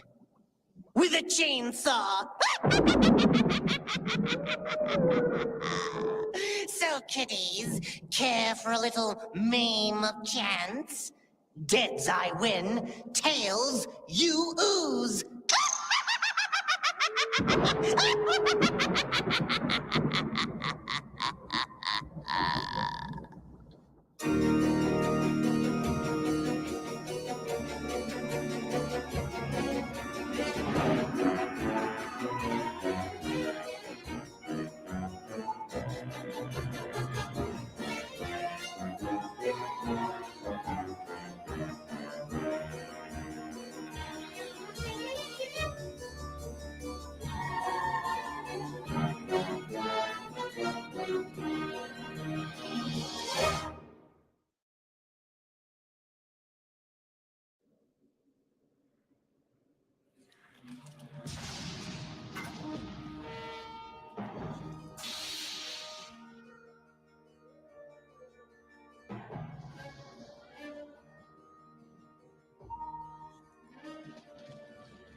Tales from the crypt.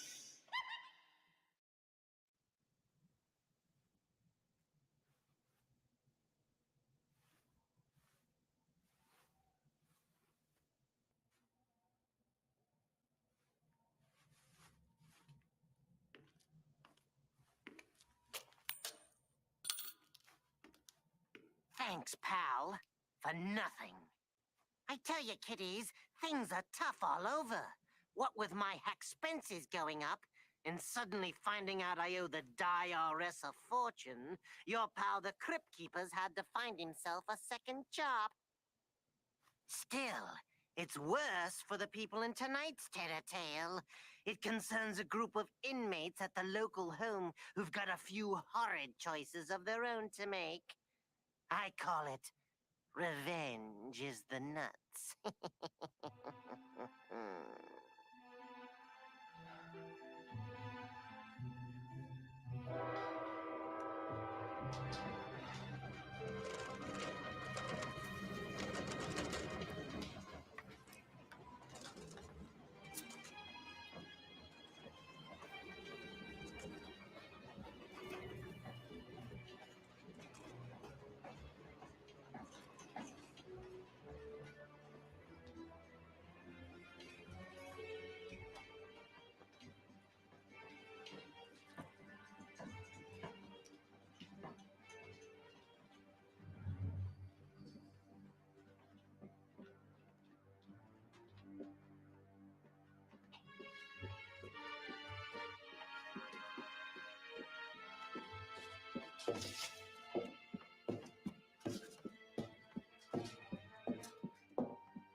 Damn!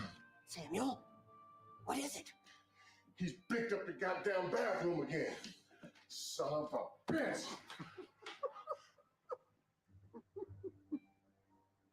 I hear you, Grunwald. You no-good scum-sucking. Damn! You think you got me this time, do you? Don't panic, Samuel. I'm coming. And I'm going. Right in his goddamn office. In your pants, Sammy boy. In your eye! Shit for brains. The 710 split on the slider. Oh, shit. Yes! God, I love this game. Ain't right, Arnie. Mr. Grunwald Doofus, how many times do I have to tell you that to you, I am Mr. Grunwald?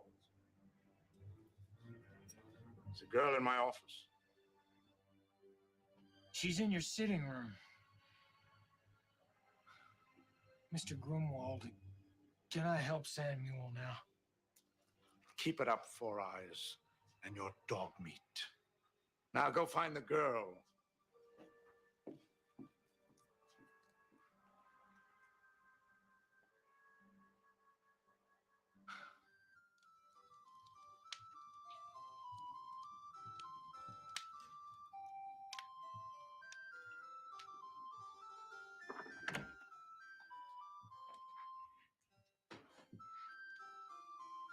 Hello?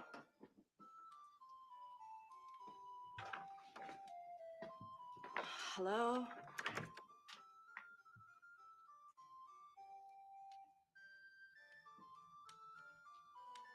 I'm blind, not stupid. The seat's just ahead of you on your right.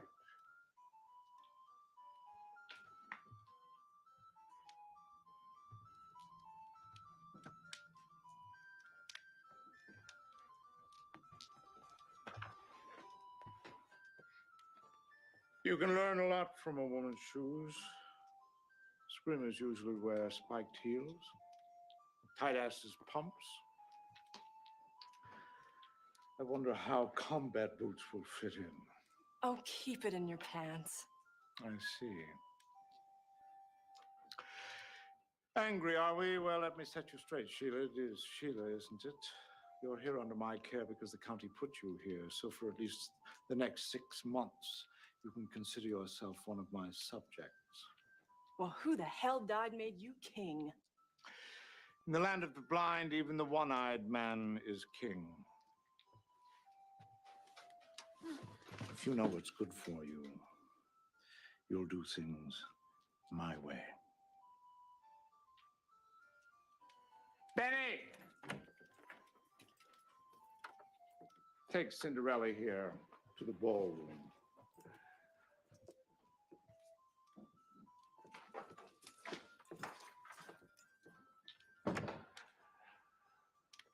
What do you think, Mother? Prime piece of meat, yes? You jealous old bitch. What a scumbag that guy is. Why don't you leave me the front door and just let me out of this place, all right? No, ma'am, I can't. Mr. Grunwald, he'd be very upset. His problem anyway. His mother didn't take him around for Halloween. No, ma'am. His mother was blind. Just like you. Come on, be a sport. Let me go. I'll make it worth your while. No. You don't understand. You're Grunwald's boy. I understand fine. No, you don't understand. You don't understand. If I cross him, he'll send me back. Where? State hospital. Wheatville. It's a mental hospital, isn't it? What'd they lock you up for?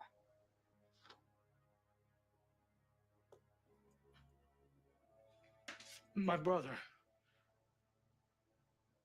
had me committed.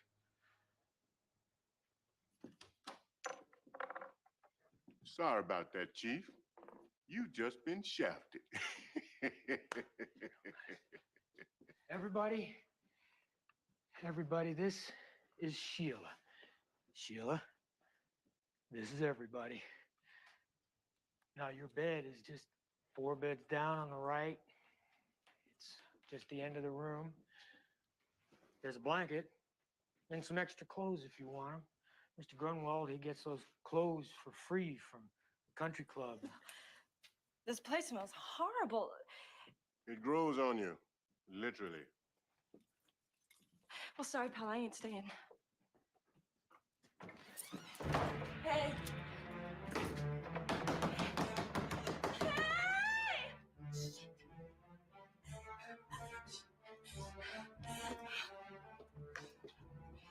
Is there a window in this place? Somebody answer me! Yeah, we got windows, but they've all been boarded up. Mr. Grunwald thinks blind people don't need no light. Well, I don't understand. I thought his mother was blind. She was. If she hadn't left this place to the state and cut him out of her will, none of us would have to have anything to do with that asshole. What the hell is that? Commuter train out of Atlanta. Every hour on the hour. Shit, I gotta get out of this place. I can't. Now, calm down, honey. Calm down. No use fighting a choke chain. It might work for some people, but it does nothing for me. You ain't getting out, sugar. Now, that's the point. I mean, you might get as far as the front door. Osgood made it there once. Matter of fact, that's Osgood's foot you got in your hand right now. At least what's left of it after Grunwald's dog got hold of it. Oh, God! Oh, God! Bruno, shut up! If you're that hungry, dig up Mother in the garden.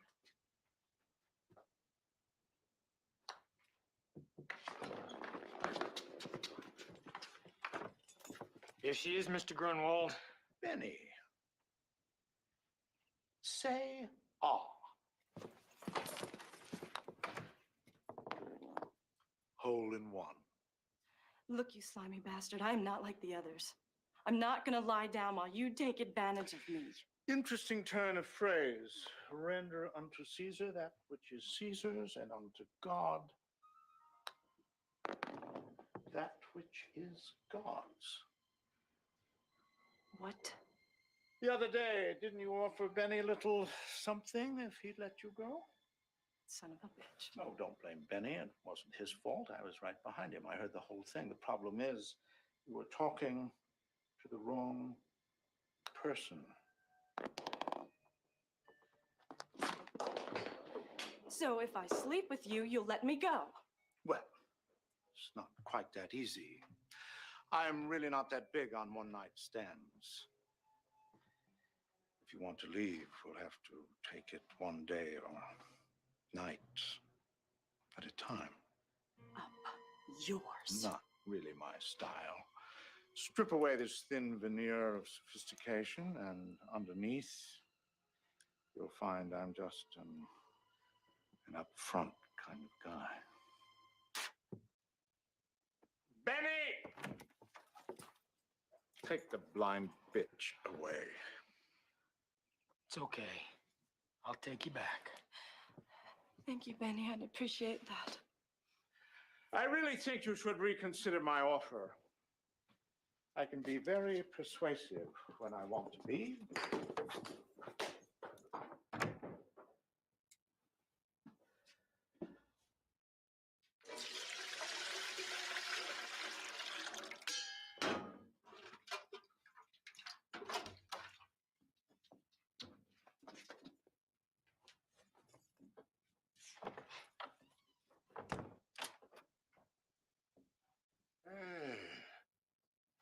Look who's back.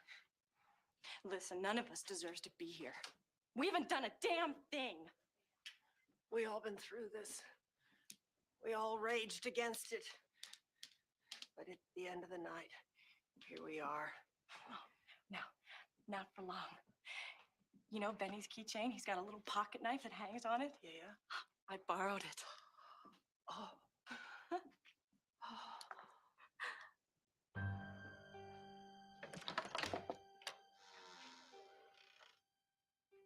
Where's the nearest way out of here? Through Grunwald's office. It's the only way. You sure about this? Yes.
Ah, Sheila.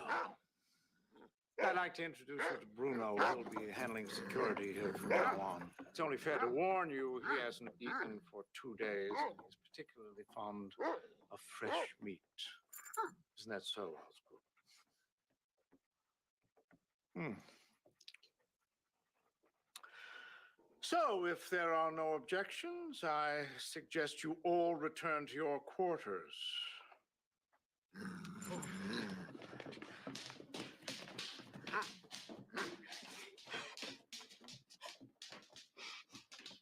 Oh, dear.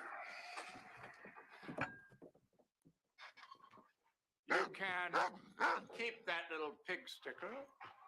I don't think Bruno will be particularly concerned. Knife was for you, asshole.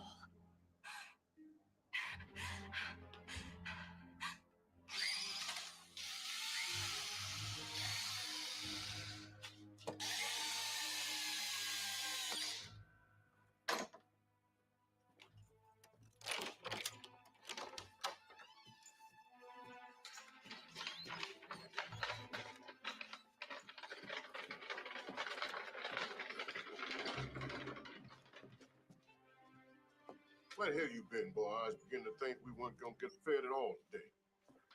Sorry, everybody. Just one meal a day from now on. Oh. Low-life son of a bitch.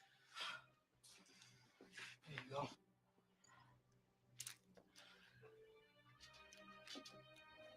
I'm sorry, miss. And you want his lousy food anyway. Can't we at least get some heat in here? Mr. Grunwald says.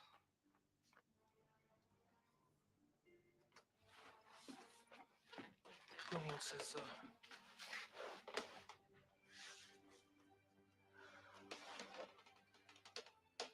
Miss, he changed his offer. He's not gonna let you go if you sleep with him. But he said that he'd turn the heat up and bring the rations back to normal. I wish there was something I could do. It's not your fault, Benny. You're a prisoner just like the rest of us.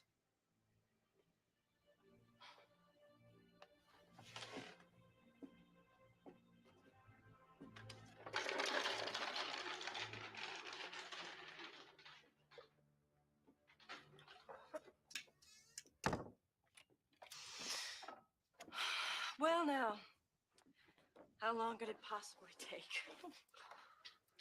Don't be ridiculous, girl. We can't let you do that. Well, it's not like I gotta look at him. We ain't that cold nor hungry. Not yet. It's like you said, Samuel.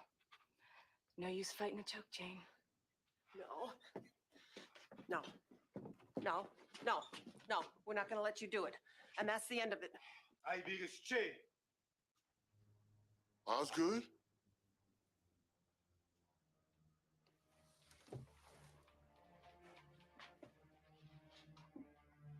Let the girl go. What the hell? Let's do Grunwald's way for a change.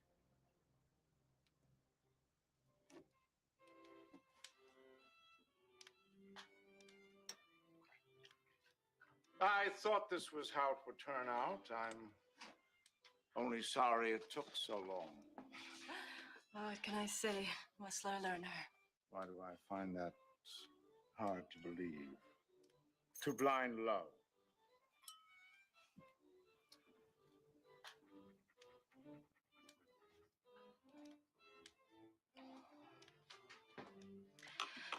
Shall I undress? Why don't you leave that to me? What's soft? What light through yonder window breaks?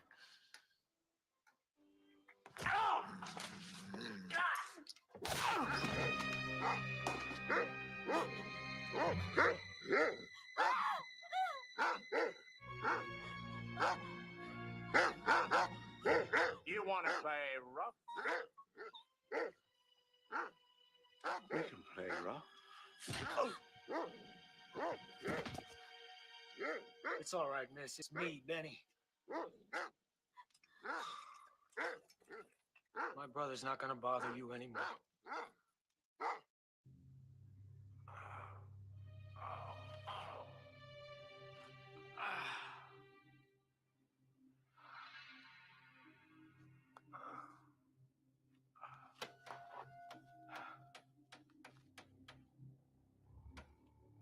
Benny?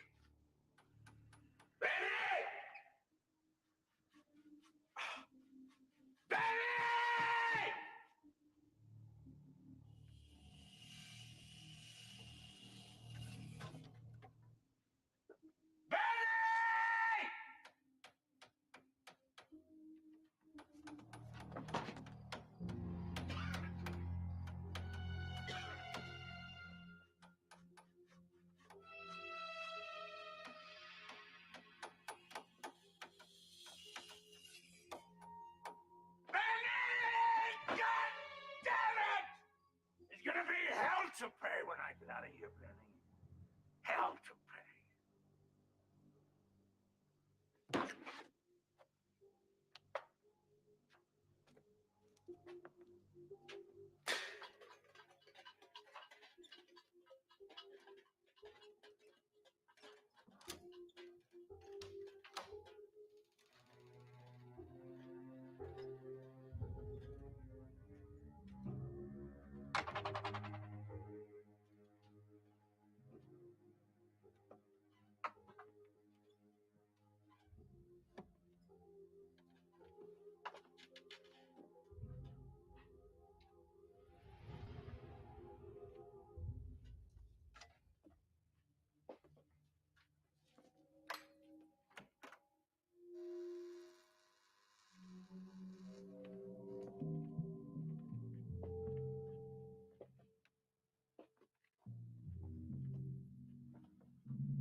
means shock treatment, Benny.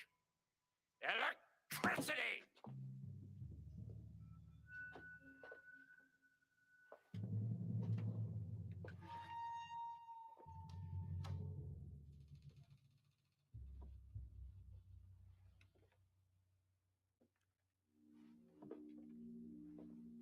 Ow, what the?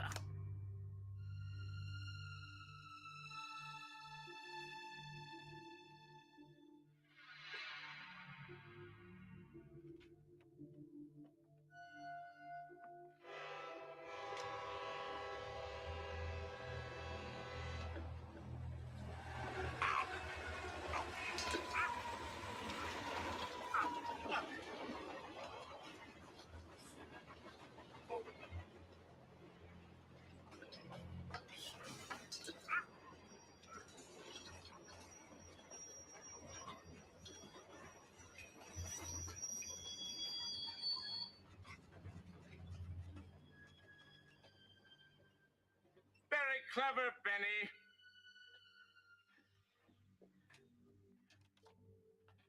I'm getting out of here. And when I do, I'm going to my office. And when I get there...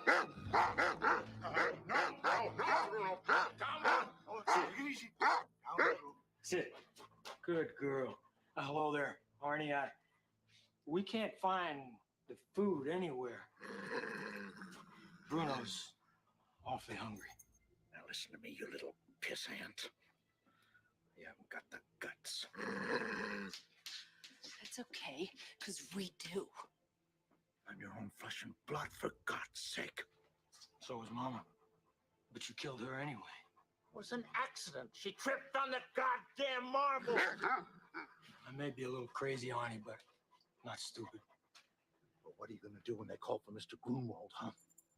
What are you going to do then? Oh, I'm Mr. Grunwald.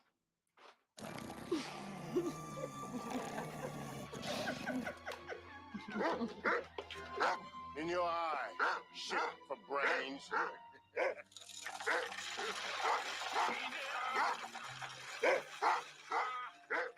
Say goodnight, Grunwald. That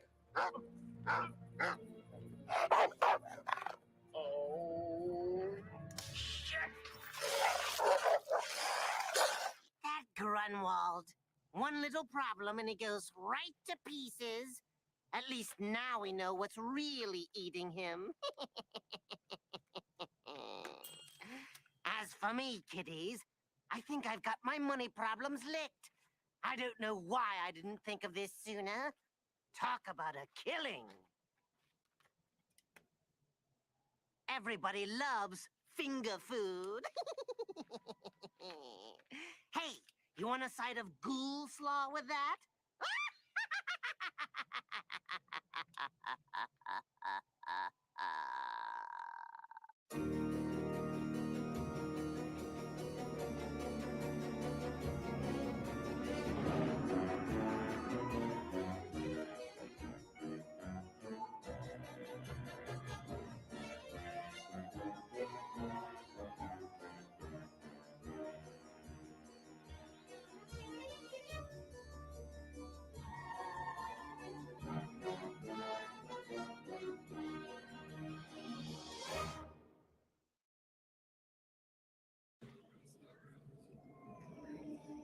Before I get to tonight's terror tale, I'd like to introduce you to my pet, Peeves.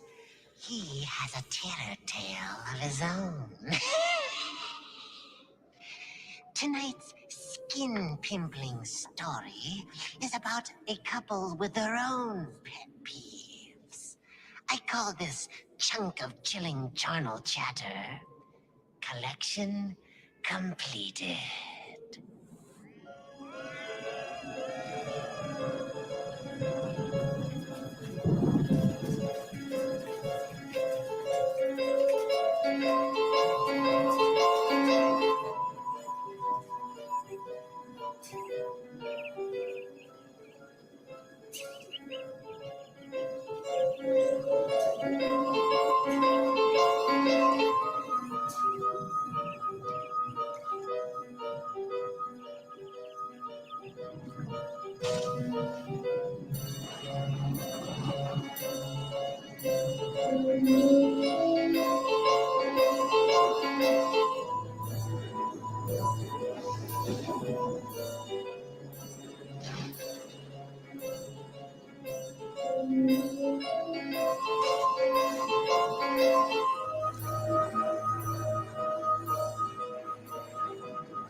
It's almost time.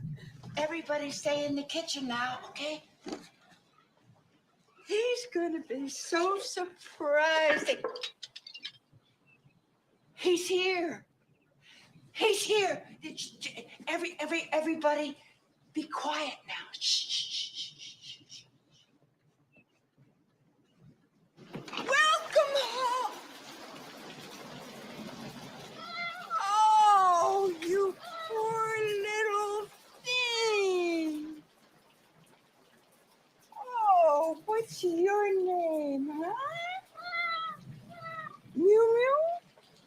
I'll just bring you inside. Yes, we will.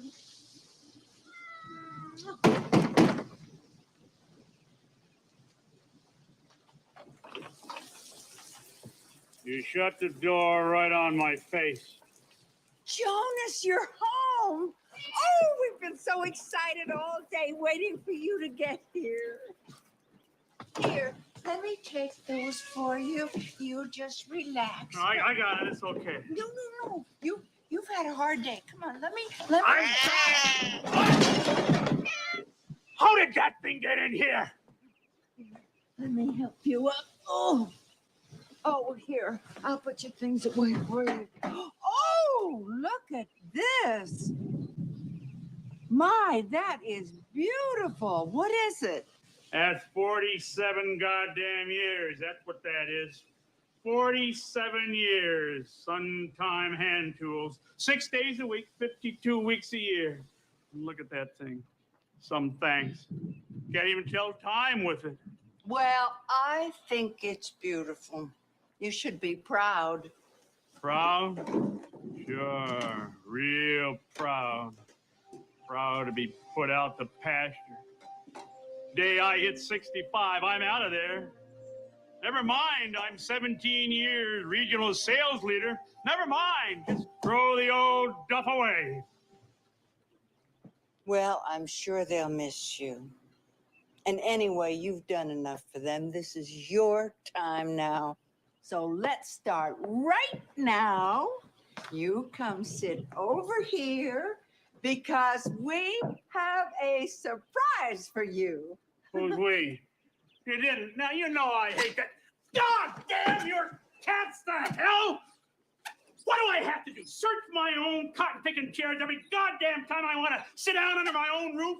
Is that what I have to do? I don't know how it got there. The cats know that that is your chair. They would never. Oh, I'll just throw it away. You can throw away that new cat while you're about it, too. He's my new friend. You can get rid of him now, because as of tomorrow, you won't be lonely anymore. You won't be needing any animals. I'm going to be home all day. Right here in the goddamn house I've worked for all my goddamn life. Right here, sharing our golden years together. Yeah. Finally, I'm going to get some time for you, Anita. But now I gotta hit the sack. But the party! Too tired. Too tired.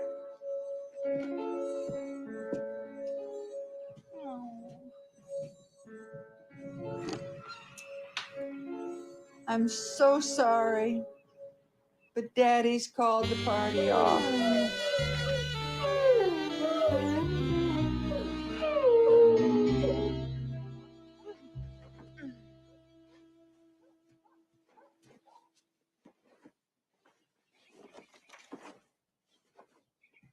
Oh my God!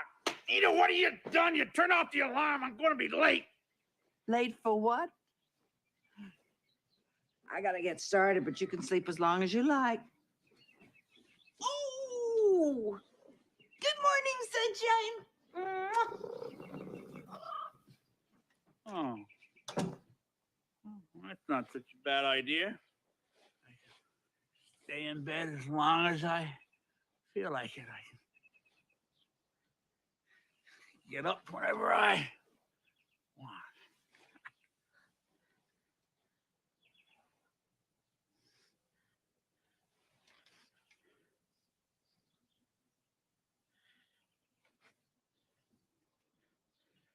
can't stand it.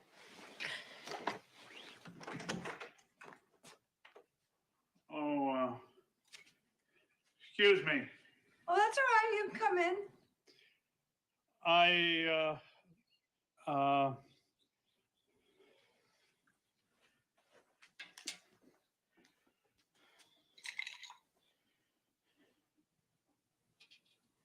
Hmm?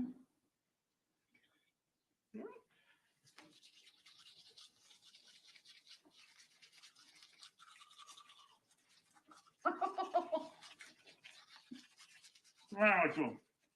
You look like a mad dog foaming at the mouth.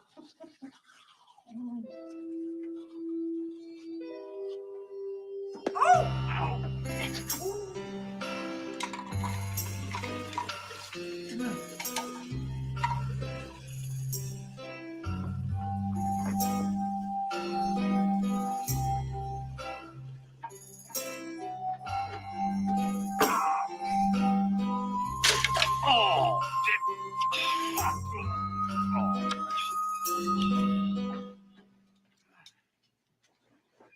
what are you doing? I'm gonna take my bath. Now? Bath? In the morning? Of course. It's okay. I don't mind if you're here. Well, couldn't you take it later? I always take my bath at this time. God damn it all. You have to make me say it, don't you? All right. I have to sit down. All right? I'm embarrassed now, and now I'd like a moment or two of privacy, please. Oh, I'm sorry. You go ahead. I'll leave.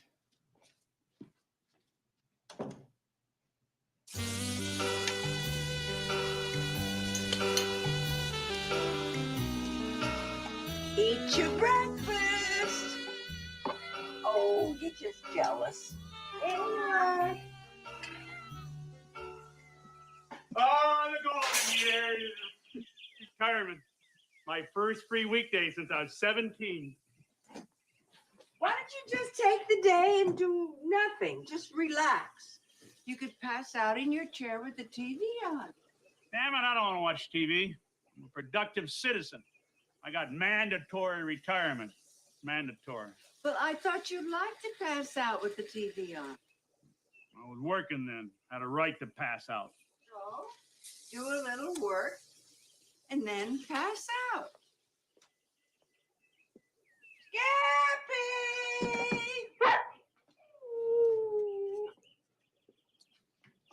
Here's your breakfast, honey. What the goddamn hell is going on? Are you running some kind of luxury resort for every flea-bitten parasite that trips across my doorstep? What's that dog eating? A steak? These are my friends. Must be costing a fortune. I can't believe I worked 47 years just to shell out for every mangy cat and dog that's hungry enough to be your friend just because you feed it. They keep me company. They're all I've got. Now, what the hell is that supposed to mean? All right, so I've been a little busy the last 47 years. I just didn't have time to sit and gap with you night and day. I had a living to earn. Now. It isn't that important. Just eat your breakfast. Eat it, you freeloader! Get away from my car, damn ya!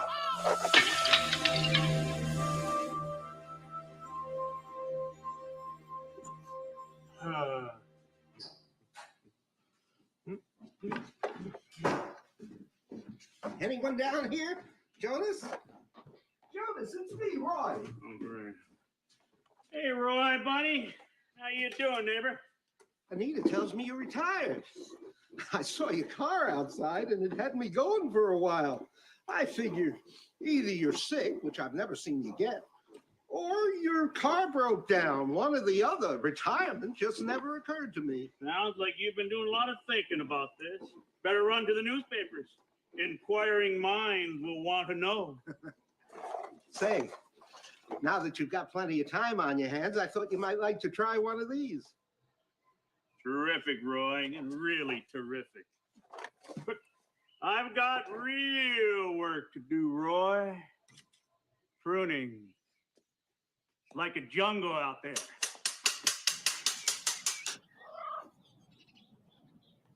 There's no shortage of things to be done around this place. That's just fine. I'd go nuts with nothing to do. I'm not going to be one of those geezers that just sits on the porch waving at cars. Well, to each his own, I always say. Well, look who's back. Hey, beat it, you mangy mutt! Oh. God, bold as brass tacks. Tell you, I'm worried about Anita, Roy. She's obsessed with animals. I don't like to air our dirty laundry out. I think she needs help. Now, by the way, I'd appreciate it if you didn't spread that around. Well, she's been that way since anybody in the neighborhood could remember. It's funny you wouldn't know. I seen her sitting on the green with a squirrel perched right on the top of her head. And it was like she was talking to him. Squirrels? God, that's disgusting. Tree rats, that's all they are. And birds. You should see her with the birds. Not healthy, Roy. Driving me crazy. Well, you shouldn't let all these things bother you so much. Retirement takes some adjustment. Maybe you ought to try that model plane I brought you. Or if you don't like it, you can find yourself another hobby. It's not for me, Roy. I say hobbies are just waste time. I'd say you about got it.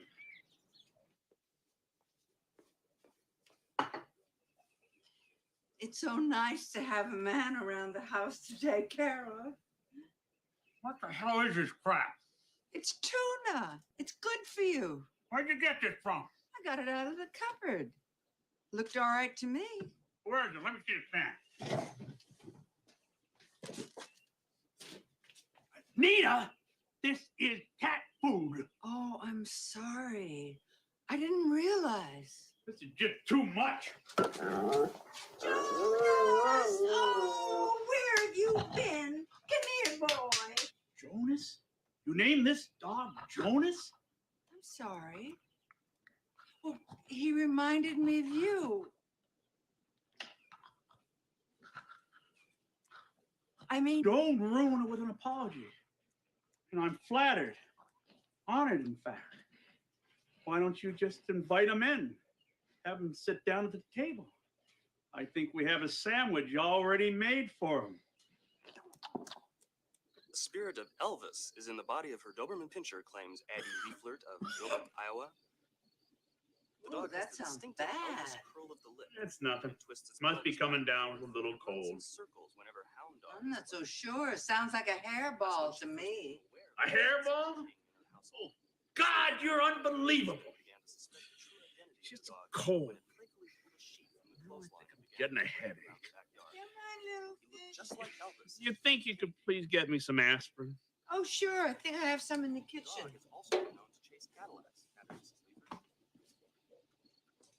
Cougars, originally thought to be scavenging food left by homeless drifters, are now verified as feeding on the homeless themselves.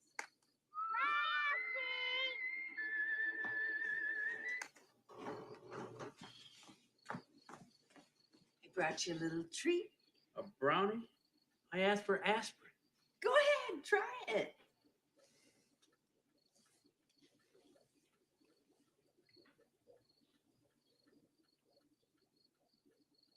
What was in that? Your aspirin. I put it in the brownie for you. God damn it, Anita!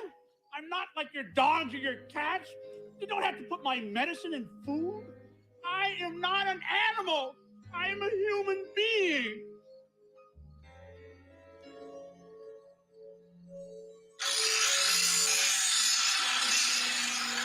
Anybody here? Jonas? It's me again. I brought you the B-1 bomber this time. Hey, thanks. Can't wait to get at it. Listen, old buddy. I know how this must look. But for me, these models, well, it's not just about building planes. You want to slow up a bit. let life pass you by a little. When you start letting life pass you by, that's the day you start to die. No, I don't need to slow down. You know what Anita did last night? She gave me medicine like you would a dog. I'm not her husband. I'm like one of the pets. Have you talked to her about this? She may not be used to having you around the house all day. Well, I don't know. Maybe you're right. I guess I could be partly to blame.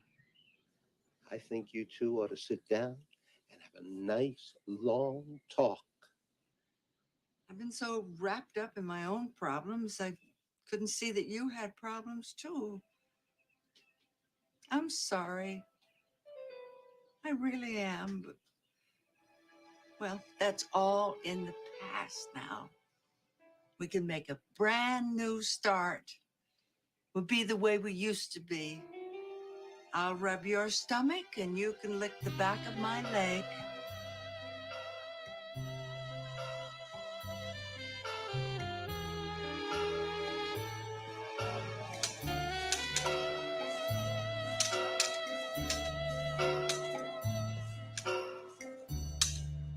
I thought you might be thirsty. Nah. Well, I'll just set it down on the table here for you. If you need anything, I'll be cleaning out the fish tanks.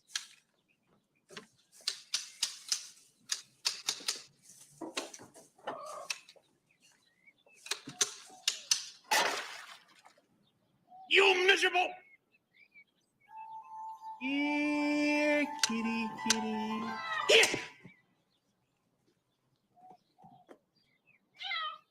Come here, little Mew Mew. Here, Mew Mew. Mew!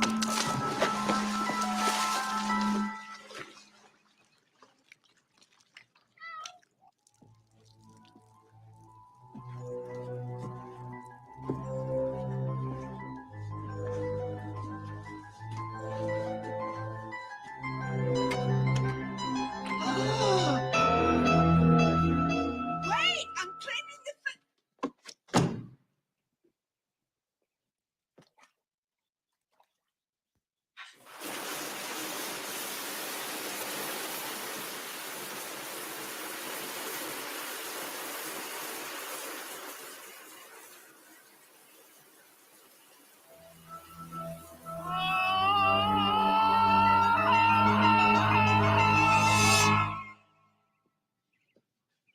Honey, it finally occurred to me.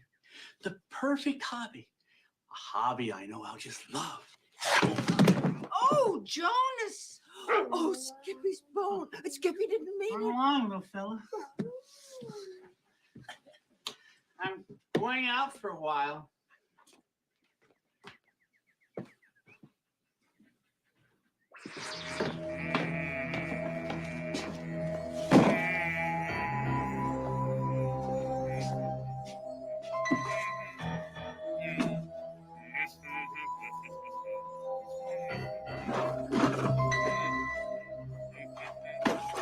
He's been so happy the last couple of weeks.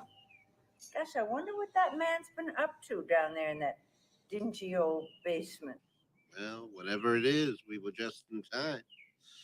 Any more of his yard work, and this place would begin to look like a parking lot. By the way, you haven't seen the other Jonas anywhere, have you? That old bulldog. No, can't say as I have. Jonas? Have you seen Skippy? What are you doing here? Get the hell out of here! I didn't tell you you could come down here. Well, I can't find Jonas either. He never stays away this long. Jonas is out back. I just heard him.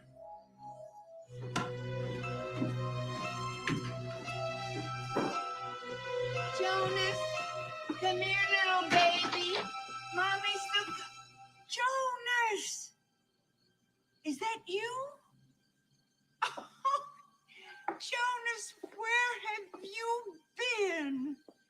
Mommy's been worried about you.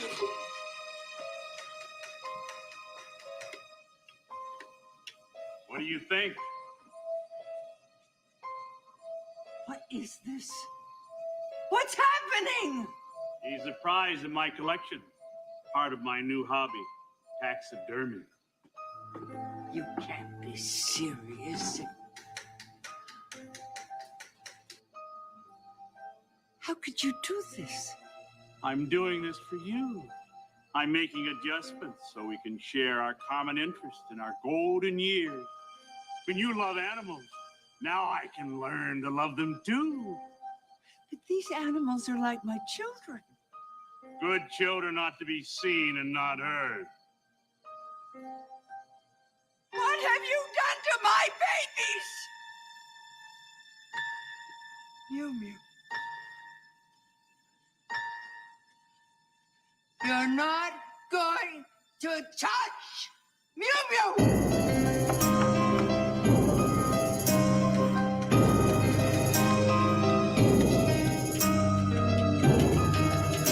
Mew Mew, come to mommy. Mew Mew, it's very important. Come here, little baby. Oh, please. Where are you?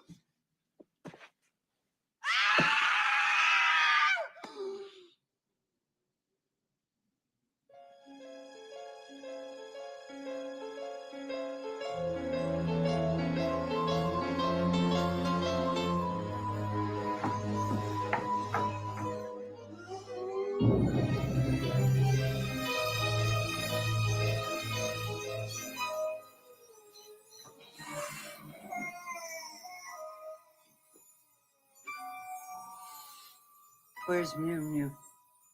Well, she's around. But first, it's showtime. Here they are. My complete collection. What do you think? Jonas, please. I'm really proud of my handiwork. Now, you think it's the large animals that are the most challenging.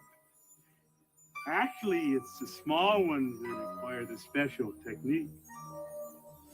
Now, I bet you can't imagine how many bones there are in a chipmunk's foot. What are you doing? What are you looking for? Oh, yeah. Something is missing, isn't it, huh? The final piece in my collection. Something like there! Give it to me, Jonas. I can't give it to you like this. I haven't finished with it yet. I haven't really even started. Jonas, please! I believe in using chloroform. Doesn't shock the system. Muscles don't tense up and they pull away from the bones like butter. You're not going to kill that cat! Nina, no! Nina, no!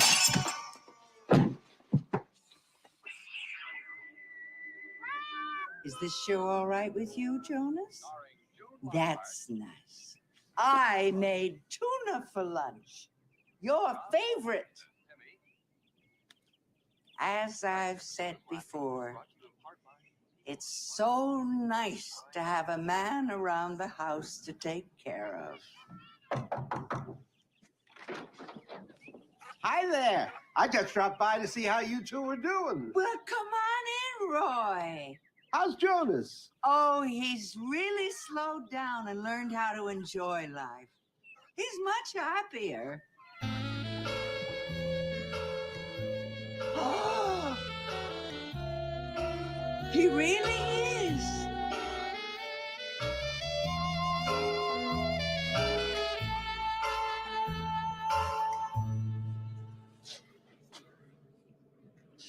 I guess Jonas learned that a hobby can be very self-fulfilling, as long as you're not too stuffy about it.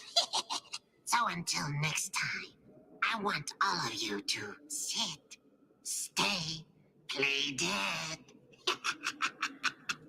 Good boy.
from the crypt.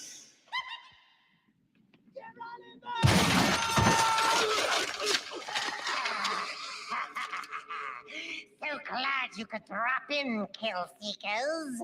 Don't worry about me. It only hurts when I laugh.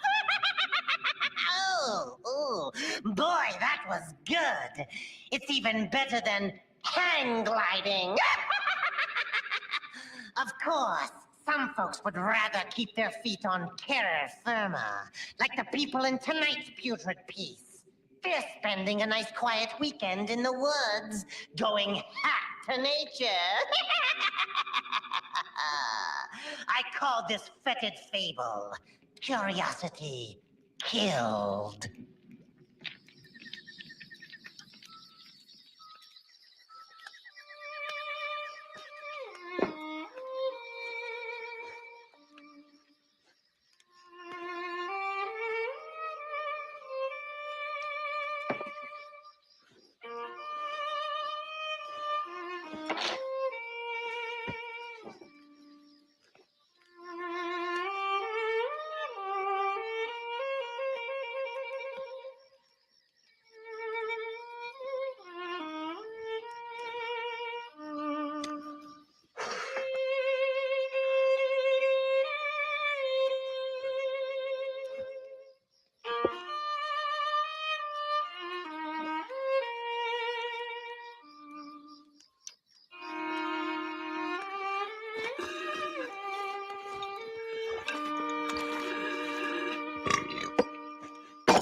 You're trying to kill me, aren't you? Here we go again, another bitch fit. Look at this shit.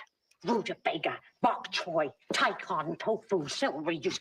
Celery juice? This isn't food. It's leftovers from a compost heap. That compost heap is the best damned health food Harry and I could find. Huh? Now listen, madam. You behave yourself and you're in for a big surprise tonight. This weekend was never planned as a weekend on the town. And you knew it. Oh, you knew no, it, and I now you're didn't getting know off that. on one of your emotional I didn't spasms, know and that. you're This is getting not off on an your emotional spasm. skyrocket. Go. You are being abusive. This weekend You is get me up tofu here and 100 carrot miles juice from and fresh. civilization. I said that's what it is, and I told you that's what it would be. And that's what it's going to be.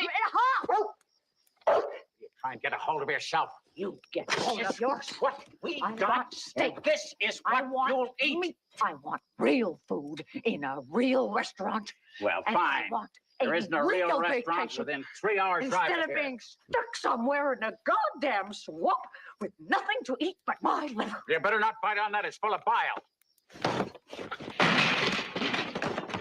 Cynthia, I'm warning you. You pull yourself together or I swear I'll... What are these damn bugs? Oh, I never, ever in my entire life wanted to go camping. I'm an indoors girl. But no, your friend Harry wanted to go camping. So he had to go camping. Harry eats maggot bionic garbage. So we have to start. You're making a spectacle of yourself. You've got me out here camping, and I'm starving, and I hate it. You hear? I goddamn hate it. Where the No. Give me the keys. No, neither you, nor the keys, nor the credit cards are going anywhere They're tonight. my credit cards, too. Stupid dog. I should have had you both put down years ago. I have to drive that goddamn thing myself all the way. I'm going home. Oh, you won't. No, you don't. You will not. You will not. You censor all civilization. I can't watch that anymore. The moon's soon full, and it will be time. But I fear what will happen if these people keep fighting out here. They've been knocking each other about for 45 years. Married to a crocodile. She remind you of Emma. Emma was never that bad. And never will be again. You never should have invited them. Jack saved my life. If he hadn't dragged me through the middle of a firefight, I'd still be on Guadalcanal or under it. All my life I wanted to pay the man back, and now I finally can. No good. No good at all. You know what? I need to get that hot one.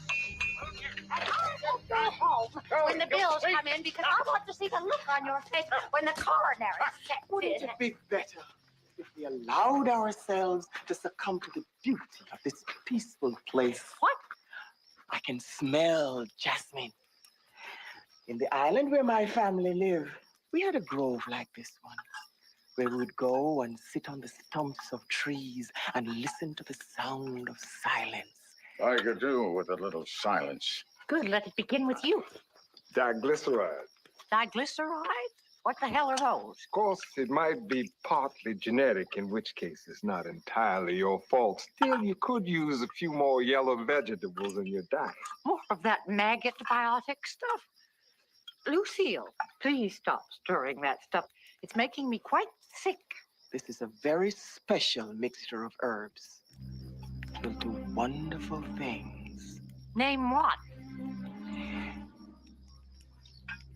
It's a natural insecticide. It repels without killing. Works very well, I can see. All right. Sorry about the disturbance.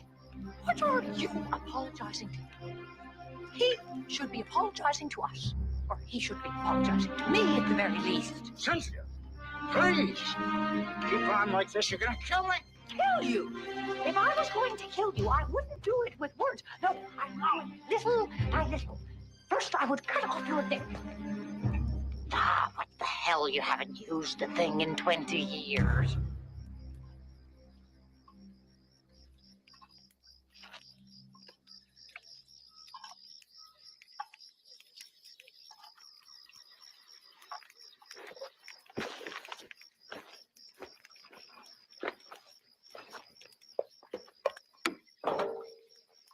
No.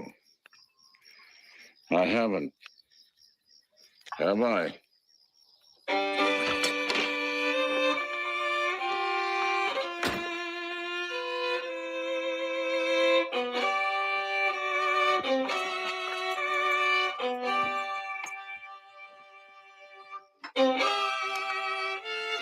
Sometimes that man just gets the best of me.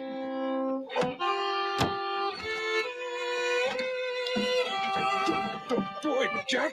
Don't do it. She's driving me crazy, Larry. I can't take much more. I know what you're going through. But if you want to be a part of this, you can't drink. Lucille says one drop of this stuff and everything goes the wrong way. I tried so damn hard, Harry. I can't take it. One time that Emma treated me this way, I almost dropped her. Hell of an idea. But Cynthia and her lawyers would be in me for the rest of my life. Well, what you gonna do about her? What you do about Emma? One night, when we were camping, not far from here, she wandered off from the campsite. We searched for days. Never found her. Look, whatever you want to do tonight, I'm behind you. I just heard something very strange.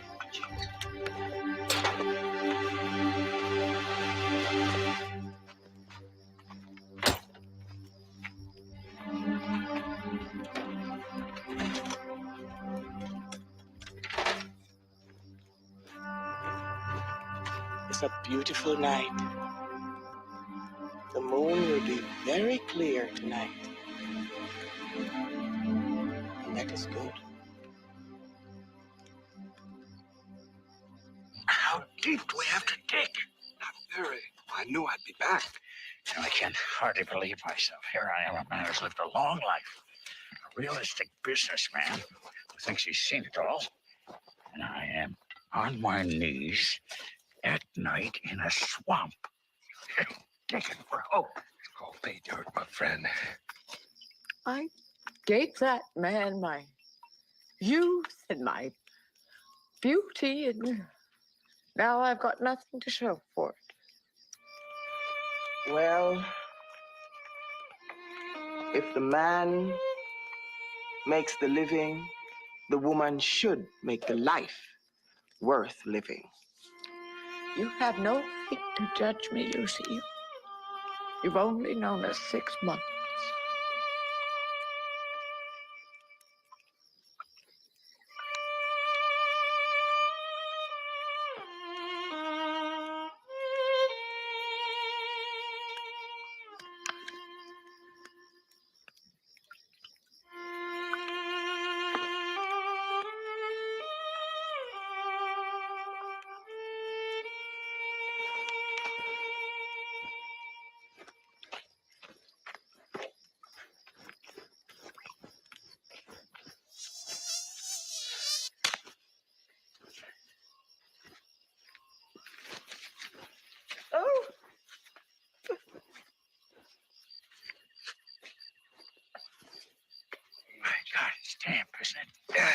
be.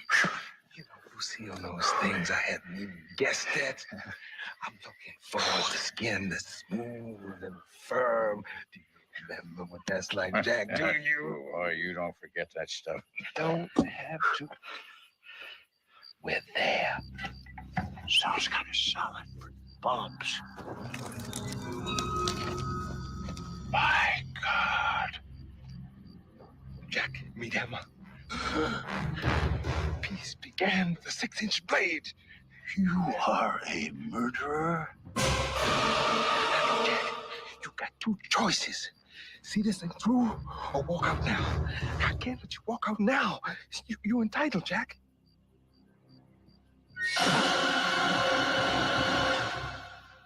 You're right. What have I got to lose? Lucille said these bulbs I planted in Emma's mouth need lots of moonlight. Would you get that stump over there for me?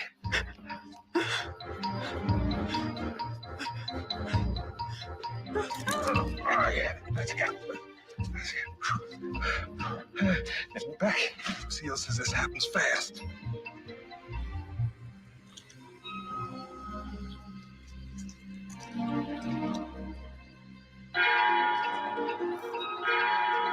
Emma, look at that moon.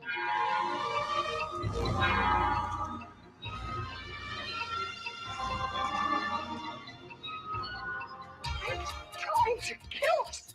Harry killed his first wife, and he buried her out there. They are both crazy. Yes. Moon madness. Are you listening to me? They're going to kill us. I saw what you two did out there. Harry, you murderer! Jack, what have you gotten us into? You go. Gooly gooly, gooly gooly, gooly gooly, gooly goo. I believe you then, I believe you now. What are they talking about? What is going on? What is this flower? Chukarunda, the beautiful flower of love and life. If ever it was important for you to listen to me, Cynthia, now is the time. Something incredible is about to happen. Have you gone crazy? Everything's just inside out and backwards.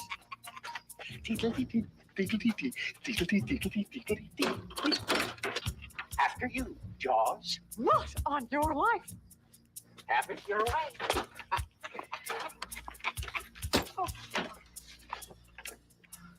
Oh, everyone's just gone crazy.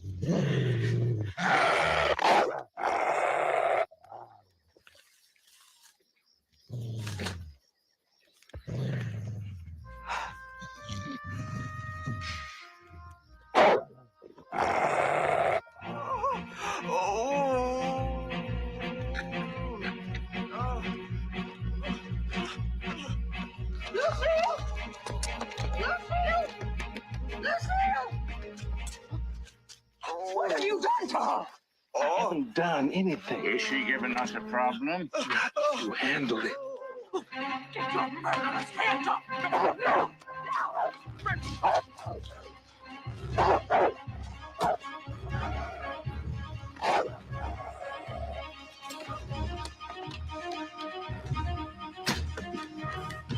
Open the door, you hag! Open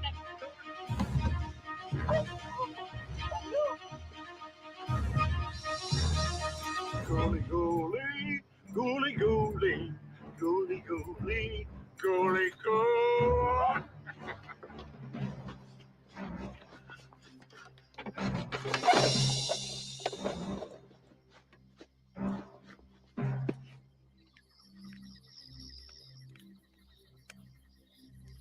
Oh, oh, oh, oh, oh. You didn't tell me it was going to feel like this. Oh, oh, oh, oh, oh,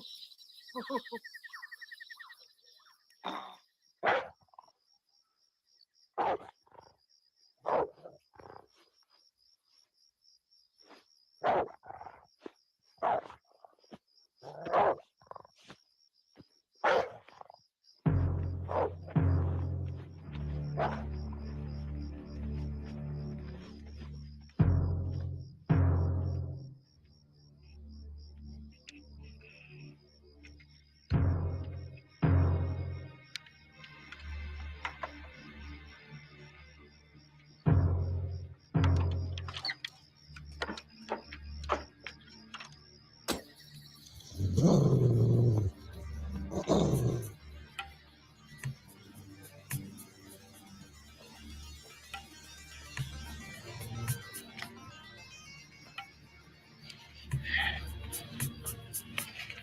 the second dose. Thank you. Oh, Harry, you look beautiful. Kiss me. As soon as you kiss him. What's that? Just an old lady lost in the woods. What do you mean? Oh. What happened? I'm happy. Now, we can tell you why we are here. Lucille has a secret. My father left me bulbs that he brought with him from the islands. These bulbs have special powers. I planted it in Emma 3 months ago. We needed fertilizer. It had to be done that way. That's why the flowers grew so quickly by the light of the moon. One flower for each of us. And Lucille drank the sap. Your skin is so smooth. It's the fountain of youth. Oh, no, it can't be. That's not possible. It's not possible. That's why it's so wonderful. Oh. I thought Harry was trying to kill you. You heard Lucille taking the first dose. Needs 2 to work. Burns like hell going down. But I promise you, the second dose will be easier. The insecticide. Gooly gooly, gooly gooly, gooly gooly, gooly goo. What do you think of the maggot biotic garbage now? Harry! Harry, Jack, you look incredible. Oh, now we can all be young and happy again. When I married you 45 years ago, you were beautiful and sweet. And I've looked forward so much to bringing us back to those days again, Cynthia. Oh, so do I, Jack. I would like a second chance. I'm sure you would. But I've done my time as far as you're concerned. 45 years of hard labor. I will not do that time again. What are you doing? I am. You son of a bitch! Looking forward to watching you wither, old crone. You can't stop me. I know where the rest of it is. Should we let her drink it? Oh, without the juice of the jacaranda, she'll just get sick to her stomach.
Oh, you hold this for me, please. This is for you. Yeah. Yes. And this is for you. Yes. Now. Oh. Here's a toast to the future. For all the base lies that we have been told, when there's love in our hearts, we can never grow old. Here.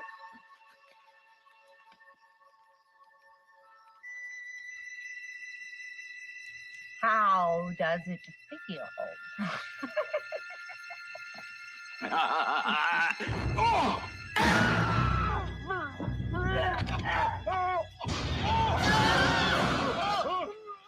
thought I'd improve the recipe. I put put a little vodka in it. No, you shouldn't do that. Oh, but I did. But only after saving some of the pure stuff for myself.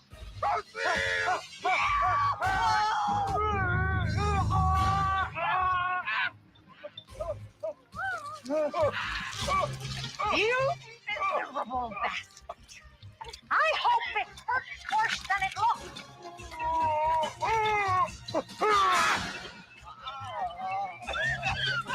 You want to know the first thing I'm going to do? I'm going to find myself a real man. A young one with balls and money.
Telling you that the campsite is around here somewhere. I don't care where the campsite is. I don't care if we're lost. Why don't we just pitch the tent here? Because the campsite I'm looking for is really special. You know, you're not going to believe the view at sunrise. Jesus Christ. Look at the size of that RV. You know, if you're going to get something like that, you might as well stay at home. They're probably still asleep. Oh, what a cute dog. Hi, little fella. That's an awful big bone for somebody so little. Where'd you put that? I hate seeing an innocent creature neglected like this. Hey, what beautiful little teeth you have.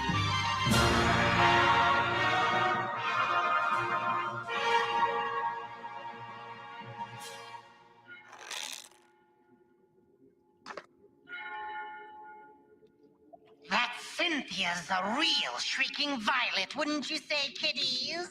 A regular afterlife of the party. Didn't know I was a Boer Scout, did you? Well, I am. My horticulture scarret badge requires me to plant crocuses. A shame, really.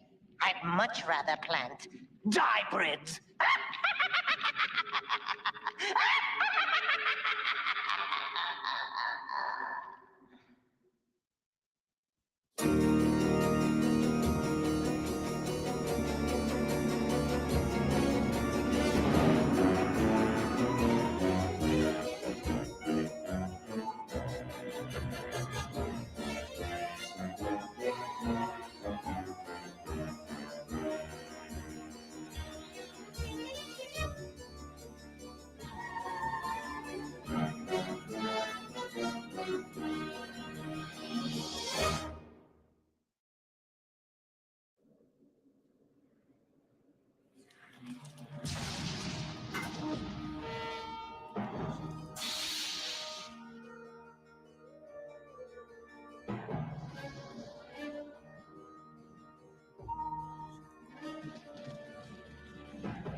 Tales from the Crypt.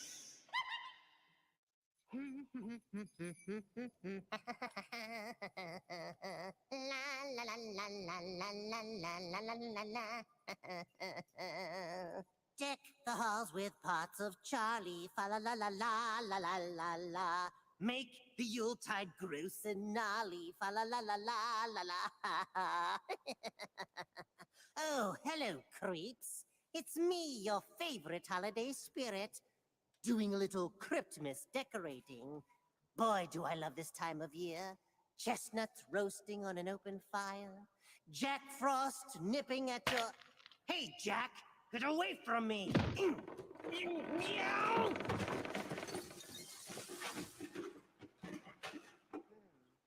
I guess he's off my Christmas chopping list. Which brings to mind tonight's terror tale. It's about two martial artists who do some chopping of their own in a tasteless fright to the finish I call The Pit. We're down to the final moments here in this brutal, awesome display of raw power and stamina. Both of these fighters have endured more punishment than any fight that I can remember. A vicious exchange, ladies and gentlemen. I can't believe these guys are still on their feet. Will you look at the punishment each one is doling out and the punishment each one is taking? Scott is down by a vicious blow to the head, but he is back up unbelievably. Don't these guys know when to quit? What is their limit? How can they endure this much pain? Another vicious exchange and a crushing reverse kick. Ladies and gentlemen, Johnson comes back with a quick exchange of blows. I've never in all of my years of broadcasting seen anything as vicious and fabulous as this fight. How can any one human being endure this? Oh, and a vicious cross to the face. They're squaring off. Neither one is standing very steadily, yet they're still viciously fighting it out. Another vicious cross and a counter. Ladies and gentlemen, this can't go on much longer. Neither one has any strength left.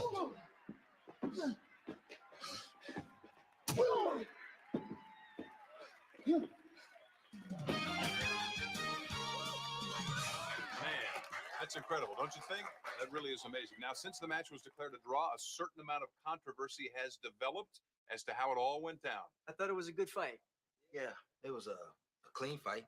I mean, people got their money's worth. Of course, if I had another round, I would have finished it. Yeah, right.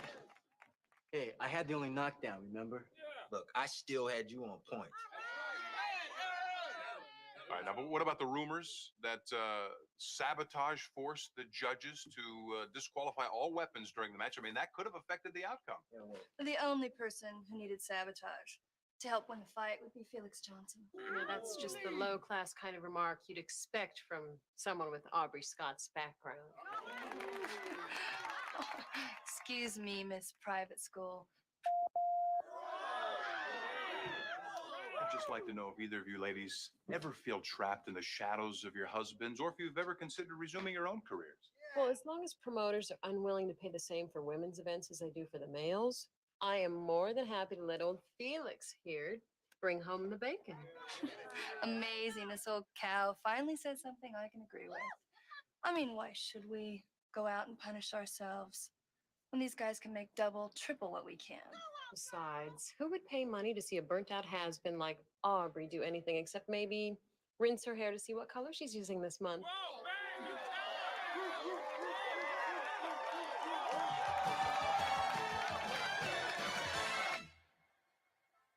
If I hear the name Johnson one more time, I'm gonna personally come down there, dip your face in batter acid, and send pictures to your kids. I don't care how you do it, Lou. All I care about is that Aaron gets this part. You tell those wimpy producers, if they can't make up their puny little minds... I'm gonna pay them a visit and help focus their attention. I don't care. Schwarzenegger wants to bend over for all of them. You get Felix that part, or you're gonna be dangling by your you-know-what over Interstate 10 during rush hour. My husband will be the pulverizer or else.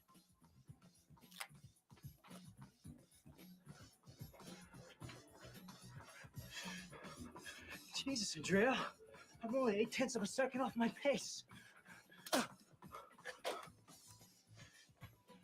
I am not willing to concede 0.8 anything to that slime, Aubrey Scott. Honey, I'm gonna slip out for a while. How about getting a little slippery right here first? Oh, come on. Aaron, please. No, stop it. Come on. Aaron, stop it. Knock it off, you moron. I'm sorry, Aubrey. Look, why don't you order up some room service, watch a little Three Stooges on TV. I'll be back in time to tuck you in, okay?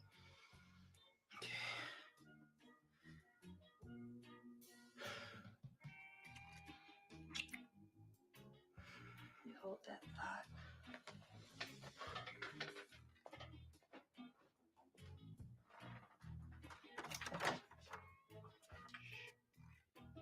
Don't start without me, baby. It's got drama, it's got pathos, not to mention 20 million viewers worldwide. Evander Holyfield versus Mike Tyson live from the Indiana State Prison. What more does he want? Jesus Christ, how the hell did this idiot ever become governor? Hold it. Just tell me what his favorite perversion is. I'll have it delivered with bells on. No, just call me when it's done.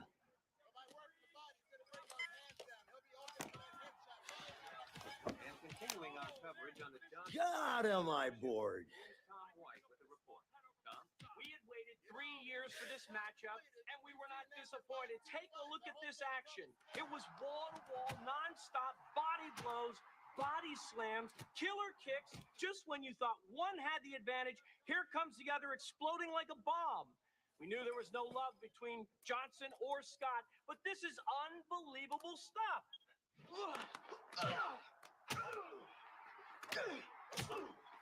It's hard to imagine how one of them was going to beat the other without killing them first.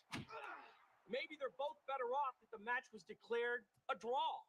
You know, word out west is that both of these guys are up for the lead in the new 20th Century Fox film, Pulverizer. It's supposed to be a war going on between Johnson and Scott's agents as they each try to land the role for their client. Well, you tell that slut, Aubrey Scott, that The Pulverizer is an action drama, not a slapstick comedy. But if she's determined on embarrassing her husband, I hear they're casting Police Academy 10. Excuse me. Oh, gosh.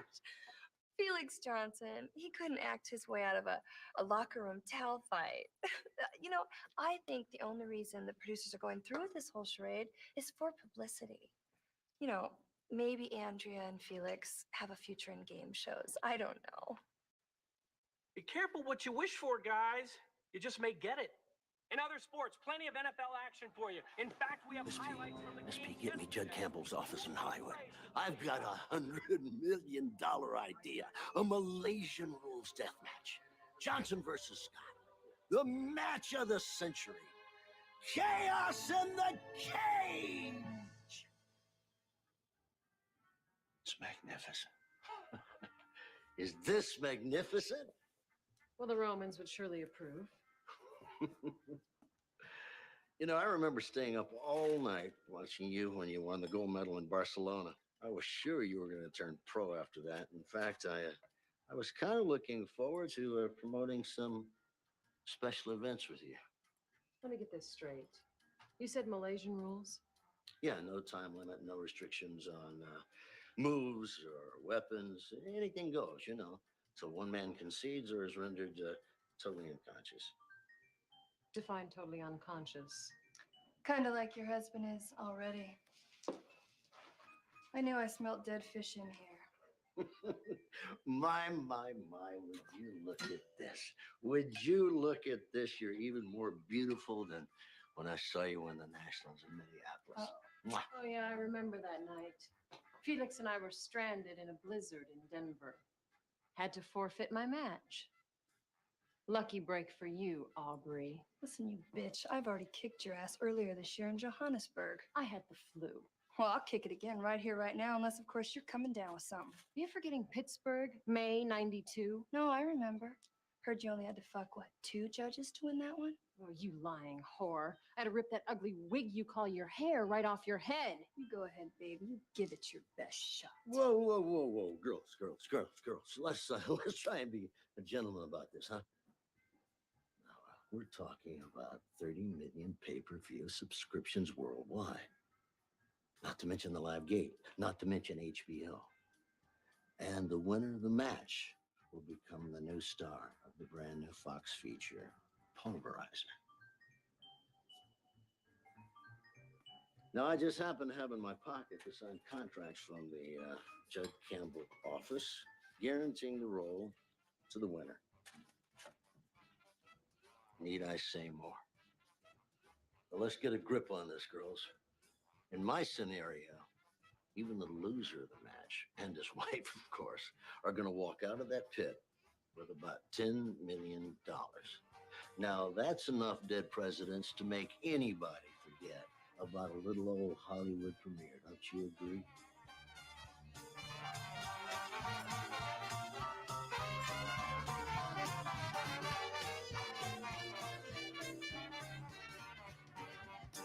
Malaysian death match? How could you agree to that? What's the big deal? It only took you 10 minutes to put Hong Lee on permanent disability last year. Yeah, that's right. But Hong Lee is no Aaron Scott. And besides, the last time me and Felix went at it, the judges called it a draw. Well, there's not gonna be any draws this time, baby. Listen, that's exactly what I mean. I mean, we're gonna have to hurt each other. Oh, you're gonna have to do more than hurt him. You're gonna have to drop him dead. But I kind of like the guy. He's cool. No, you don't like him. You hate him. He is a piece of gum stuck to your shoe. Listen, honey, even if I lose, I mean, we'll still be richer than God. I don't give a rat's ass about the money. I am not about to let this stuck-up Boston bitch. That no-class Texas tramp. 24-karat phony. That trailer park trash. Get one over on me. You're gonna go in there. And you're gonna kick some butt. You're gonna win that match. And get me to Hollywood. Is that clear? Okay, sugar, honey. And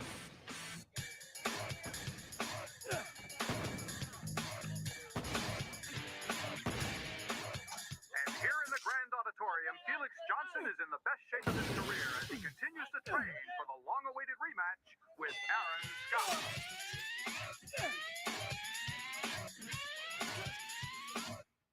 Now, this will be one of the biggest pay-per-view events in history. Now, if Orders continues their present rate, we're looking at an audience of about 50 million people from 40 different countries.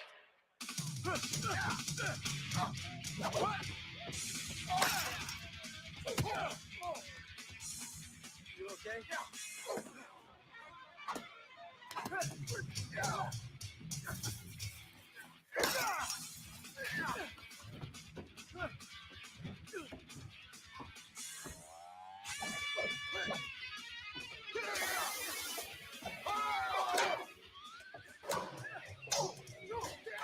Whirling dervish! Whirling dervish!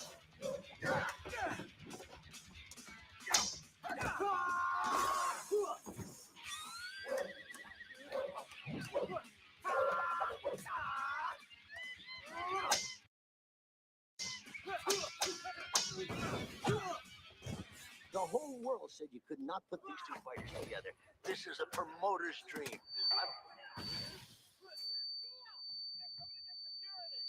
Ladies and gentlemen, amateur hour is over. Say hello to the one, the only, the phenomenal Aaron Scott! Bitch!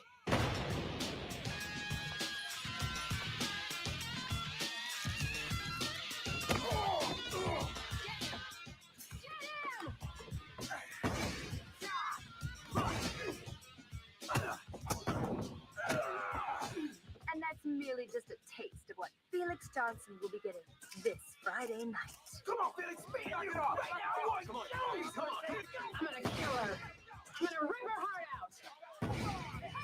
And she'll teach you right now. Come on, you bitch. Let's go right now, bitch. Let's go at me. What the hell?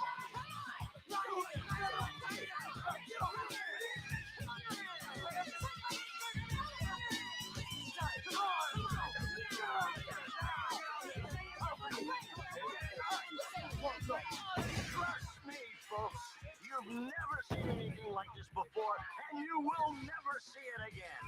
Johnson versus Scott. Chaos in the cage. Don't miss it.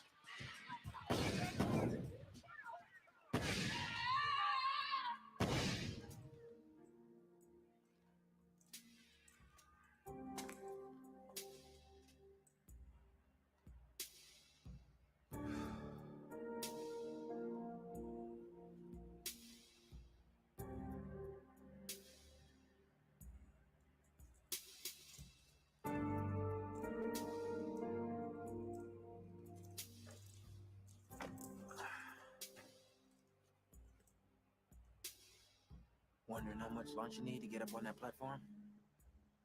Nope. I'm wondering if coyote dung is a good cactus fertilizer. I grow 'em, you know. No, I didn't. Cactuses. Cacti. I got a whole farm of them over in Arizona. But I got these coyotes shitting all over the place, and if they mess up my crop, I swear I'll single-handedly put the little bastards on the endangered species list. Man's got to have a hobby, right?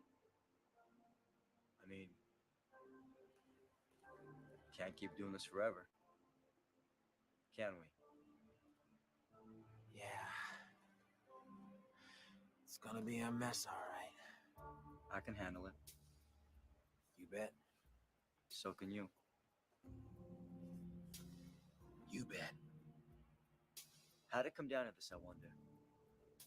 I mean, how'd we let it go this far? There's only two reasons I can think of. Both of them female. No turning back now, I guess. You having second thoughts? Not really. No. Guess I'm kind of looking forward to it. Yeah. I guess I am too.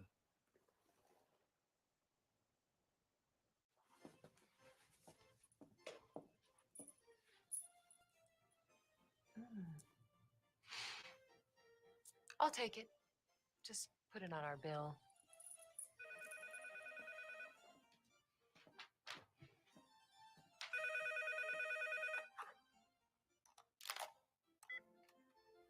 Yes. What? That dismal bitch. Ugh. Ugh. Ugh.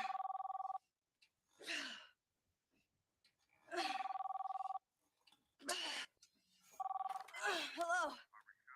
Who is this? Are you sure? Oh, you're sure about this? Oh, damn her!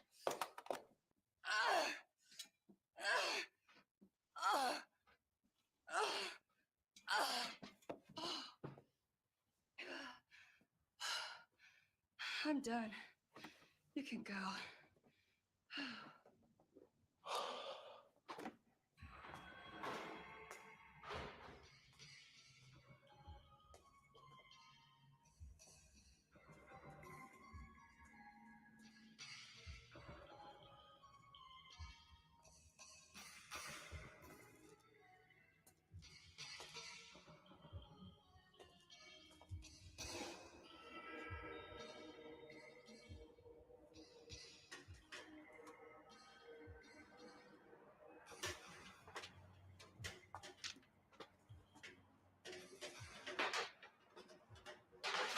What the hell do you think you're doing? What the hell are you doing here? You first. I came down to see what a cheating low-life scum your husband is. Really? Looks to me like you're the only one doing the cheating low-life scum thing. Well, rumor has it Felix modified his weapons. Added a few little nasty surprises. You know, you are such a lying sack of silicone. The only surprise going on around here is how you actually thought that you could sabotage his weapons. Oh, I don't need to sabotage weapons. Felix is a loser. But then again, I guess you'd know that. That's how he ended up with you, isn't it? Funny.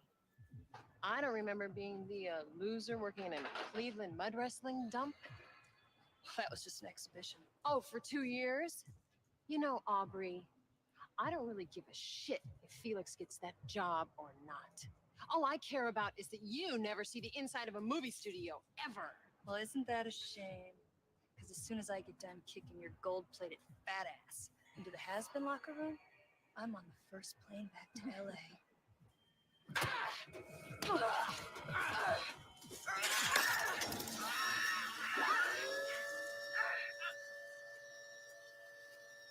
The hell?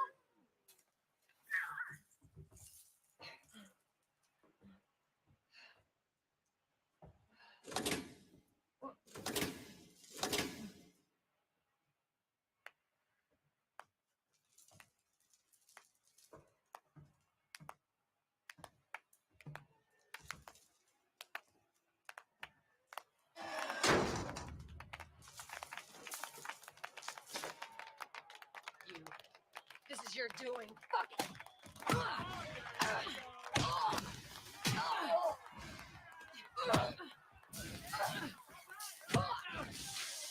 Underway, live from Las Vegas, a Malaysian Rules Deathmatch. Johnson versus Scott, the match of the century. Chaos in the cage.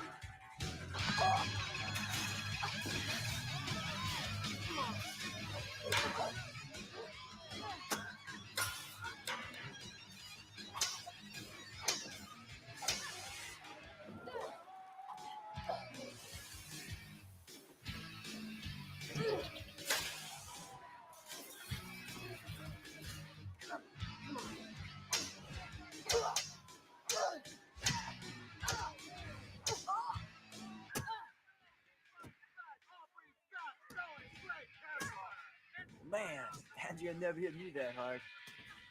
Yeah, the last time Arbor used a claws like that, I had to get 3 stitches on my back.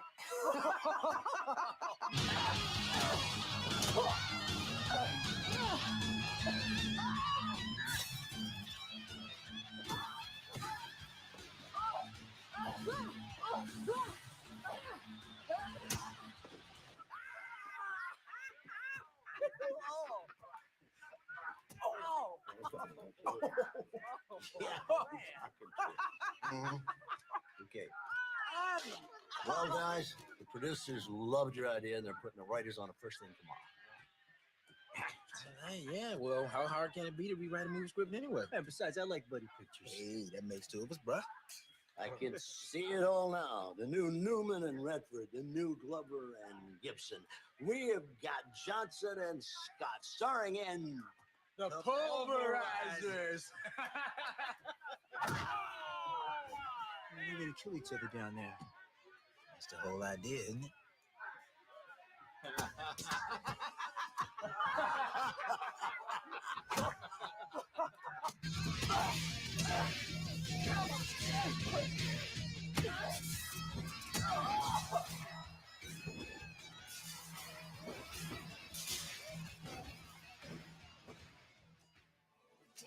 I guess in the end, the choke was on the girls. Choke hold, that is. I don't know about you kiddies, but my money's on Aubrey. I think she's a little fester to the punch. Well, you know what they say, the scream always rises. There, all done. Now I'll have a little eggnog, listen to a few holiday tunes, and wait for Santa Claus to come.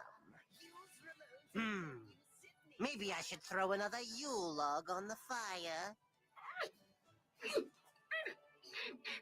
I wonder how Yule will feel about that. Raise the tree and bring the ladder.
Tales from the crypt.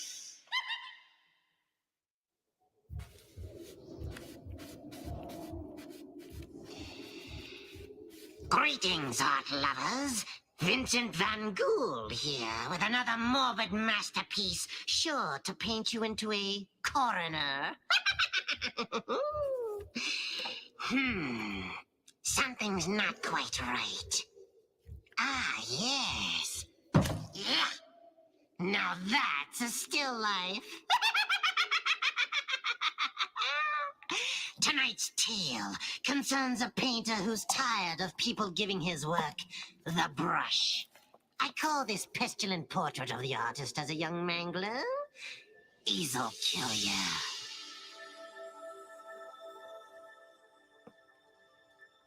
Well, they're very nice.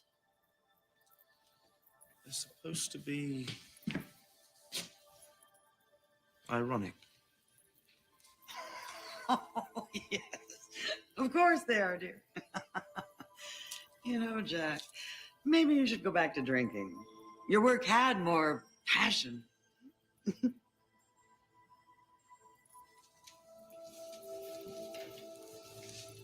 You promised me a show, Ella. You know, this space could be quite compelling if you put a little effort into fixing it up. I've been working day and night for 6 months. And all because you promised me a show if I came up with something new. Not just new, darling. New and good. Honey, if it's money you're worried about, I could give you a job around the gallery. I have a new Southern primitive show to hang next week. Could use some help.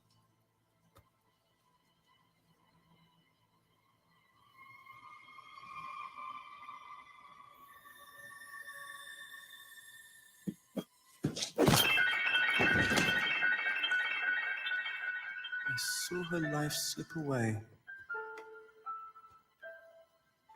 There was something almost beautiful about it. Jack? Jack? I can't stand here all day. You want the job or not? I think I would have enjoyed killing her. But you didn't. You faced your demon. You stared it down. And you shared that victory with us. I know we all appreciate that, Jack. Remember, we are not alone. We are forgiven. And that allows us to face another day. Good, people. That's all for today. We'll see you next week.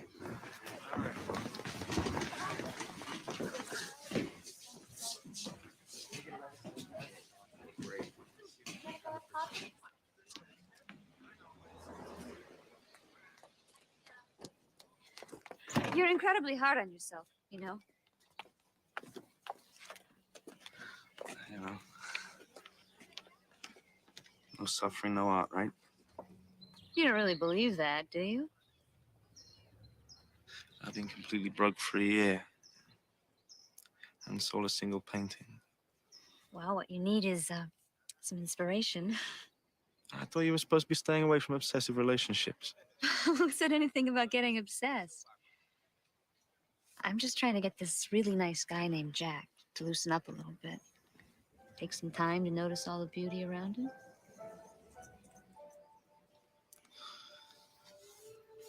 Try turning to the window a little.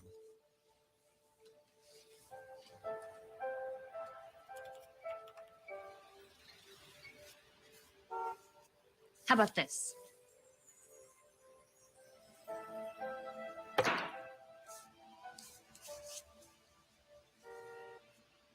I want a drink. Do you want one?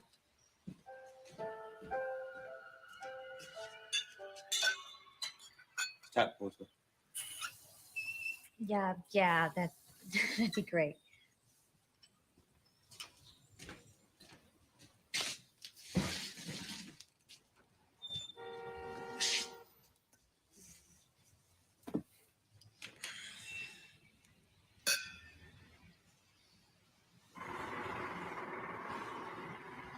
I hate this place.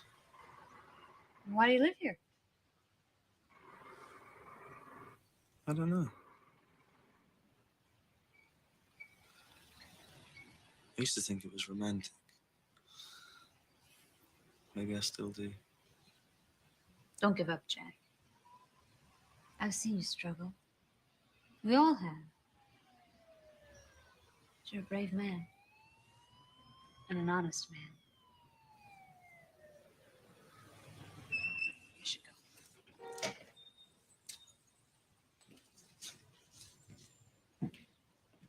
You're winning, Jack. The other side of you is only as strong as you allow it to be. See you tomorrow. What happens tomorrow? I'll be over for my next sitting.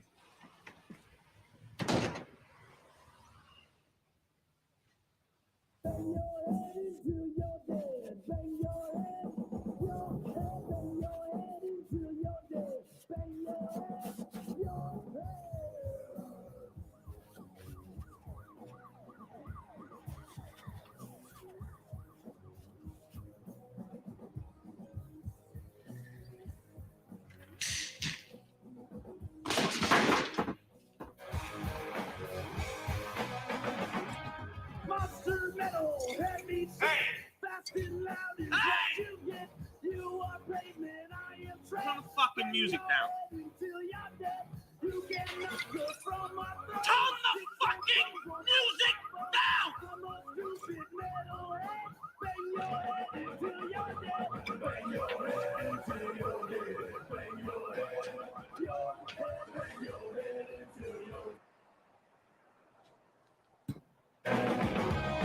bang your head until you're dead. Fucking music down, you son of a bitch!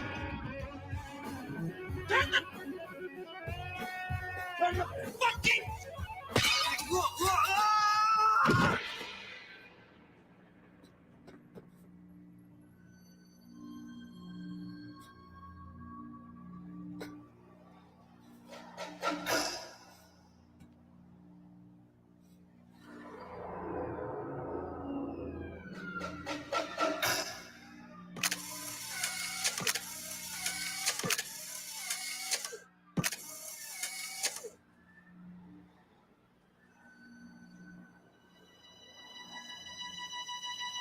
It's really good.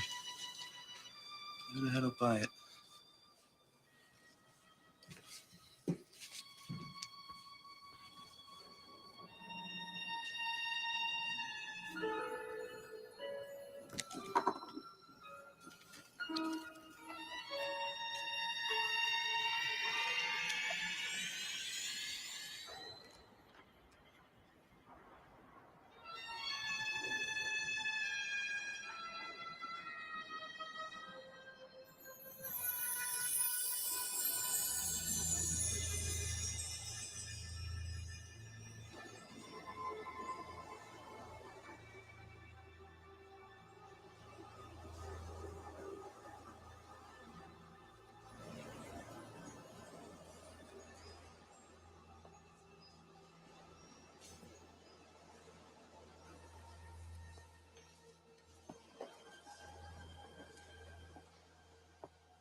Remarkable art.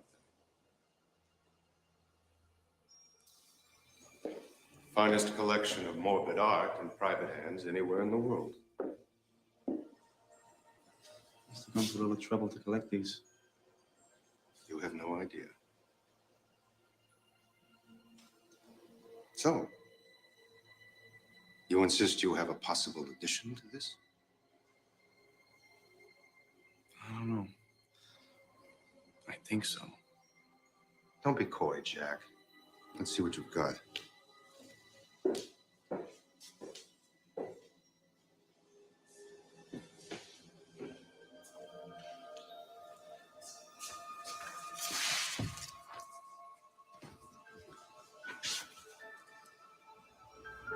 Whoa. You like this? No. I covet it. Look carefully around you, Jack. These are some of the most awful moments in the 20th century. Downstairs, I have thousands more in a vault. They're graphic, they're real, but they lack one thing. One supremely important thing. The artist's touch. His ability to interpret the horror of the world through the darkness of his own soul. You have some of that darkness, don't you, Jack? You hear the Shadow's voice, don't you? You want to buy this? How much? I don't know. I was thinking 2. That's an insult to your talent. So be it.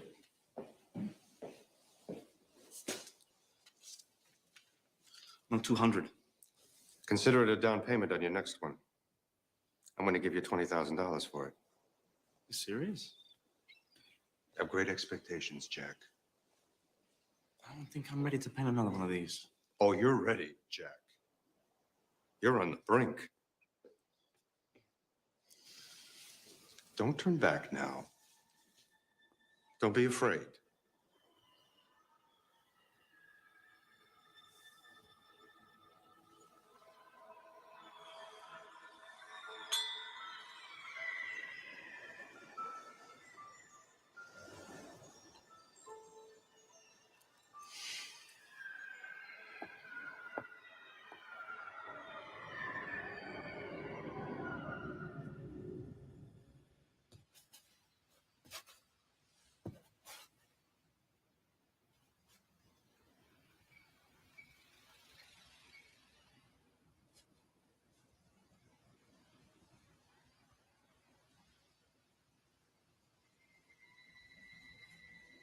How about this, Jack?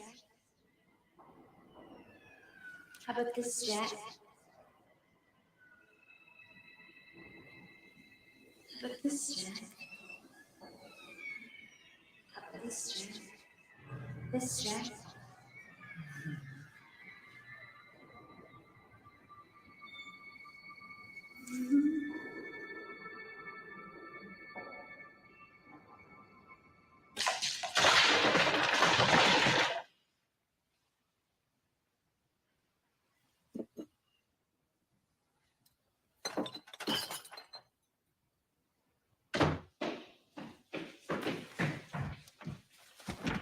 Hey, artist.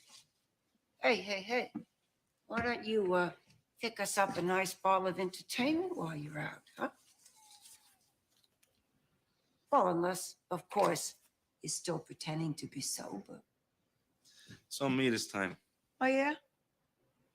Who'd you kill? No, I sold a painting. Well, there's a sucker born every minute. It's the kid stuff. Yeah, I'm gonna lock it up in the basement. I'm gonna sell it for that dead creep's back rent. I mean, you can imagine, huh? Old lady like me, I gotta lug this crap down those slippery stairs. I could trip, I could break my neck. Want some help?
Yeah, who is it?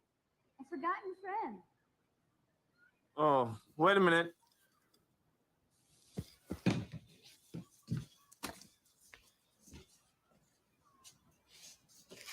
Wait a minute.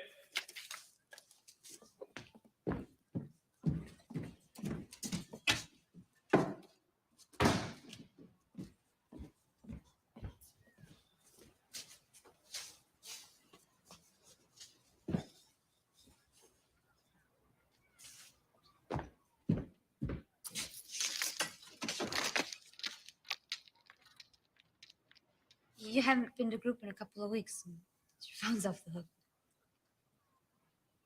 No, I've been working. On my portrait, I hope. No, I've got a patron. He's commissioned me to do a piece. Jack, that's wonderful.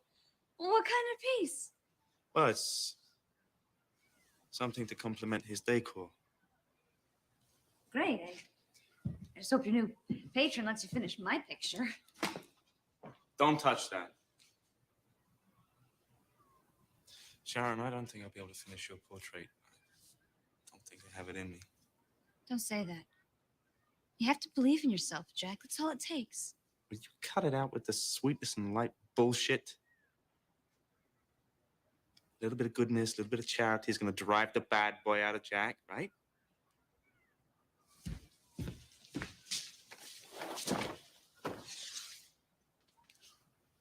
You don't really know me. Yes, I do.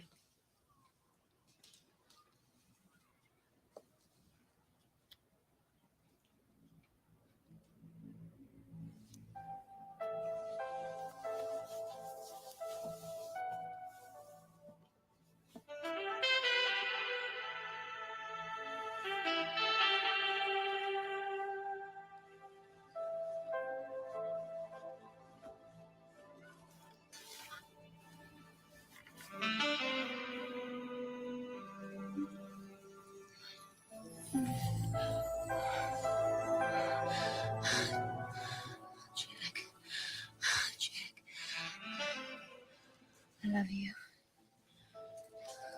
Give in, Jack. Give in to me. Give in, Jack. Don't hold back. Give in. Give in to me, Jack. Give in to your other side. Let him win, Jack. That's what you want. Jack, no!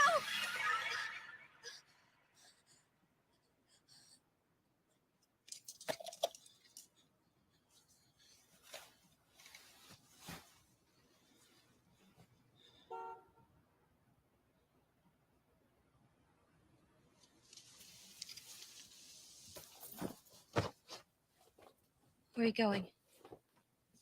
Please wait for me here. I need you to be here when I get back.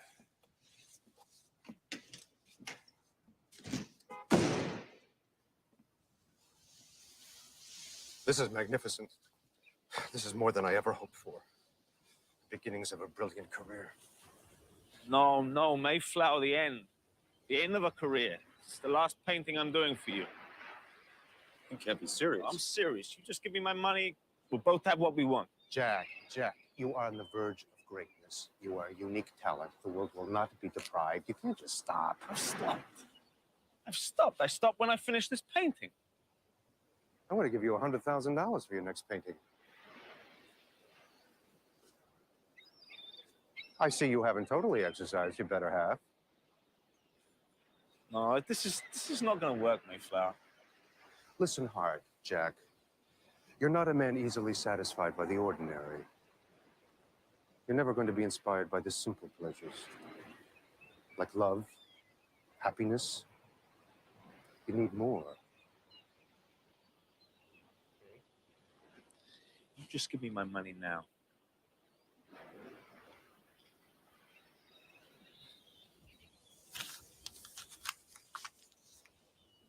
There's so much more where this came from. I won't be needing it. Oh, I think you will, Jack. I think you will.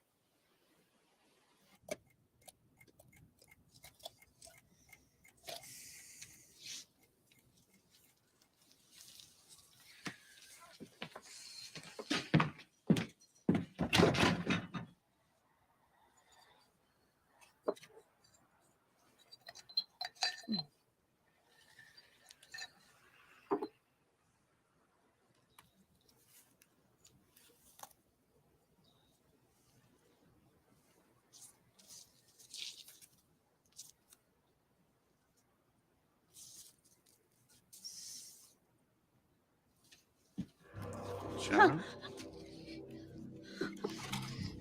Let me explain.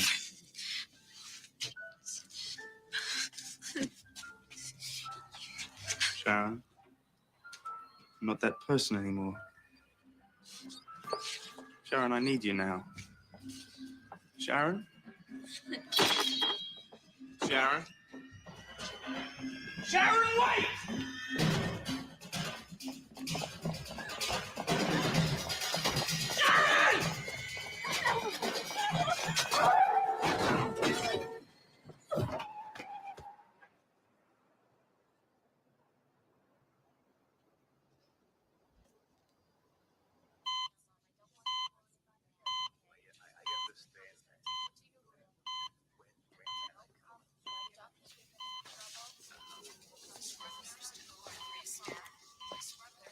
Well? Well, cerebral cortex is extensively damaged. I'm not sure she'll survive the night. Well, do something! Look, we've got the best neurosurgeon in the city on his way right here to evaluate the situation.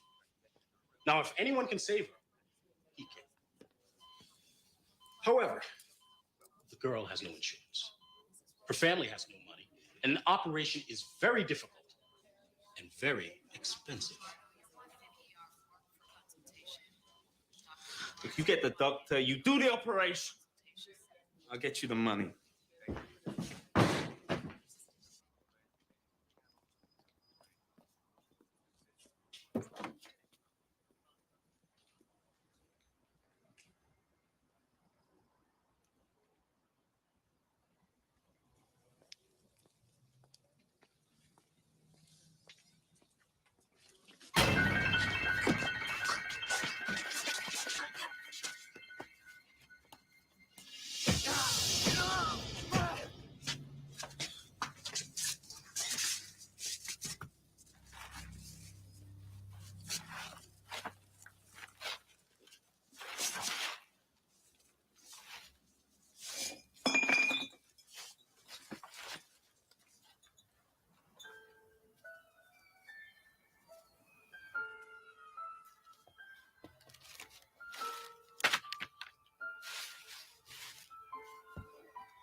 You've made me very happy. $100,000.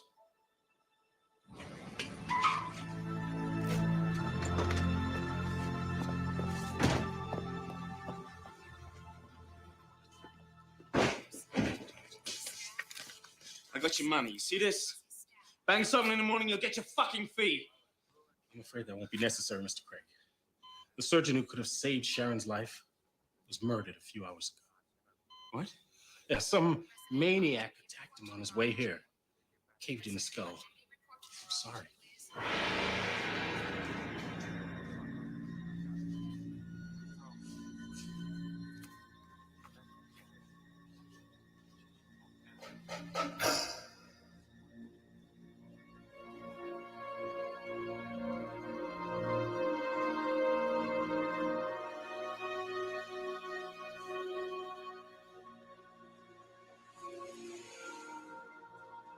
Mr. Craig?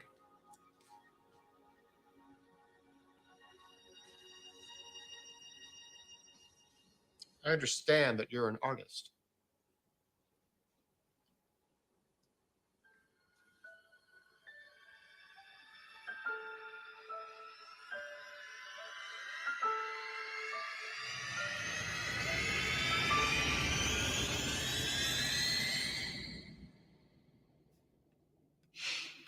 Well, Sharon's croaking is sure to leave a very bad taste on Jack's palate.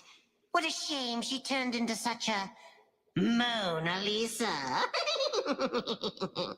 You know, kiddies, some artists prefer watercolors, others prefer oils. But me? I prefer finger painting.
Tales from the crypt.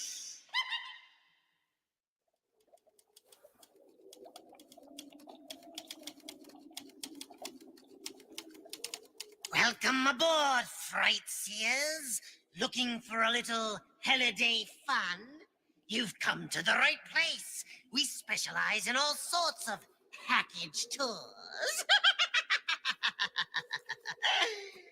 So what'll it be? A few days in a scream park? Or would you like me to book you into a nice quiet dead and breakfast? Or perhaps you'd like to go treasure haunting like my friend Red. He wants to steal a priceless black pearl in a tasteless tidbit I call dead weight.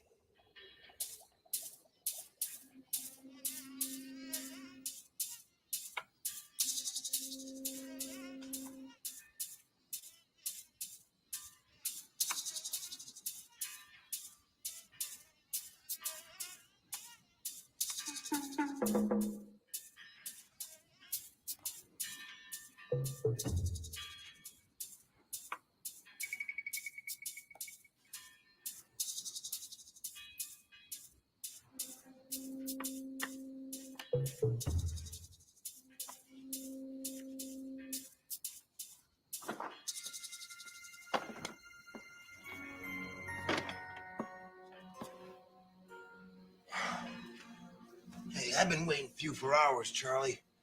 Where the hell you been? What do you think? I've been tracking Duval. Took me all goddamn day to find someone to talk to me about him. Son of a bitch practically owns a fucking island. He's got a huge plantation up in the mountains. Hey. That's where he keeps the pearl. Bingo. We got him, Charlie. That pearl's practically ours. It ain't gonna be that easy, Red. Did you get the boat like I asked? Yo, I've been thinking. I got a better idea. If we hijack a plane... Christ! You're gonna fuck things up, aren't you? If I tell you I want a boat, I want a goddamn boat. You know, I've got ideas, too. Well, fuck your ideas. I'm the one that's got to do all the dirty work around here. When I come running to the coast, I want to make damn sure I got a way off this stinking island. Don't treat me like a fucking moron. I will treat you the way I want to treat you.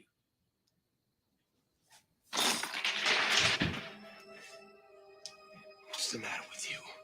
You ought to be doing your job instead of fucking with goddamn games. I got news for you, Charlie. Chess isn't just a game, man. It's a way to improve your mind. Yeah, well, first you gotta have a mind in order to improve it. Gotta hand it to you, Charlie. You're the one with the brains, all right. But if you're so fucking smart, how come you're the one that's dead?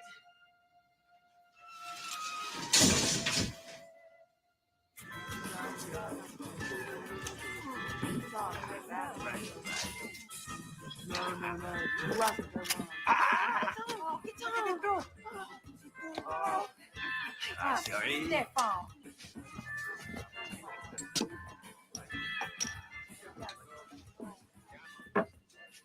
Hey, that mech you were looking for? That's him. Duval.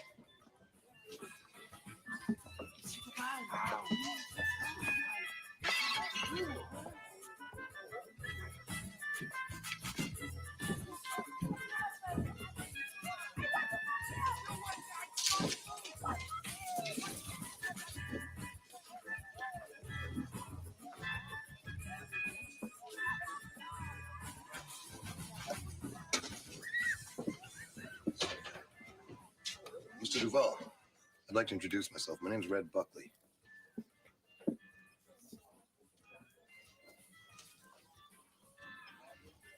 I understand you're looking for some help running your plantation. Who told you of this? It's a small island. Word gets around.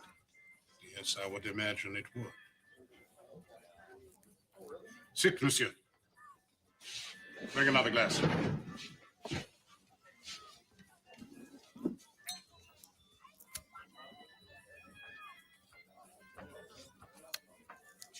Catherine, this is Monsieur Buckley. Pleasure's mine. You're beautiful hair, monsieur. Don't stare, Catherine. It's not polite. You must excuse her, monsieur. Even where you come from, hair like yours is rare. On this island, it is positively unique. So, what do you know about running a plantation? I grew up on a farm. You did? May I see your hands?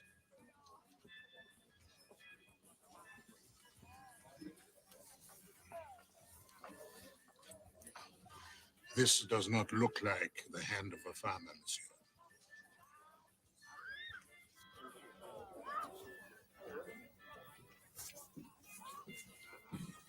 I've been at sea for a lot of years. In the Navy. And now you want to get back to the land. If I never see water again, it wouldn't break my heart. That's rather an odd thing to say, isn't it? You're in the middle of an island, especially this one. You are aware of what is going on here. I refer to the revolution.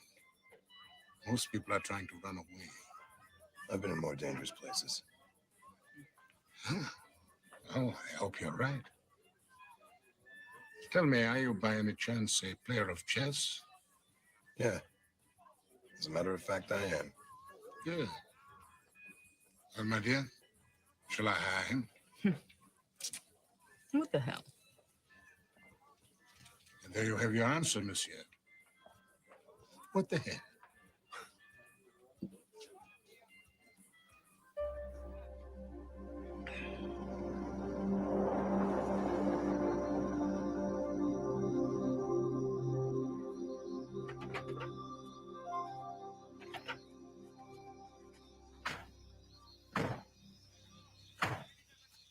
Nice place you have here, Mr. Duval.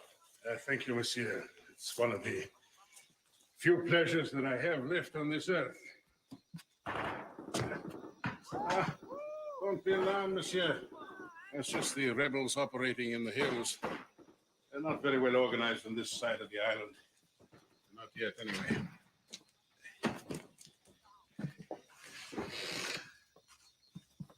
Welcome back. We missed you. Thank you, Peligre. This is Red. He will be running the plantation from now on. Red, this is Peligre, who has worked for me for many years. It's nice to meet you.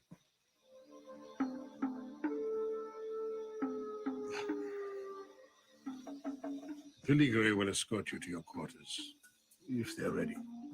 Yes, they are. I've just finished cleansing them. So you're the housekeeper? Oh, no. Filigree is a Mundunugu. Her cleansing is of an entirely spiritual nature. Come and talk to me when you have settled in. Perhaps we can play chess. If there's ever anything that you need, monsieur. Thanks. Nice place.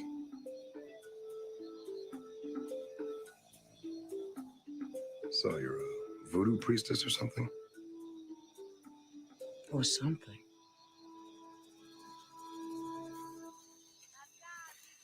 Is that your real hair color? Yeah. What is all this shit about my hair? Our culture believes that the color red symbolizes life. So you should feel very blessed. I'm working on it. Say, what's wrong with Duval? What do you mean? You know, the limp, the lines on his hand. What the hell is that? Evil spirits. What? He conjures them. Didn't he tell you he was a witch doctor?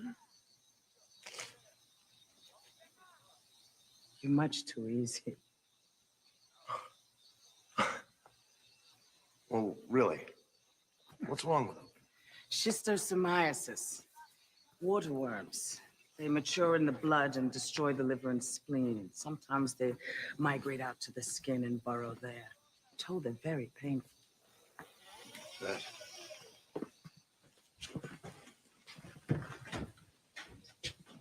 Not exactly the Ritz, is it?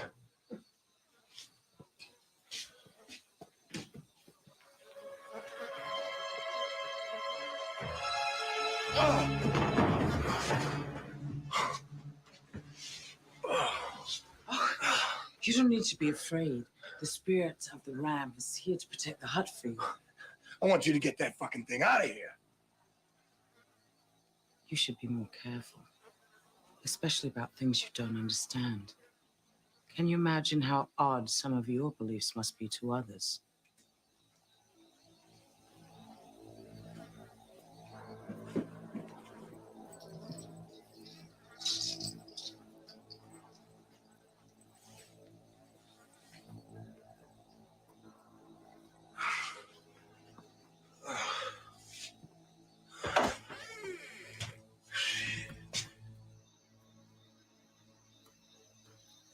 Hello, Duval.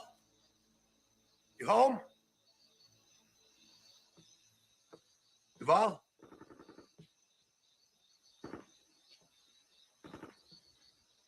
Katrine?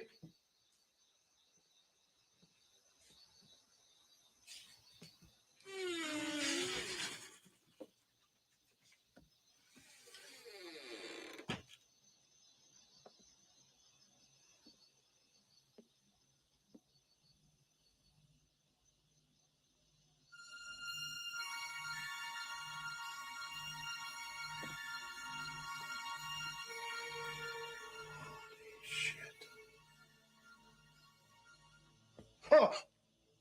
Don't get too close. You'll set off the alarm. And I don't think the local army commandant will appreciate being dragged here from his bed at this time of night. The army? Oh, yes. Far more reliable than the island's police. One of the benefits of having friends in high places. That's some pro, Mr. Duval. I've never seen anything like it. Yes. And you never will. It's one of a kind. Oh, there are other black pearls, but none like this. Must be worth a lot of money. Oh, yes, if I wish to sell it. But some things are worth more than money, Red. You don't mind me calling you Red? It's fine with me, Mr. Duval. Then you shall call me Emile. You know, I want you to know that I'm really glad that you're here. I hope we become friends, good friends.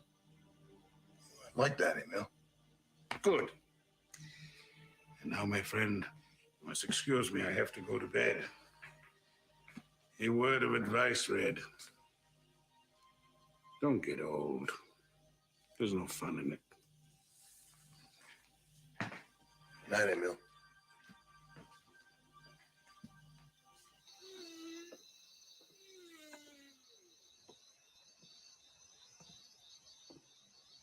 It's quite beautiful, isn't it?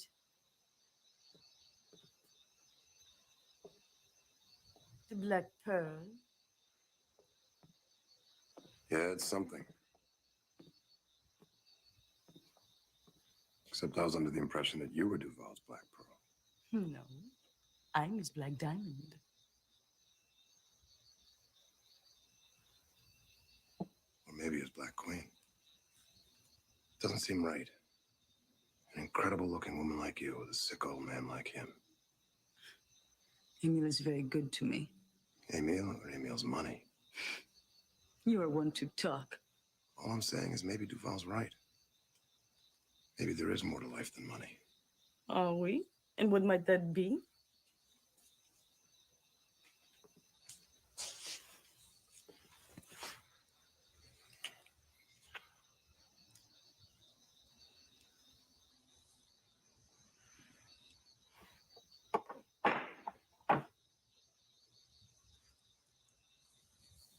Red King takes Black Queen.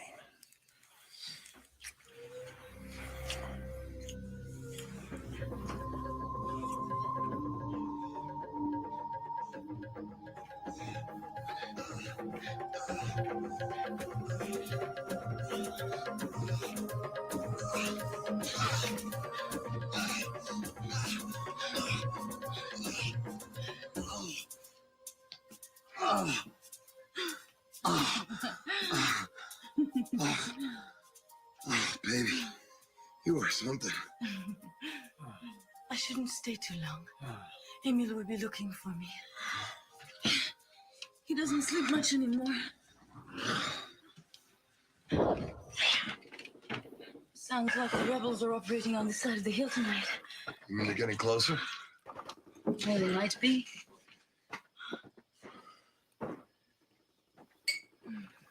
Do you know how to turn off Duval's security system?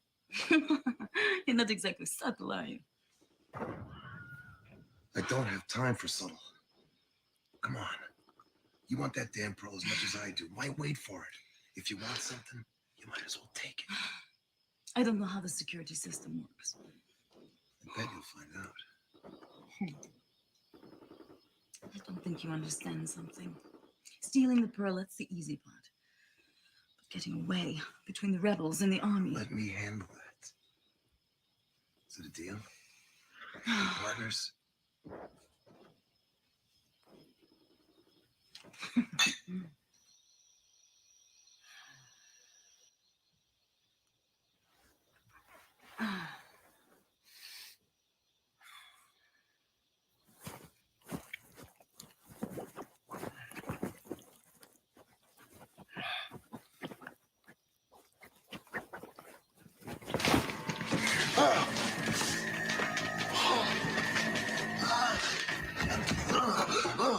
Are you crazy?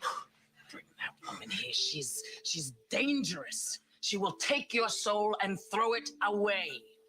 You're nuts, lady. You're the one that's dangerous. I'm trying to protect you.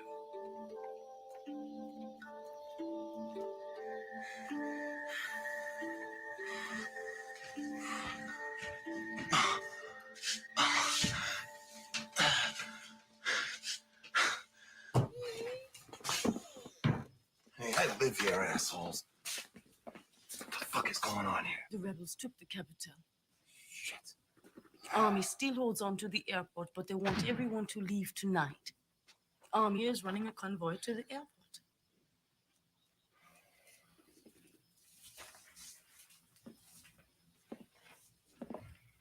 Bad news, I'm afraid. I know, Katrine just told me. Well, the army will regain control. But in the meantime, I want you to do me a favor. Take care of Katrine for me. Go with her on the convoy tonight. Sure, but what about you? Aren't you going? I'm too old and too sick to run. What are you going to do? Just wait for the rebels to come get you? I may not go as quietly as you think. But don't worry about me, eh? Look after Katrine. Go now.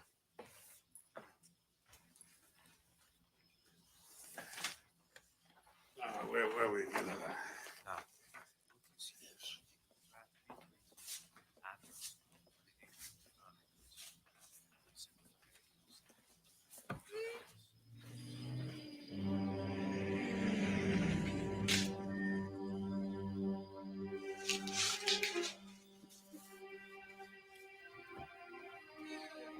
They're gone now. What took them so fucking long?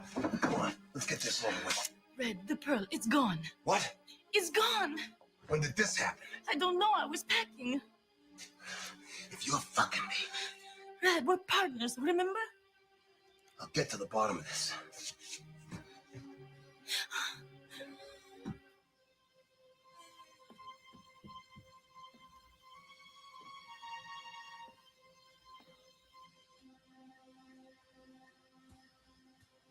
Shit.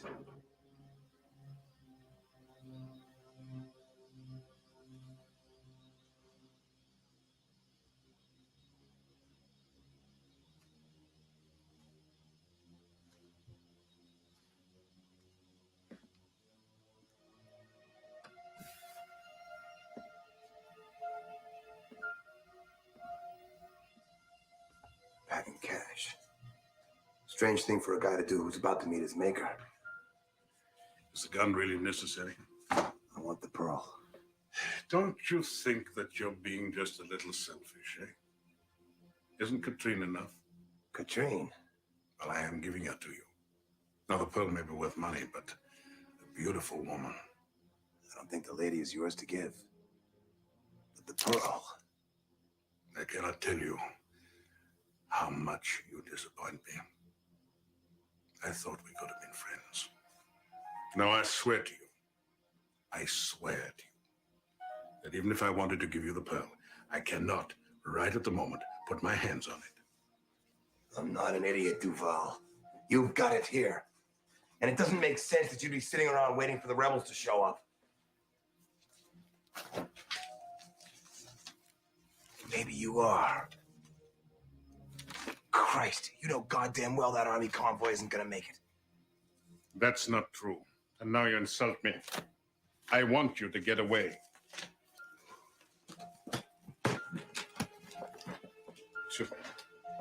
Just give me the fucking pearl! I told you I cannot lay my hands on it. You're full of shit, Duval!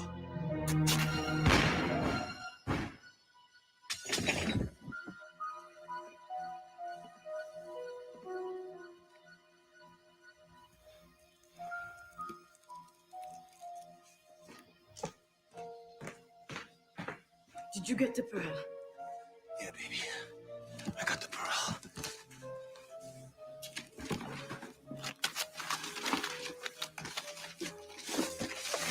It's gotta be here. What if it's not? It's gotta be here.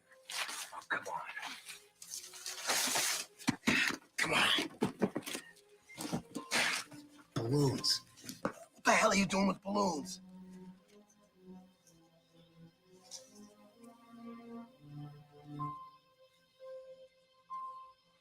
Smart motherfucker. What are you talking about? Duval said he couldn't get to the pearl right away.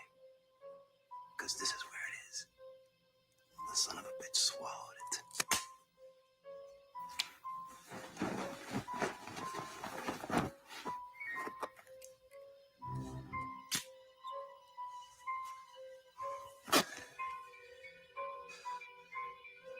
Worm tracks.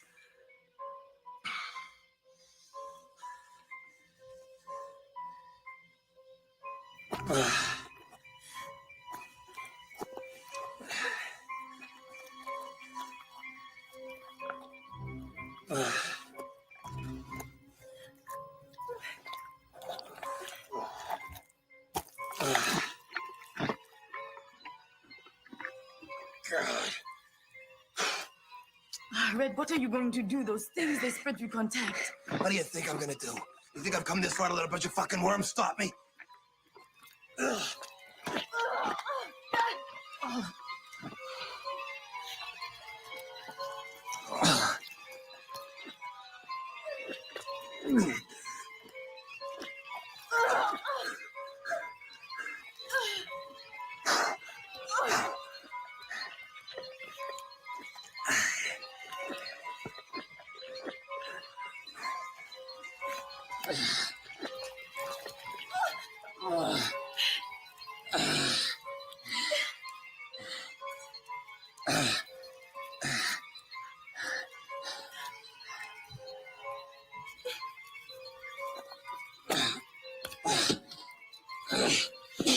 Come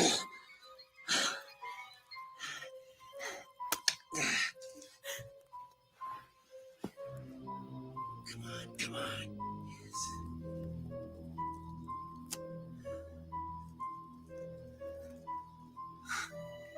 Put down the pearl, please.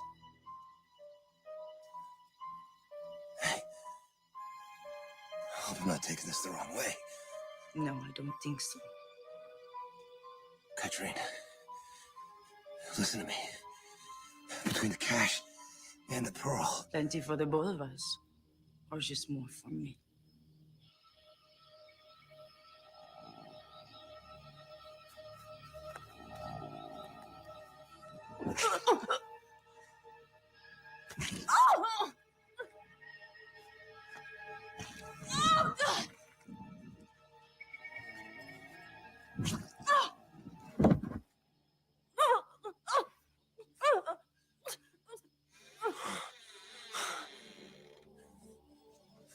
I don't want the pearl, Red.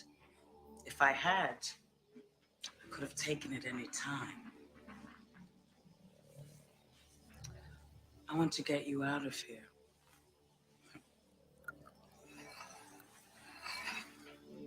You can't do it without me.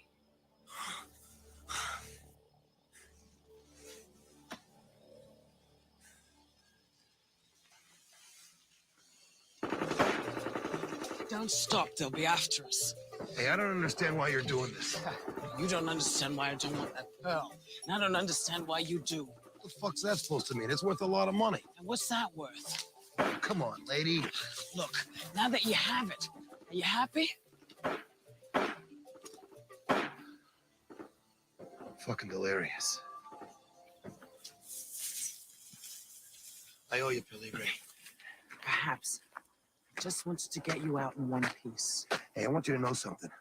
This pearl, it isn't just money. I know a lot of people who wanted it, and none of them had the balls to get it, or the brains. This pearl means respect. You know, Red, if I had red hair like yours, I could have respect too.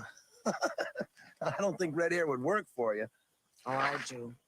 Hey, wait a minute. What are those lights down there? Where the hell are we? My village. Oh. You know, they say the spirit lives in the head. Your head must have a very special spirit in it. What?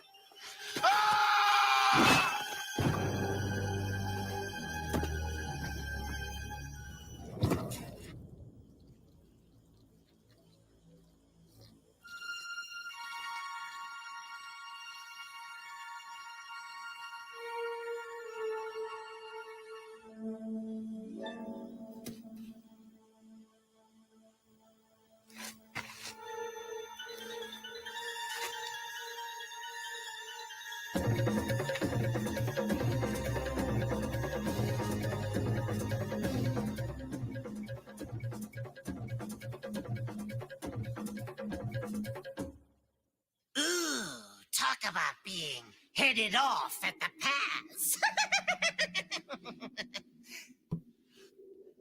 We've got a guest, kiddies. Whoopi, it's a pleasure to meet you. I want you to know that I loved your movie, The Killer Purple. That's color purple, Crypt Keeper. Oh, right. Well, congratulations on winning that Academy Award. Well, thanks, but it's actually called an Academy Award. Whatever. Look, it's a pleasure to meet a big star like you. Now, you're a pretty big star. I mean, I'd love it if you'd be in my next film. Really? Yeah, it's just a bit part. I'm flattered. But you don't know what bit I want. Well, as long as I don't wind up on the cutting room floor.